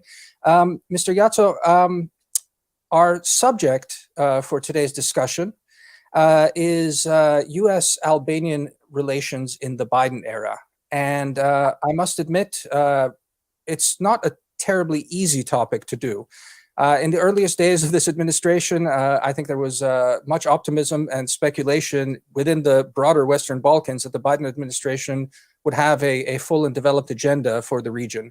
I personally have always been a little skeptical about it, and we can talk a little bit about that. But here we are a few months in, and it's still not very clear exactly which way this is going to go.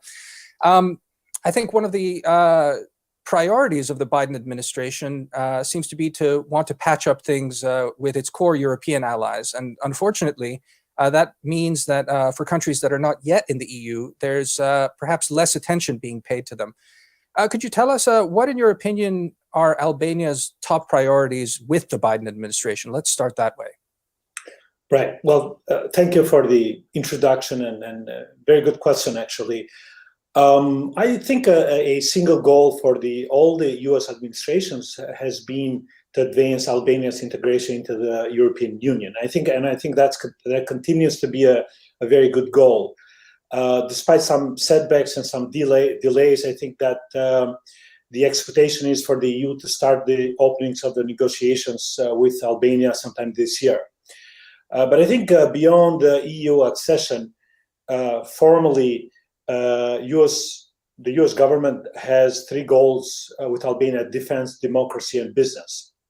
Now, I'm not a defense expert, and I'll let other people speak about that, but I think that relationship is going very well. The democracy and the business are more interesting in my view. And I think that as far as democracy is concerned, that part, justice reform, is a big part of this. I think that's a very big deal in Albania. And I think it has been substantial progress in terms of structural reform for justice, but perhaps not enough progress for the regular person in the street to see major progress. And I think both US and EU have been fully invested on this, and I think that in the next few years, I think we can see a lot more progress. I think under the democracy part, I think there is improved conditions for elections and fight against crime and corruption. I think there are two big underlying issues. And I think those are very good priorities, very important, but I think there is more work to be done. You know, I just want to maybe drill down on that a little bit, because it's exactly right that you say. I mean, I was amiss in saying that. One of the things that seems to characterize the Biden administration's approach is that it's more functional than regional, if that makes sense. They think in topics and top level things rather than so much regions. And one of those has been the fight against organized crime and kleptocracy in particular. It's a topic that's very, very much on the minds of people here in Washington, has been for the last 4 years, and it's really coming up. I noticed that Ambassador Yuri Kim earlier this week was pressing Albanian parties to also, attack that problem. How do you think that's going to play out? Do you think there'll be progress on that?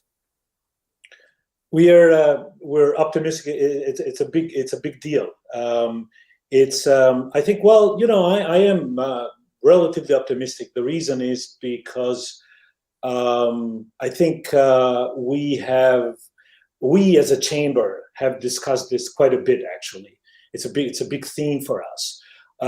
It's a big theme for people as well. People are getting tired. I think, and in our communication, in our interactions with the government, we see that we have reached that point where we are talking about it as an issue, and now we're collectively talking about solutions. And I think that's for that purpose. I think, but it's going to be hard. No question, it's going to be hard. It's a lot of people who, I think it's corruption in Albania is a little bit of,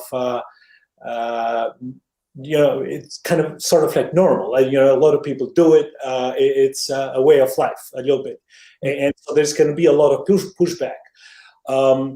But last year, the Prime Minister Rama, one of the reasons I'm optimistic is Prime Minister Rama last year asked the U.S. government to help with this. And there has been a progress from that perspective. USAID is now going to have something called USATA, which is the Transparency Academy, and I think that's a good start. But it's certainly important, and it's not going to be easy. Speaking of Prime Minister Rama, he has been a key player in advancing the so-called mini Schengen proposal, which we don't talk about it in those terms anymore, but it's for the region and economic integration, the four freedoms, opening up the region to create a cohesive market for outside investors. It's not meant to be any sort of substitute for European integration, which you mentioned earlier, but it seems to me like quite a worthy initiative. Do you think we'll see progress along those lines in the coming months? Do you envision that the Biden administration will be supporting this as well, or do you think that there's some feeling that the Biden folks might be nervous about this being sort of a legacy of the last 4 years and wanting to sort of shift away from that? So, I don't know whether the Biden administration is going to push hard on this or not, but I can tell you this. I think the concept of mini Schengen is a very, very good idea for us. That proposal was embraced enthusiastically by most of the Western Balkan countries at the time, but not from Kosovo. We haven't heard so much about the mini Schengen concept. And I think, first of all, because of for political reasons, it's going to be important, was going to be important always that everybody is in. And Kosovo not being in, I think that throws a little bit of cold water into the idea. But I think the other aspect of it was a technical aspect that made perhaps the mini Schengen was a little bit ambitious in terms of it required a lot of hard technical work in terms of drafting common agreements on trade, on customs, and I think that hasn't happened yet. But if we want to see some success there, I think U.S. can pull this off because it has the authority in the region that if it pulls the weight on this, I think it's going to happen, and I think it's a great idea. Indeed, I'm glad to hear you say that. I mean, honestly, from my perspective, the U.S. should be doing a lot more on this, and I do hope that the Biden administration, in its rush to work more closely with its European partners than it did before, than in the last 4 years, the United States has been able to, doesn't forget that U.S. leadership on issues such like this, I think, is incredibly important. Beyond something like mini Schengen, what are some other low-hanging fruits for economic development you might point to in the region? Anything else that your advice that perhaps the Biden administration ought to be looking to focus on? Well, there are a couple of things going on. First of all, I want to mention this. There's this economic and investment plan for the Western Balkans. This is a European Commission initiative. It's a 9 billion euro investment plan for investments in green energy, digital transition, infrastructure. It's kind of new. It was announced last October, and I think it's going to be ongoing. It has some requirements for countries in the Western Balkans, and that essentially the requirement is going to be whoever makes the most progress on fundamental reform that is aligned with the EU. And I think that's a win-win. I think that would be a win-win for the Western Balkan countries because if they move that reform forward, I think that's going to be a faster accession into the EU. And then when we talk about EU, US and EU are very much aligned in the Western Balkans. So you would see the Biden administration goals moving forward, generally speaking, as well. That's one thing. Secondly, there are two energy projects in Albania that the U.S. administration started. First of all, it's this hydropower project with Bechtel, and there's another project on energy as well, a thermal power plant with ExxonMobil, which was just announced a few days ago. These are great projects because I can secure Albania as energy independence and also potentially turn Albania into a regional energy hub. So those are specific to Albania. But I think that beyond that, the last thing is at least myself and some other colleagues in the chamber but not only in the US chamber in Albania, in the American chamber in Albania, but also in the US chambers in the region, we think of this idea as the regional investments. So in other words, the concept is that all the countries in the regions are too small, are small. Albania is small, North Macedonia, Kosovo, Montenegro, Bosnia, even Serbia is not big enough. But if we get together and we say, well, there's this region becomes a little bit more attractive to mid-size and larger US investments. And perhaps investors can come, set up shop in one of the countries in the region, but then cover the whole area. And I think those three are very interesting, options and opportunities. Mr. Yatso, I'm being told that we are running out of time here. I just really wanted to thank you for this opportunity to talk. I think this was an excellent conversation, and I think everything you said is right on. I think there are a lot of opportunities for in fact, making the next 4 years a time of real progress for the region and for Albania. And I'm sure, in fact, that, there are many talented people going into the Biden administration. It's been a long process with a lot of challenges during this tough time to get everything in order. But I'm very optimistic for the next 4 years. And thank you very much for your time, and thank you very much for the conversation. Thank you. Bye-bye. Bye.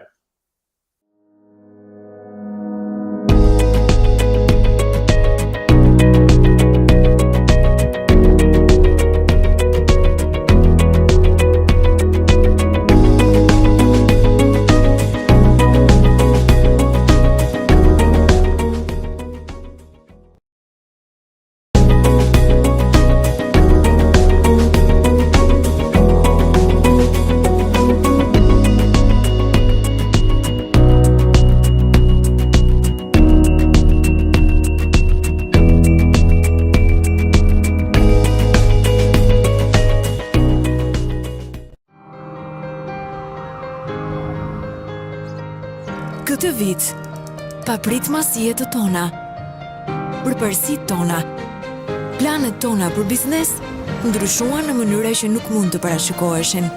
Por ne në Alfa Bank ishim të sigurt se vetëm së bashku, me përkushtim dhe profesionalizëm, mbështetje dhe përpjekje të vazhdueshme, mund t'ja dilnim mban. Dhe në asnjë moment nuk reshtëm së punuari për këtë. Me shërbime të reja, zgjidhje online dhe shumë energji pozitive, ne osiguruam që ti, familja jote dhe biznesi yt të kishit të gjithë për krahjen e duhur për të ecur përpara. Dhe ndërsa një vit i ri me sfida të reja është kaq pranë, ne premtojmë se do të jemi gjithmonë këtu, më të fortë, më vizionar dhe më njerëzor. Për ty, Alfa Bank, gjithmonë të sigurt, gjithmonë bashk.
Good afternoon, everybody. For those who were not with us for my earlier session, my name is Aida Nani, and it gives me my great pleasure to be a moderator to this final session of Tirana Economic Forum concerning green economy, smart cities, and urban innovation in Albania.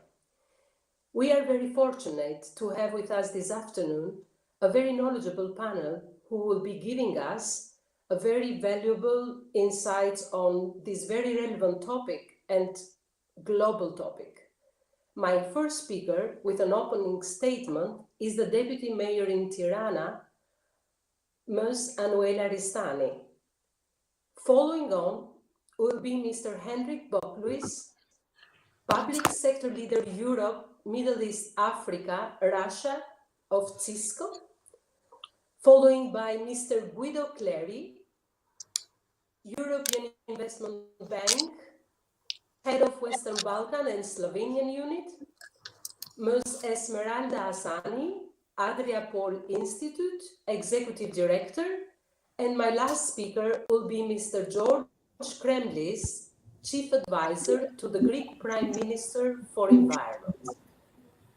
If I could remind the panelists to try to keep their presentation to 5 to 6 minutes to leave a little bit time for more pertinent questions that may arise. I do have a couple of questions which I would like to introduce at the beginning of each presentation, just to make sure that they are able to be covered during the session.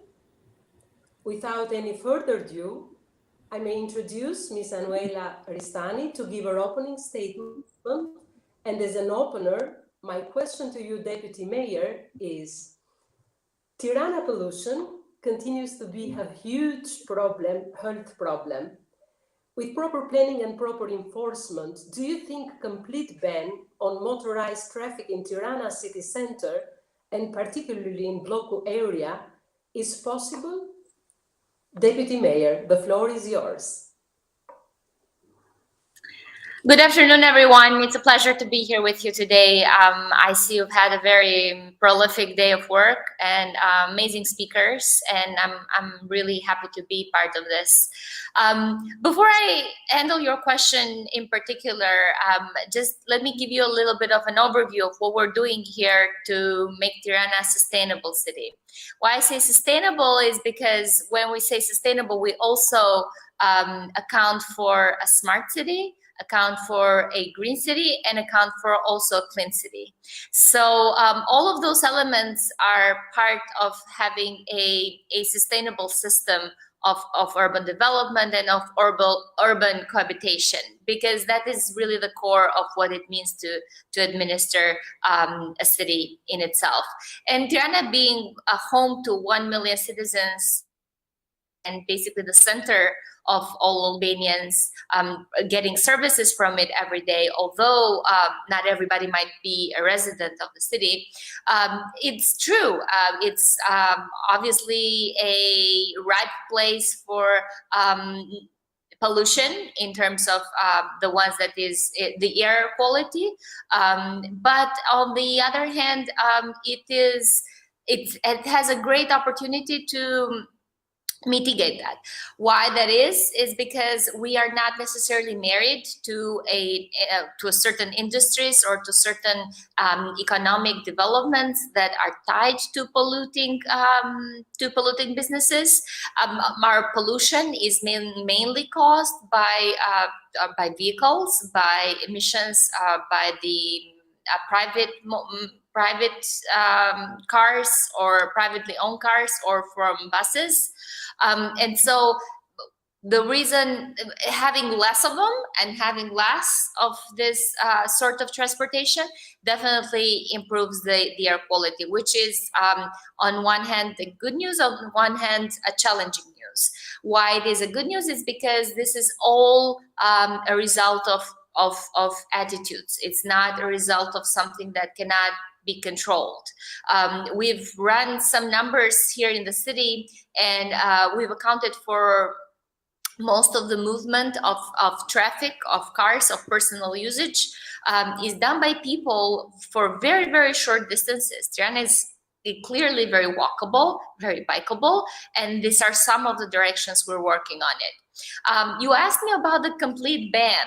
And that is, if you ask me personally, also because I follow the Tirana Green City Action Plan, I would want a complete ban, not a partial ban on all cars. But as in any other city that you might ask today, the big challenge is really how to move people from A to B.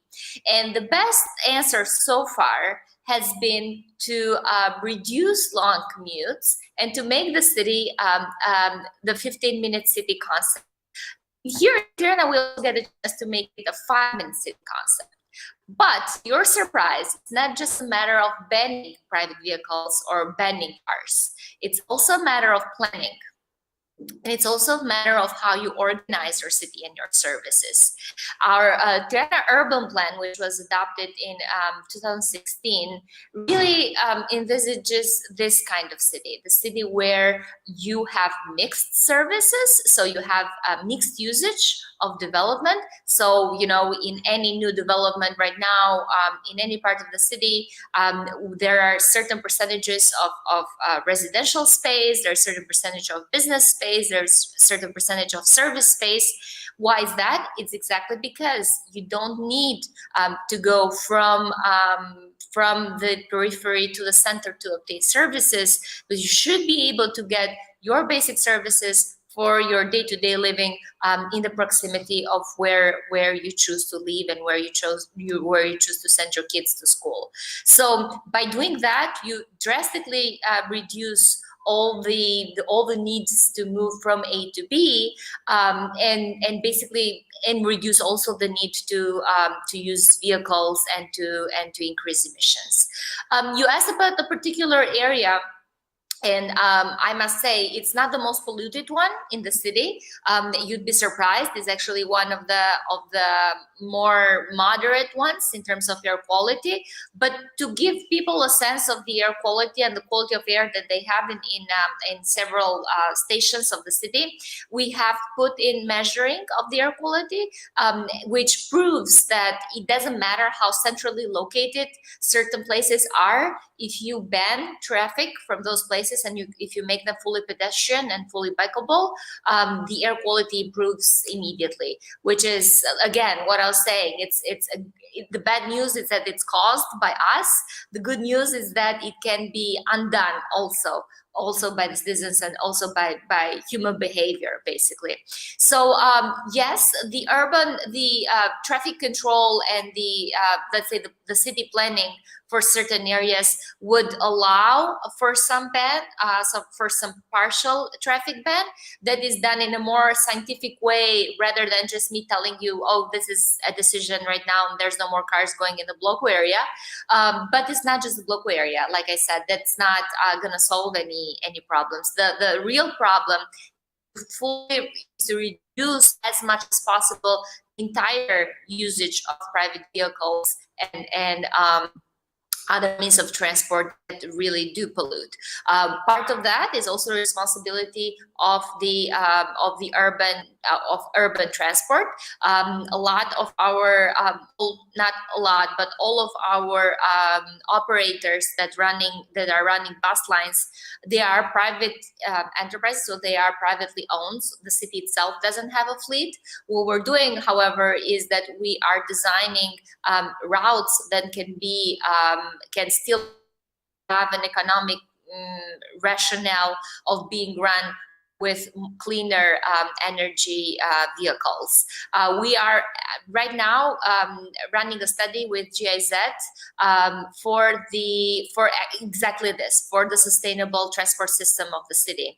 And data so far shows that a lot of the routes that are run by private operators are profitable and would also be profitable if they were to pick and choose more sustainable means of transport. That would be a big reduction in terms of emissions, and also reducing in total the usage of private-owned vehicles for the entire city, not just for the Bloco area.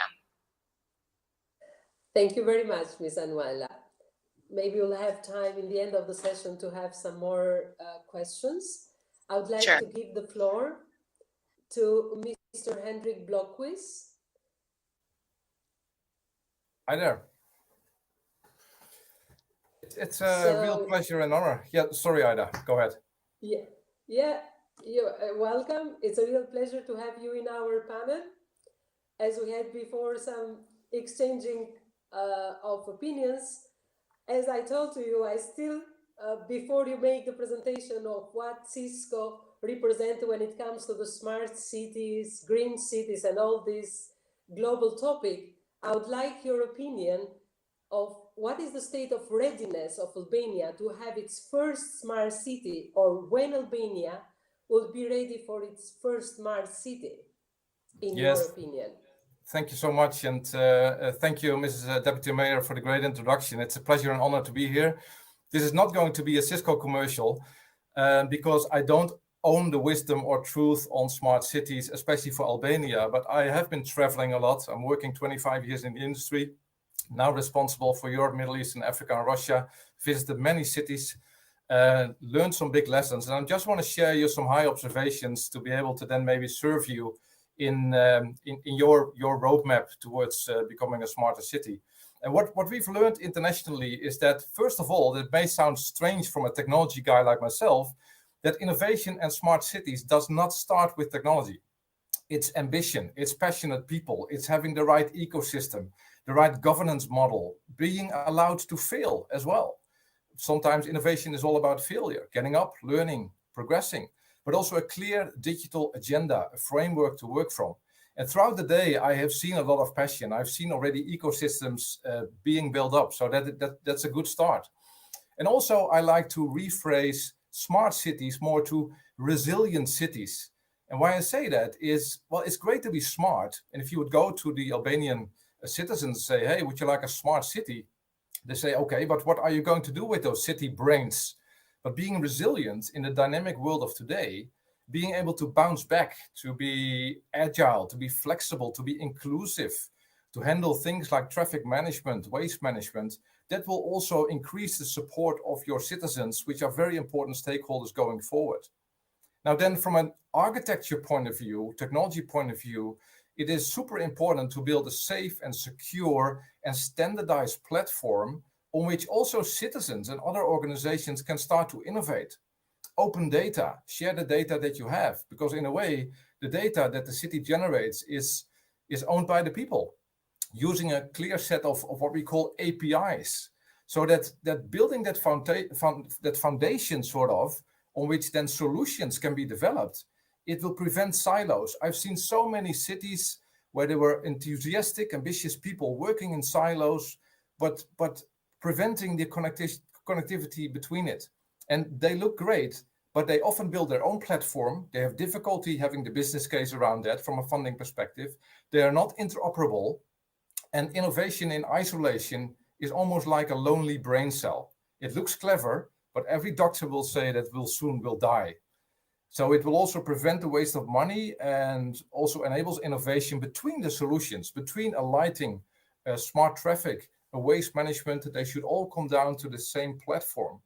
And maybe if you don't believe me, go to look at the city of Nicosia, who presented only a few weeks ago. So it's a very actual example that we have, where the city of Nicosia decided to build a core smart city infrastructure that will help run the various urban services like parking. They think about environmental monitoring, smart traffic, smart lighting, and so on.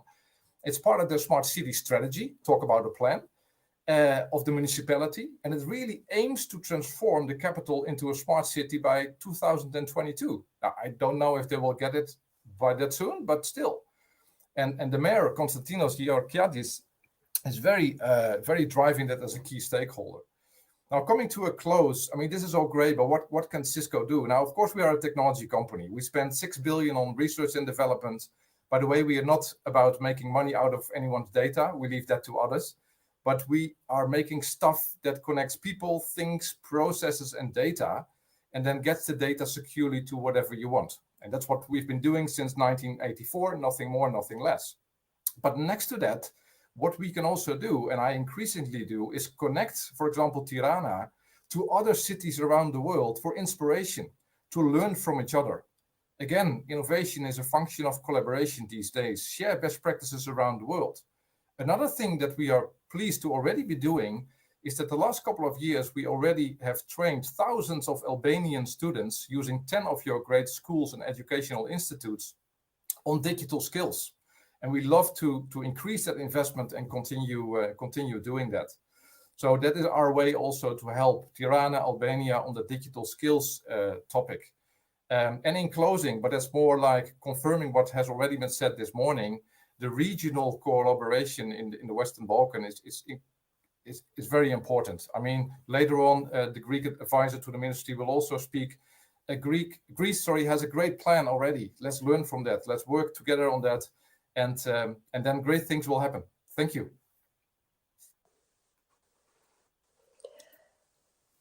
Thank you very much, Henrik. And maybe we'll have the time to discuss more in the end of the session. I would like to give the floor to Mr. Guido Clery, European Investment Bank, Head of Western Balkan and Slovenia Unit. Good afternoon, Mr. Guido. Good afternoon, Aida. Yeah. So I would like to raise a question in the beginning of your presentation. What is the European Investment Bank stance to enact the green economy in the region? And how are you supporting urban innovation in projects in Albania? What are the barriers on lending in Albania on green initiatives? And what level of current funds are available from European Investment Bank for Albania? Thank you very much, Aida, for this presentation and for the question. First of all, let me tell you that I'm very happy to be today with you. I think that Anuela Ristani's speech was very insightful regarding what is happening currently in Tirana. And we are, as European Investment Bank, we are really looking carefully to the evolution of this city. Now, just allow me to make a short introduction on our stance as a European Investment Bank and our activity.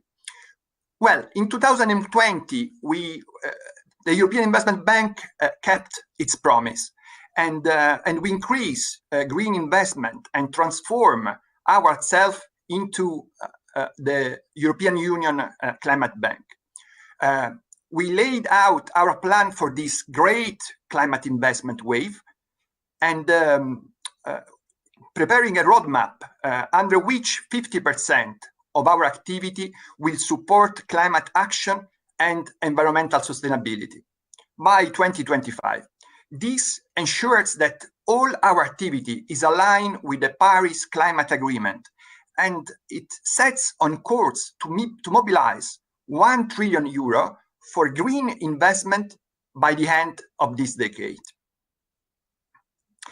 We are proud to say that the share of EIB investment that went to climate action and environmental sustainability project rose from 34 to 40% last year, in spite of the COVID crisis. In the Western Balkans, we support the rollout of the economic and investment plan adopted by the European Commission. And as such, we promote the transition of the region towards a greener, more connected, and more sustainable model.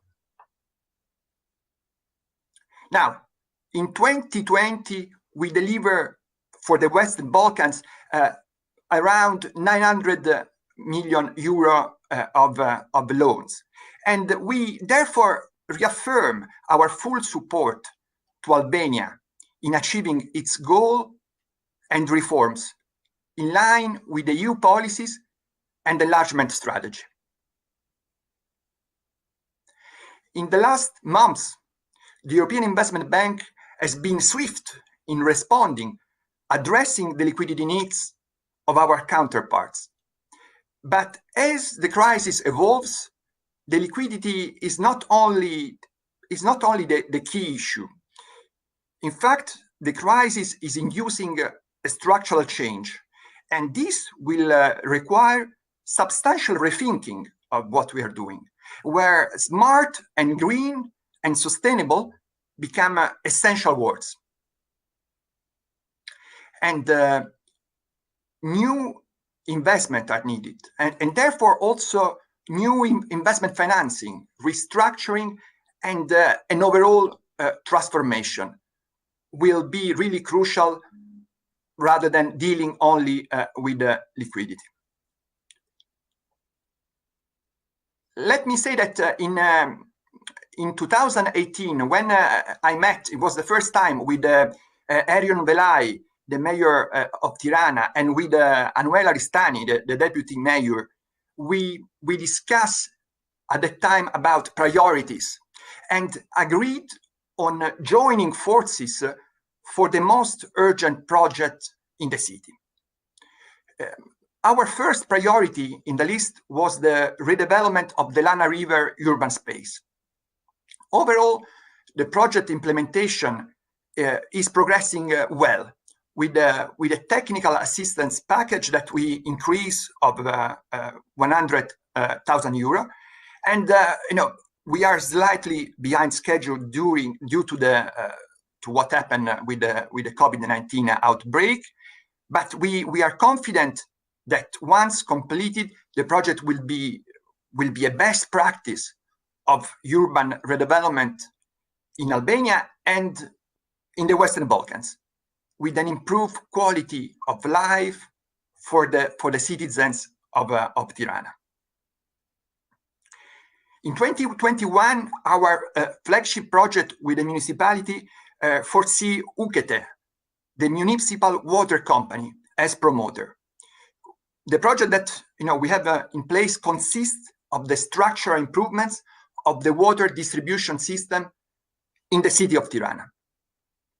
And this through the construction of the Guri-Barden transmission line and the high-pressure supply ring to achieve continuous and high-quality potable water supply. Although thanks to domestic water tanks, where the water is accumulating during the hours of supply, and the customers' households do have water 24 hours a day, it is imperative to maintain continuous 24-hour water supply. And I would say also to keep the distribution network under pressure in order to ensure water quality as according to acceptable standard. The proposed investment that we are structuring will ensure the continuous access to compliant potable water in line with the European Union directives, and will improve water security in the area of Tirana. Now, allow me to move to another topic. In the aftermath of the earthquake that struck Albania at the end of 2019, the European Investment Bank stood ready to support the country in the reconstruction process, and in order to make the country greener, more sustainable, and inclusive. In this context, we pledge a total envelope of euro 100 million, combined with the 2.5 million grant resources, including technical assistance, to enhance the impact of our loans. The main intended purposes of these loans are the construction of public infrastructure and social, affordable housing. Now, allow me to conclude. Our key target is to continue to deploy the competitive financial advantages of the European Investment Bank lending to serve green and inclusive development under the framework of the European Union accession policy, and ultimately to make greener and safer the life of the citizens of Tirana and Albania. We will continue to build upon stronger partnership with with key counterparts as the Tirana municipality and also the Albanian Development Fund. And we will seek an acceleration of our existing stock of projects through the deployment of increased technical assistance packages and investment grants from the WBF, the Western Balkans Investment Framework, the Economic Resilience Initiative, and from European Investment Bank own resources. Thank you very much. Thank you very much, Mr. Guido, for making a summary of all the projects you are investing in our country and in the region, and the active role of European Investment Bank supporting green economy and smart cities initiative. I would like to give the floor to Ms. Esmeralda Hassani, the Executive Director of Adriapol Institute. Good afternoon, Esmeralda. It's a pleasure meeting you. Pleasure to meet you too. Knowing the fact that your institute has been very active in the last 3 years on the activities on the green smart cities, I would like you to raise the question, the roundtables held by your institute, have there been any outcomes other than promises? What is your feelings from the feedback from all these roundtables and the activity of your institute? Floor is yours, Esmeralda. Thank you, Aida. I would like firstly thank the organizers for the invitation. As you said, green economy, smart cities, and urban innovation are familiar themes to me and to the Institute. I'm here representing not only the Institute, but the university too. I think I am the only one in the panel who work in the background with universities and with the NGOs. We organized for 3 years a high-level international forum on smart cities. And those forums were a unique opportunity to reflect and to discuss the role that smart city with its components plays and the relevance that the smart drivers occupy for the future development of Albania and the region. I would like to stress the fact that those roundtables was very effective because we implemented very interesting projects after the workshops. So in this case, I would like to emphasize the role of the universities and NGOs in raising public awareness on green economies, smart cities, and urban innovation. It seems that everyone is clear about the concept of smart city or green economy, but if you ask the citizens, you realize that for the most of them are unknown terms. So I would like to draw attention to the work that the universities do to raise awareness, introducing curricula within the subjects with innovative topics, signing memorandums of understanding and collaborating with innovative businesses in order that the students can be allocated for internships inside those companies and maybe the most skilled one to be employed, establishing hubs, labs, startups, spin-off, makerspace within the universities. So all those components, in a way or in another, help the mentality of the entire ecosystem to be more familiar with the terms and to interact within them. I think that if we'd like to live in a smarter city, we have to put an eye and help with good governance, good policies, the universities, public or private one, because it's an excellent bottom-up approach. Furthermore, I would like to emphasize the role that NGOs have in the preparation and implementation of projects that are directly related to the theme of the session. As I said before, some of the projects we are implementing are as fruit of the roundtable or smart city forum. So actually, maybe you know that Albania and the other 5 countries of the region are actually eligible to participate in the most of the EU calls. Most of the objectives of the project calls are sustainable development, green energy, blue economy, intelligent tourism, and zero waste. So, in general, through small or medium projects financed by the European Union, NGOs are working on the background on those themes. implementing this kind of projects create a circle where either who is not familiar with the terms and the subjects will be able to understand and to explore those realities. It's a kind of wave that push forward innovative concepts. I'm bringing here some concrete example of projects that we have implemented. One of them is Tirana Innovation Hub, was a project developed in collaboration with the Ministry of Innovation and Public Administration and Partners Albania, and financed by IAZA program, an Italian program. The project's objective was to promote and to support the social inclusion and sustainable employment programs for young people by enhancing their active involvement in the ICT entrepreneurship. So it was a very successful project with tangible result. A second one, very related to the other panel regarding the energy, the efficiency energy, is a REHAB, an acronym of Regional Energy Efficiency, and it was an IPA cross-border program, Italy, Albania, Montenegro, with the main goal to increase energy efficiency of the public building inside the program area. In addition, this project aims to guarantee effective communication to consumer and awareness raising at all the levels of the society. Another project related to green economy was art, plastic and recycling, was the IPA cross-border program, Albania, Montenegro, with the idea to strike a perfect balance of improving the environment and encouraging friendly economic activities in the cross-border area of Shkodër Lake. So, to conclude, this project is just an example on how we contribute to realize component of green economy, smart city, or either urban development.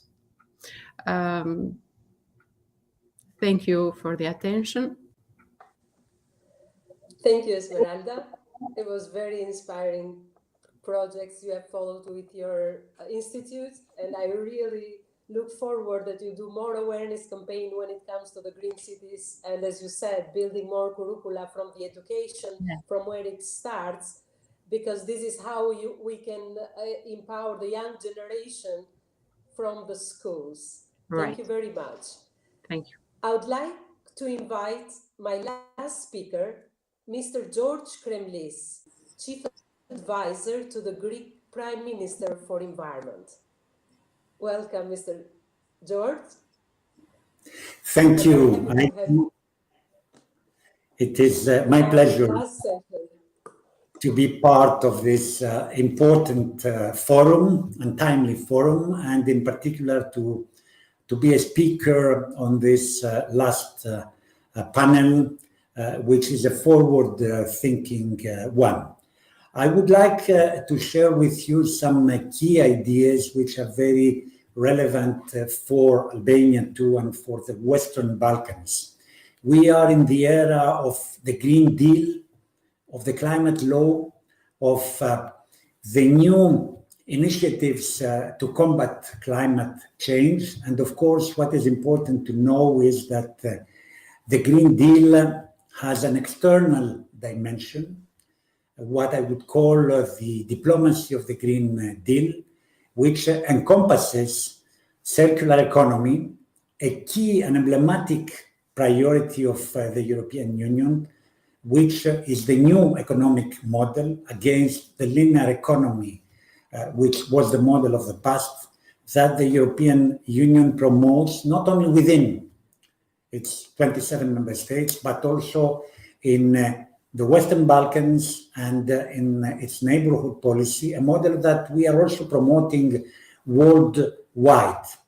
Circular economy in that respect is the key priority that will be mainstreamed in all the other policy areas of the European Union, but also of our countries, with a view to making them circular. And it goes hand in hand with green growth. We should be speaking about circular green growth, about blue economy, which is also very relevant for Albania as a country with a long coastal area, and of course, digital economy. Therefore, all these key pillars are interrelated under the umbrella of the Green Deal, of the climate law, and of the circular economy, and have to be promoted top down and bottom up, in the sense that our countries, and this is also very relevant for Albania, have to develop a circular economy national plan, which can be complemented by regional and by local ones, also at municipal level. But it is also a cross-cutting model, as it has to be mainstreamed and integrated in all the other policy areas to make them circular. Namely, circular tourism, very relevant for Albania, circular energy, circular transport, etc. And last but not least, we should now be speaking not only about smart cities, but about the holistic model of the circular city, which is a very broad concept covering not only waste management and wastewater management, but also eco-innovation, green jobs, energy efficiency, electromobility, renewable sources of energy, key priorities that are there to ensure the goal of the European Union, which by 2050 will be shared, the common goal of all of us, as by then and sooner, I would say, the countries of the Western Balkan will be part of the European family, and therefore this will be our main collective goal that we need to ensure by, for example, reducing also emissions by 55% by 2030. This is also very important at the level of the business community, as circular economy should lead not only to what we have been calling in the past corporate social responsibility, or more recently environmental and social governance. We should develop the new model of circular governance and circular entrepreneurship, which is the important driver for the business community, for the private companies, but also for the state companies to create green jobs and to promote green investments. And in that respect, green financing is extremely important.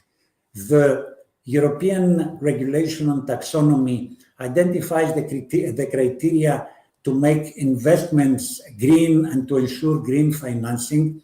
And this is also the policy of the IFIs. The EIB colleague has referred to that.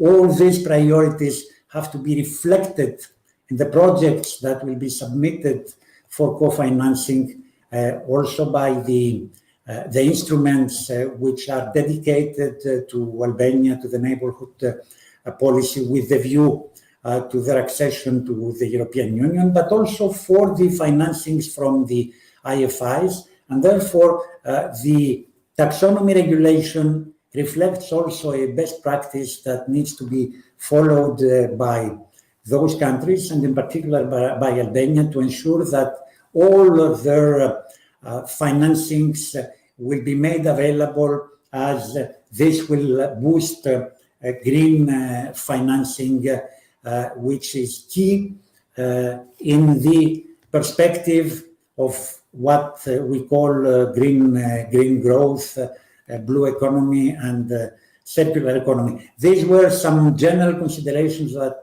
I would like to share with you. I believe that this Tirana forum last year, I had the pleasure to be in Tirana with a physical presence conference. I hope soon next year we will be able to do so. This is a very important forum promoting the European perspective of Albania, which is there, and preparing the ground for Albania to exceed under the best possible conditions, and following the best practice and the standards of the circular economy that we will all have to apply in the future.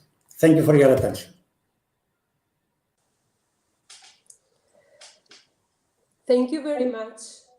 Thank you very much, Mr. Kremlis.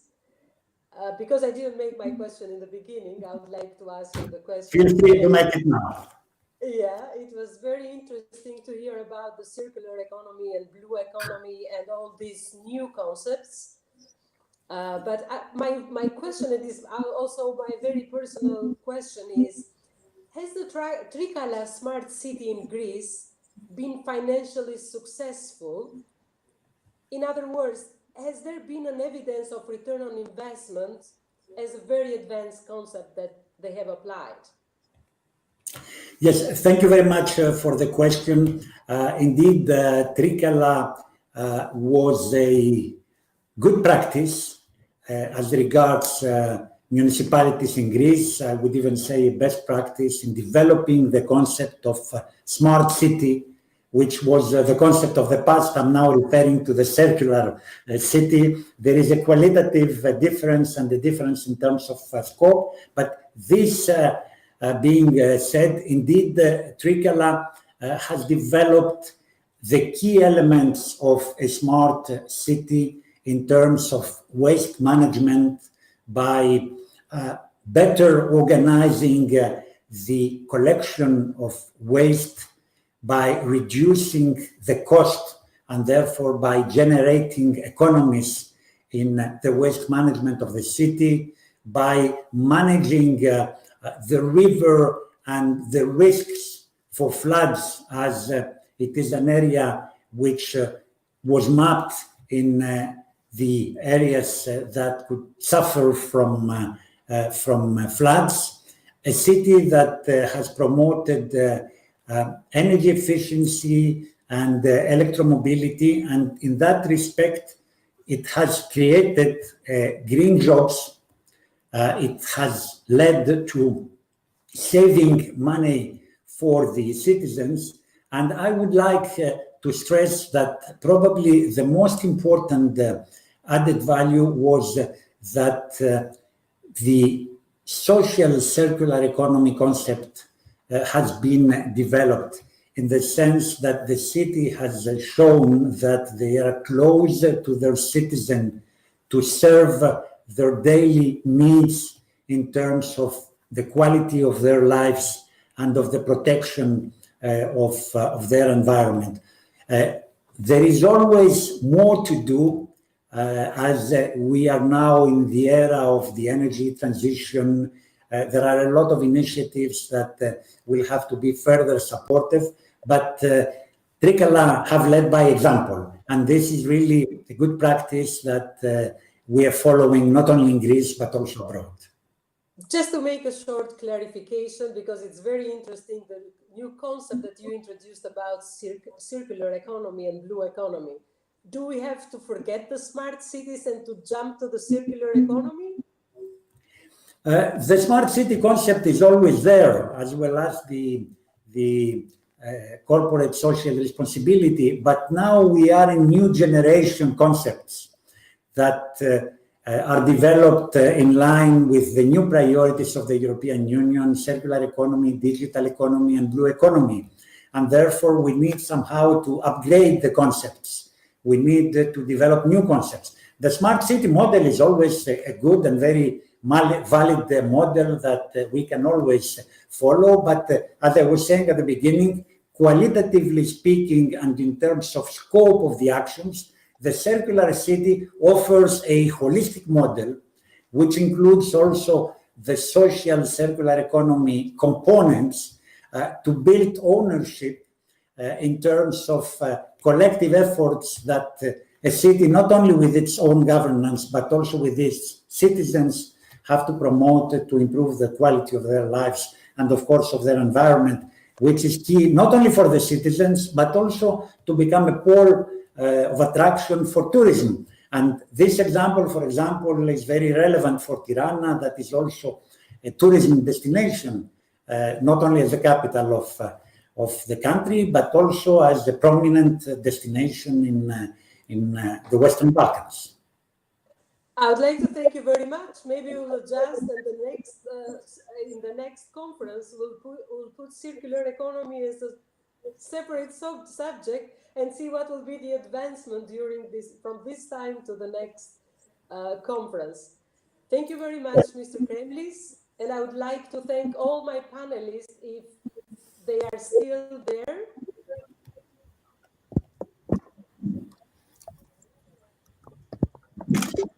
Thank you very much for being in our last session, ladies and gentlemen.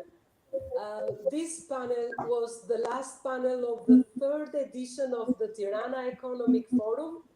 On behalf of the organizers, I would like to thank each and every one of you for participating in this year's digital version of the Tirana Forum.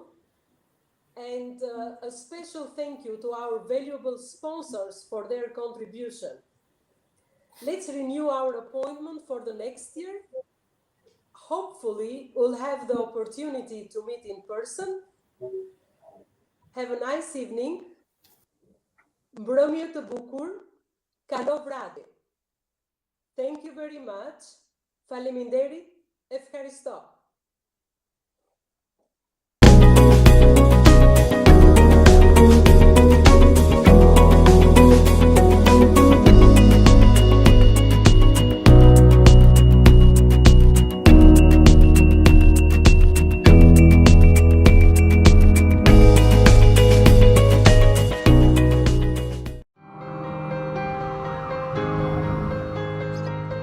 Këtë vit, papritmasijet të tona, përparësitë tona, planet tona për biznes ndryshuan në mënyra që nuk mund të parashikoheshin. Por ne në Alfa Bank ishim të sigurt se vetëm së bashku, me përkushtim dhe profesionalizëm, mbështetje dhe përpjekje të vazhdueshme, mund t'ja dilnim mban. Dhe në asnjë moment nuk reshtëm së punuari për këtë. Me shërbimet e reja, zgjidhje online dhe shumë energji pozitive, ne u siguruam që ti, familja jote dhe biznesi yt të kishit të gjithë për krahjen e duhur për të ecur përpara. Dhe ndërsa një vit i ri me sfida të reja është kaq pranë, ne premtojmë se do të jemi gjithmonë këtu, më të fortë, më vizionar dhe më njerëzor për ty. Alfa Bank, gjithmonë të sigurt, gjithmonë bashk.